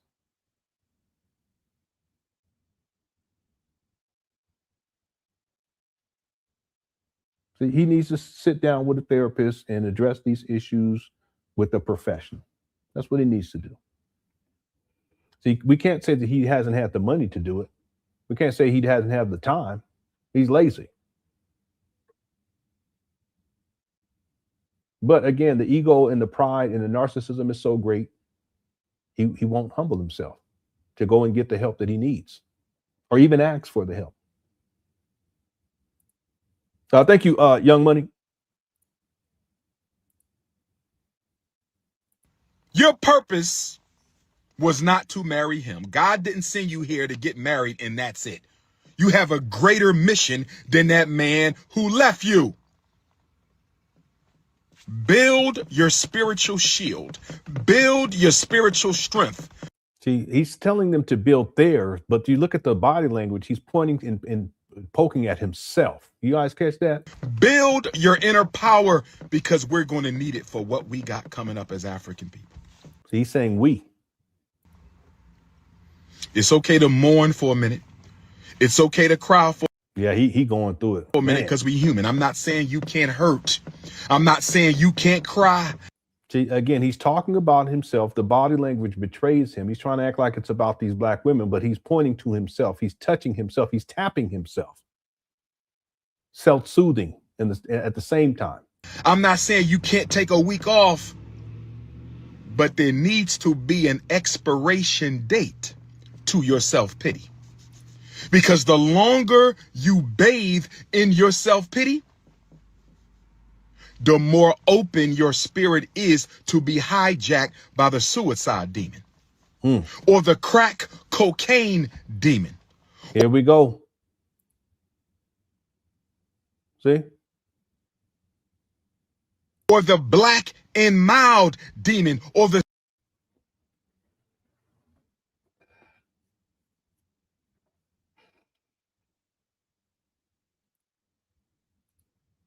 man.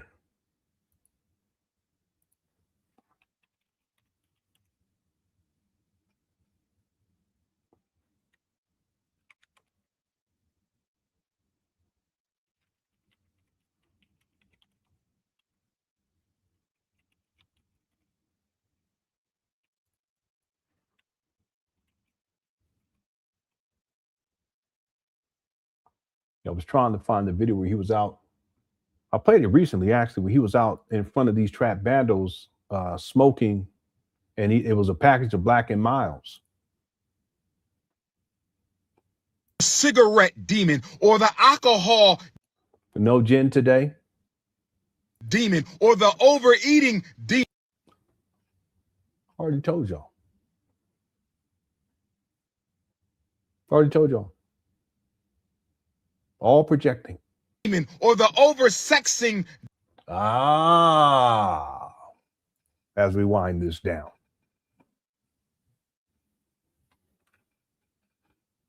I have videos of video Umar smoking.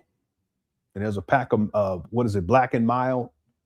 He talks about the overeating. I already told you guys that one of his addictions is food. That's one of his coping mechanisms. That's why sometimes he'll get real big.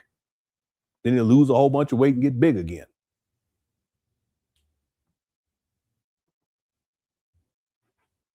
Substance abuse.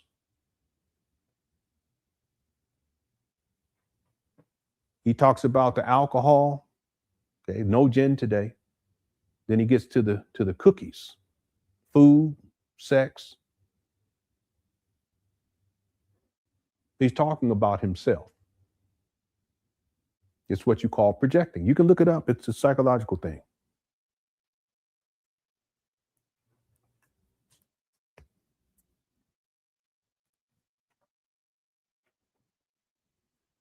We're almost done. Well, I wasn't even planning on live streaming today. Goodness. Here we go. Or the alcohol demon, or the overeating demon, or the oversexing. Mm-hmm. See, if we go back over here, look.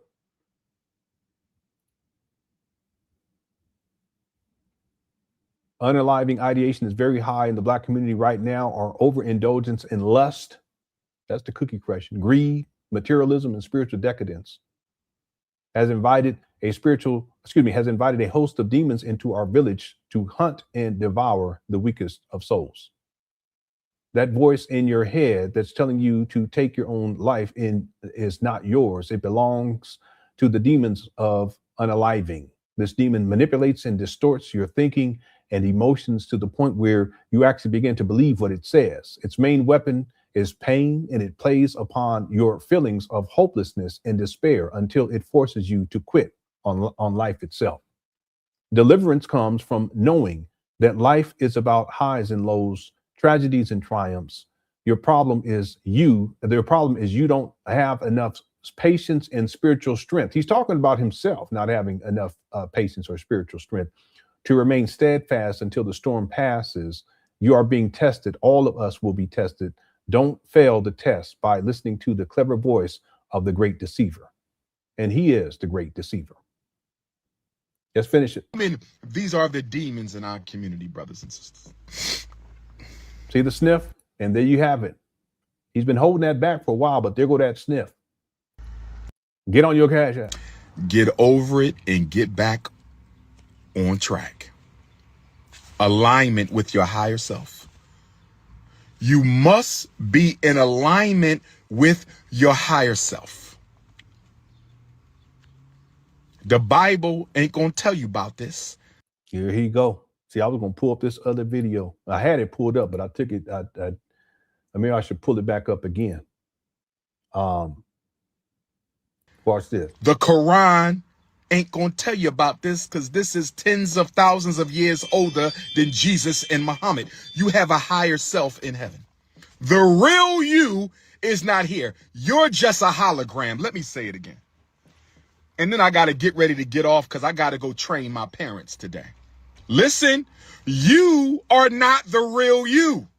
The real you is up there with the Almighty. Yeah, this is spirituality metaphysics concepts. I was into this stuff too long time ago. Okay, so I understand where, because a lot of this stuff, there were other people who spoke about this. Phil Valentine, Dr. Valentine, Bobby Hemmett used to talk a lot about this. Also, Dr. Delbert Blair used to talk about these concepts long time ago. So he's sourcing a lot of that material. I've been there when I was in my spirituality metaphysics stage. You are a hologram of the real you. I wasn't into the hologram part because that's more sci-fi. But anyway. Sent into human form to fulfill a divine mission your soul needed to work through in order to get closer to the Supreme. This is boot camp. Don't quit before it's over. This is boot camp. Your life is boot camp for your soul. Don't quit before it's over. But in order for you to succeed boot camp, in order for you to succeed boot camp, in order for you to successfully complete boot camp, you got to be in alignment. If Dr. Umar's inner soul isn't in alignment with his higher self, if Dr. Umar's inner soul isn't in alignment with his higher self, if Dr. Umar's inner soul isn't in alignment with his higher self, he can be hijacked by demons.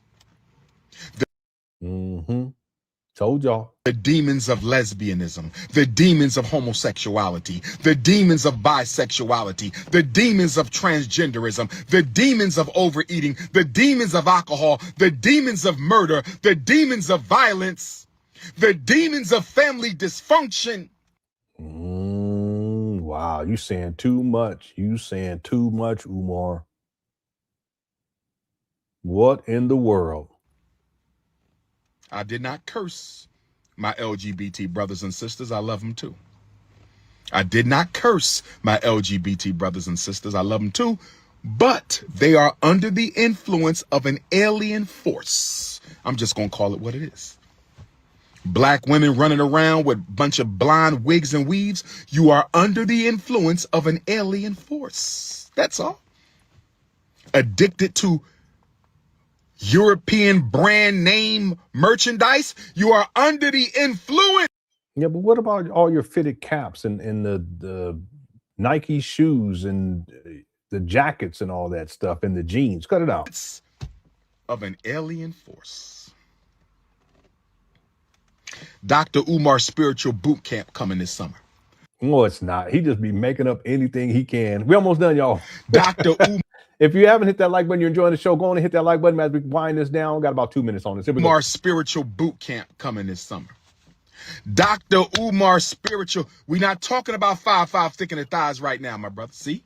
Here he go. This is not the time for that. We are not talking about 5'5" thick in the thighs.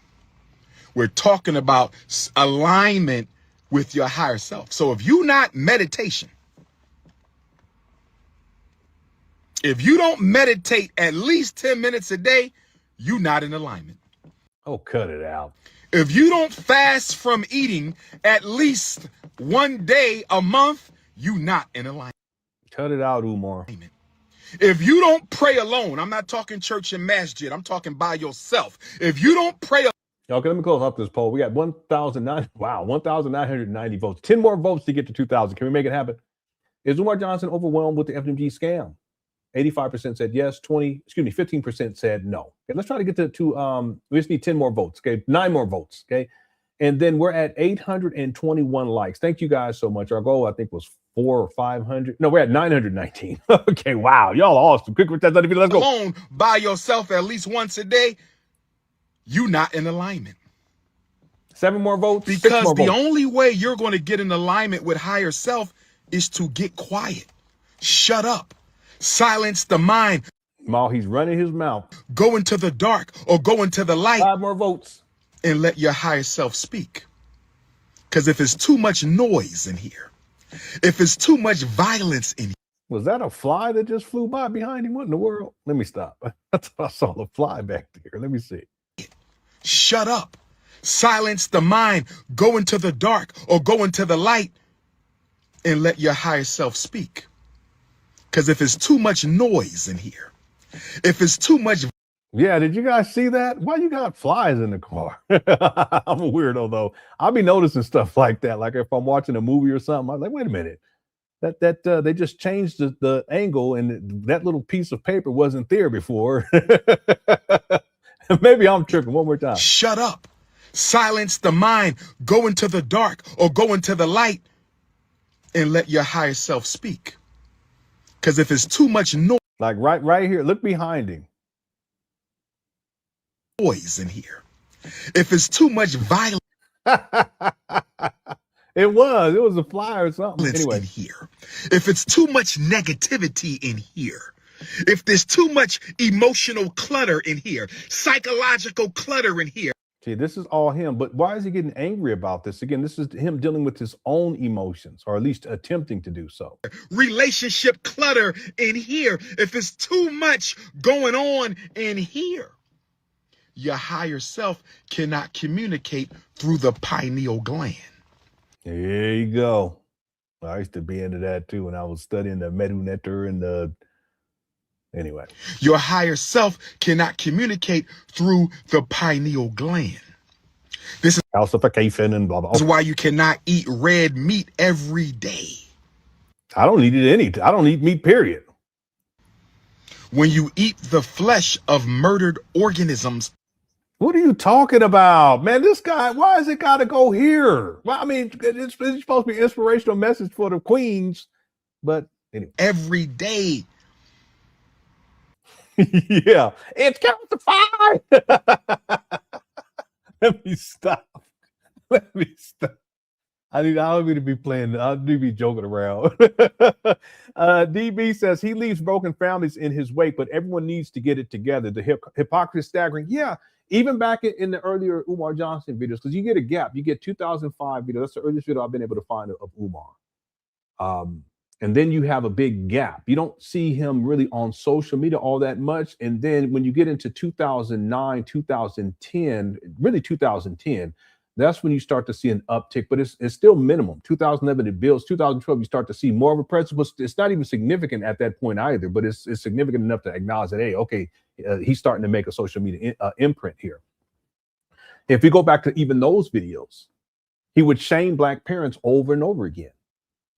And at that time, he was a deadbeat too. It's just earlier on, he was a young deadbeat, a younger deadbeat. He's still a deadbeat to this. Ain't nothing changed. You can go back to 2012 and we're in 2026. He's still a deadbeat and don't care. He's on here talking about, baby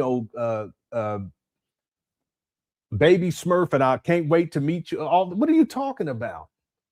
She came out, exposed him last year around this time, and he still ain't made no inroads. She was homeless. I don't know if she still is.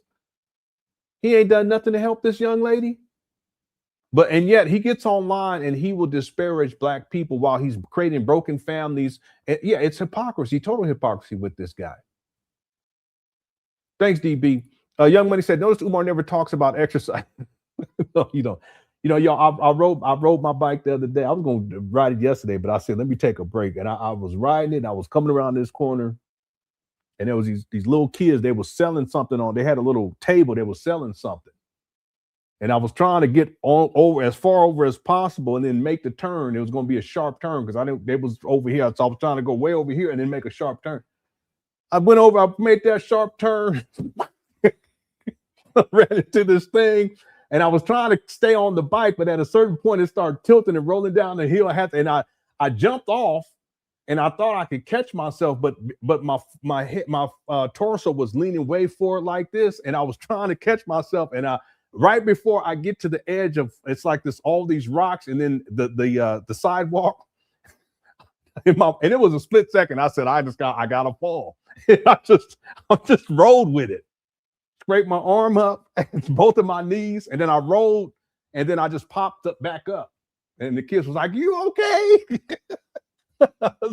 It could have been really bad, but I just had to roll with it. I ain't been back on that bike since anyway. Anyway, I was embarrassed too, because you don't want to let the kids see you like that. I was so embarrassed. I said, I'm glad that nobody catch it on their cell phone and upload it onto YouTube. I'm serious. I have a big old scab right here, and it's not a lot of scabbing on my knees, but boy, it was bad. Anyway, I'm happy that I rolled with it, because otherwise I would have fell straight onto the face first, torso first, onto the sidewalk, and that would have been really bad. I wouldn't have been on here for about a month. Okay. Ginger Spice says, I need your strength, Lennon. How did you get through documenting on this fool? It can be tough. It can be tough. It really can be. I look at it as like a job that has to be done. That's how I look at it. And I also have to separate, because there's a lot of stuff that he says, even in 2012, that when you listen to it, you're like, man, I don't even want to hear him talking like this. It gets worse, but even back then, you hear him saying things, and because we've already covered a lot of the later stuff, 2018, towards the end of 2018, 2019, all the way up to 2026. But if you go back to 2012, 2011, 2010, you'll hear him say stuff, and then you've already heard him talk about these things, if this makes sense, in his future videos. That kind of makes it a little bit easier, and then I can compartmentalize a lot of the stuff too, because I see him as someone who's dangerous to society. I see him as someone who has no business being around children. I see him as someone who's predatory towards Black women. And so if I have to go through this process of archiving and analyzing and taking notes and then putting together this documentary on his whole life, then so be it. Because on one hand, and even as we're going through these days, it helps people to keep themselves safe from a predator like Umar. But even after this Umar Johnson saga is over with, people can look at this documentary and they'll be able to look for other things. They can look for things in other people to see whether or not they are the type of character as someone like Umar, Polite, Jay Morrison, Nature Boy types. Okay? Yeah, so I'll stick with it, and then of course it helps to get it's more difficult to do this, like we'll watch videos and then I usually put them on 2x speed, and then I'll be doing stuff, and then I'll just take down notes or I'll type out notes depending on where I'm at. But when we do this live like this, it's a lot easier because the Cookie Chat's undefeated. Okay. All right, thank you, Ginger Spice. Thank you for the $44.44. All right, very gracious of you. Okay, let's finish this up. Everyone in the Cookie Chat, we did get to 2,000 votes, and the final tally here is Umar Johnson overwhelmed with the FDMG scam. 85% said yes, and 15% said no. Let me close that out, and we got to 932 votes. 32 likes, 932 likes. So way past our goal for today. Okay, let's finish this up. Thank you guys again. Cookie Chat's on the video. Let's go. Your mind cannot detox and connect to the higher self. You are not the real you. And the person you married to, that's not the real them. That's the hologram. Oh, cut it out, Umar. I know one thing. When me and my wife be in the bed, there ain't no hologram. That warm, soft skin, that ain't no hologram. Okay, anyway, let's keep going. That's the hologram. I just felt like I have to say that, And you don't know what demons have infiltrated his or her hologram. What are you talking about? Some of us have demonic possession. Oh my. You got demons in you. You say, that's not even the way I think. Why am I thinking like that? Remember, what is he talking about, though? Devil has no power to force you. The devil can only motivate and influence. The demon has no power to force you. The demon can only motivate and influence. You know how these people say rap music made me commit the murder. Rap music. I listened to some rap music and I went out and I unalived somebody. No. What in the world? The demon of gangster rap influenced you, but it did not force you. I'm going to say it again. The demon of gangster rap, talking about death and drugs and misogyny, that demon influenced you, but it could not force you. Spirits cannot force. They don't have the power. If they did, then you don't have free will. God gave us free will. This hologram of Ifatunde Oguntade, this hologram has free will. So the demon can't force me to do anything. Well, I tell you, this guy, now he a hologram. He the Prince of Pan African. He's the Big Papa, the King Kong Consciousness, and Prince of Ifatunde, and whole hologram Hogwarts. Because he is a whole, but we ain't gonna get to that right now. Because if the demon can force me, I don't have free will. The demon made a suggestion, but I executed the idea. The demon suggested that you cheat on your wife. The demon suggested that you cheat on your husband. The demon suggested that you curse your daughter out for no reason.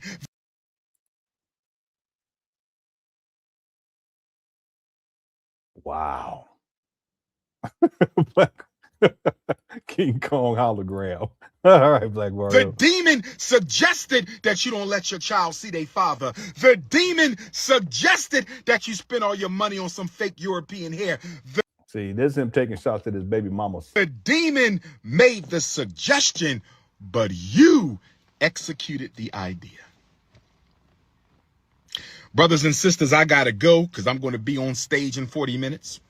If you live anywhere near Camden, New Jersey, that includes my Delaware Africans, my Philadelphia Africans, all over New Jersey Africans, my Maryland Africans. I am speaking today from 4 until 8. It's all about the children. It is the Dr. Umar Ifatunde Black Parent Know Your School Rights Boot Camp. Come on out today, 3901 Westfield Avenue. 3901 Westfield Avenue in Camden, New Jersey at the Imani Circle Fellowship. Come on out and get this information. Tomorrow, next Thursday, the 16th, we will be at 1700 Park Boulevard. Next Thursday, the 16th, we're right back here in Camden, New Jersey at 1700 Park Boulevard next Thursday, 4 to 8. But today, Imani Circle Fellowship, 3901 Westfield. If you learned something today, hit your PayPal for Black boys. It's time to decorate the school. If you learned something today, hit your PayPal. Decorate the school? What are you talking about? But you see, he has to end on money. See, Umar believes that his biggest problem is money, but it's not. He got all types of issues. Fellowship, 3901 Westfield. If you learned something today, hit your PayPal for Black boys. It's time to decorate the school. If you learned something today, hit your PayPal for Black boys. It's time to decorate the school. PayPal.me/FDMG Academy. PayPal.me/FDMG Academy. PayPal.me/FDMG Academy. If you need to reach me, podcast, interview, lecture, graduation speech, family reunions. Family reunions? What the fuck? He's desperate. He's so desperate. Barbecues, family reunions, bar mitzvahs, quinceañeras, what else? Speech, conference, seminars, workshops, interviews, text message, 215-989-9858, 2159. Ike says baby showers if you need. I could do a speech at a baby shower. Yeah, quinceañera. I can sing at the quinceañera de colores, colores de primavera. Oh, colores. Are you a trip? All right. 989-9858, 215-989-9858. Baby christenings and yeah, we still going. I'm gonna be tired to work at tomorrow. I'm gonna be so tired. Baptisms. If you got a funeral, I'll come to the funeral. Bar mitzvahs. If you're getting married, especially if you're getting married. Okay. Somebody's baby showers. Can you imagine this fool who had a baby shower? He'd be so loud. Plus, he got to be the attention. He attention. He got to be the center of attention. It's about the baby. What about okay? What about that baby though? We want to talk. He come in with a baby bonnet on and shit in a diaper. You know, he's trying to outdo the baby at the baby shower. Anyway, if you're gonna have a pizza party, he's done high school graduations already. Okay, let me get out of here because we're supposed to not be doing this tonight. Your child's graduated from kindergarten, I'll come through. Yeah.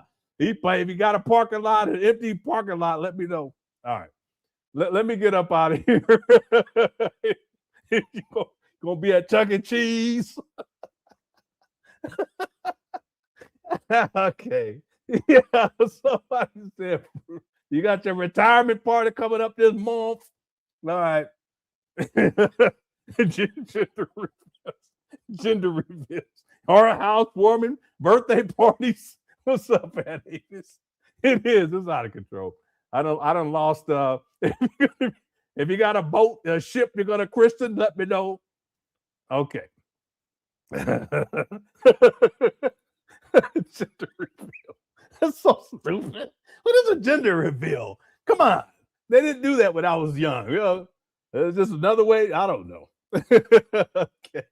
If you got some pets and it's their birthday, it's Chino's birthday coming up real soon. We have him for about a year. All right, let me get up out of here. No, he ain't talking about the bond hearing. He ain't trying to do that. He know about that already. Okay, exorcisms. Oh, who are come in with a red and black dashiki? Oh. That demon gonna look at, hey, Umar, how's it going? Hey, what's up, man? I just so you playing the role. Yeah, I'm just playing the role. Yeah, I'll see you in a couple of days. Yeah. Come on through. All right. If he haven't divorced, he'll be at some divorce proceedings for sure. Seances, yeah. Okay. Take care of that baby. Focus. Okay, let me get out to you gonna have a garage sale, jury duty, I'm coming through, union meeting, sleepovers, sentencing. If you're gonna be sentenced this week, let me know. Taco Tuesday as well. I will come through for Taco Tuesday. All right. All right, I have to get up because I'm gonna be so tired tomorrow. I won't even plan on live streaming. All right. Yeah, spring break. If you got a spring break party, let me know. I'll come through and give some words for y'all. Okay, thank you for the super chat. Done for the day podcast. And then Mr. Controversy says, Umar Johnson, explain how your nose strap hair go up in your nose. What? Go up into your nose from your mustache. like that. But your mustache is razor thin.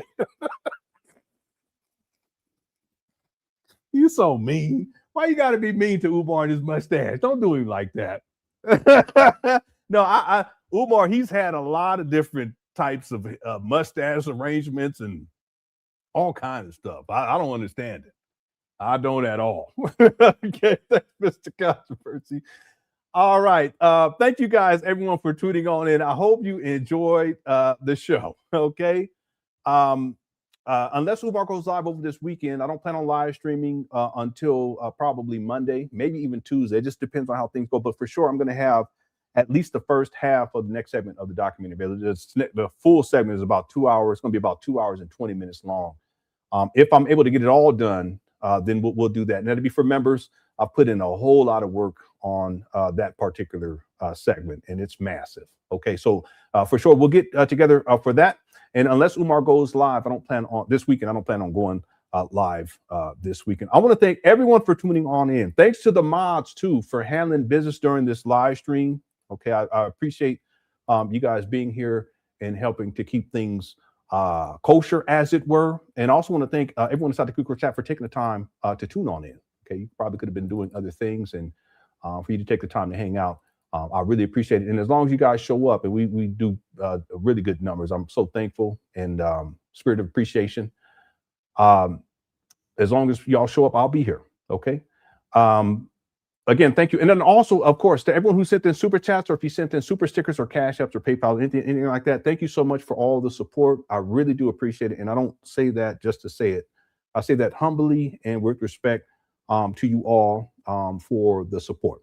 Okay. Again, we always have to stay humble, have the spirit of appreciation, and recognize that the Lord give it, the Lord take it. And so that's why we have to be appreciative. Thank you guys so much. And everyone inside the Cook Crush chat, you guys are the best. And as we always do. All right. Thank you guys again. Okay. Fantastic show. And I want you to enjoy the rest of the week and the weekend. All right. Cook Princess Undefeated. FDMG is coming. FDMG. You welcome, Nicole. What's up, Francisca? FDMG so much for is coming. It's coming. Nina Boo. DB. FDMG is coming. Dr. Coco, of course. Soul Power Southern. It's coming. FDMG is coming. It's coming. Wait for a minute in the car. It's coming. Okay, that's a cool name. Thank you guys. It's coming. It's coming. Caught the bet. Thank you so much. Oh, wow. Wow. It's really early. You're starting your day. I got to go to bed. It's coming. Thanks to the drone guy. It's coming. It's coming. Yeah, we'll see. If Umar goes live, we'll get back together. Thanks, Candid. Night. All right. FDMG is coming. FDMG is coming. Thought his personality. Be twerking, it's twerking. All right. Okay, 999 in the UK. Okay. Yeah. Thank you guys. And again, if you're dealing with any issues with mental health, and maybe you're not feeling well, and you're having thoughts of unaliving yourself, if you're here in the United States of America, you can call 988, and I would encourage you to do that. And that's for everyone. Okay. All right. Thank you guys again for tuning on in. Appreciate each and every one of you. And I'll see you guys very, very soon. Okay. Love y'all. Take care. Peace.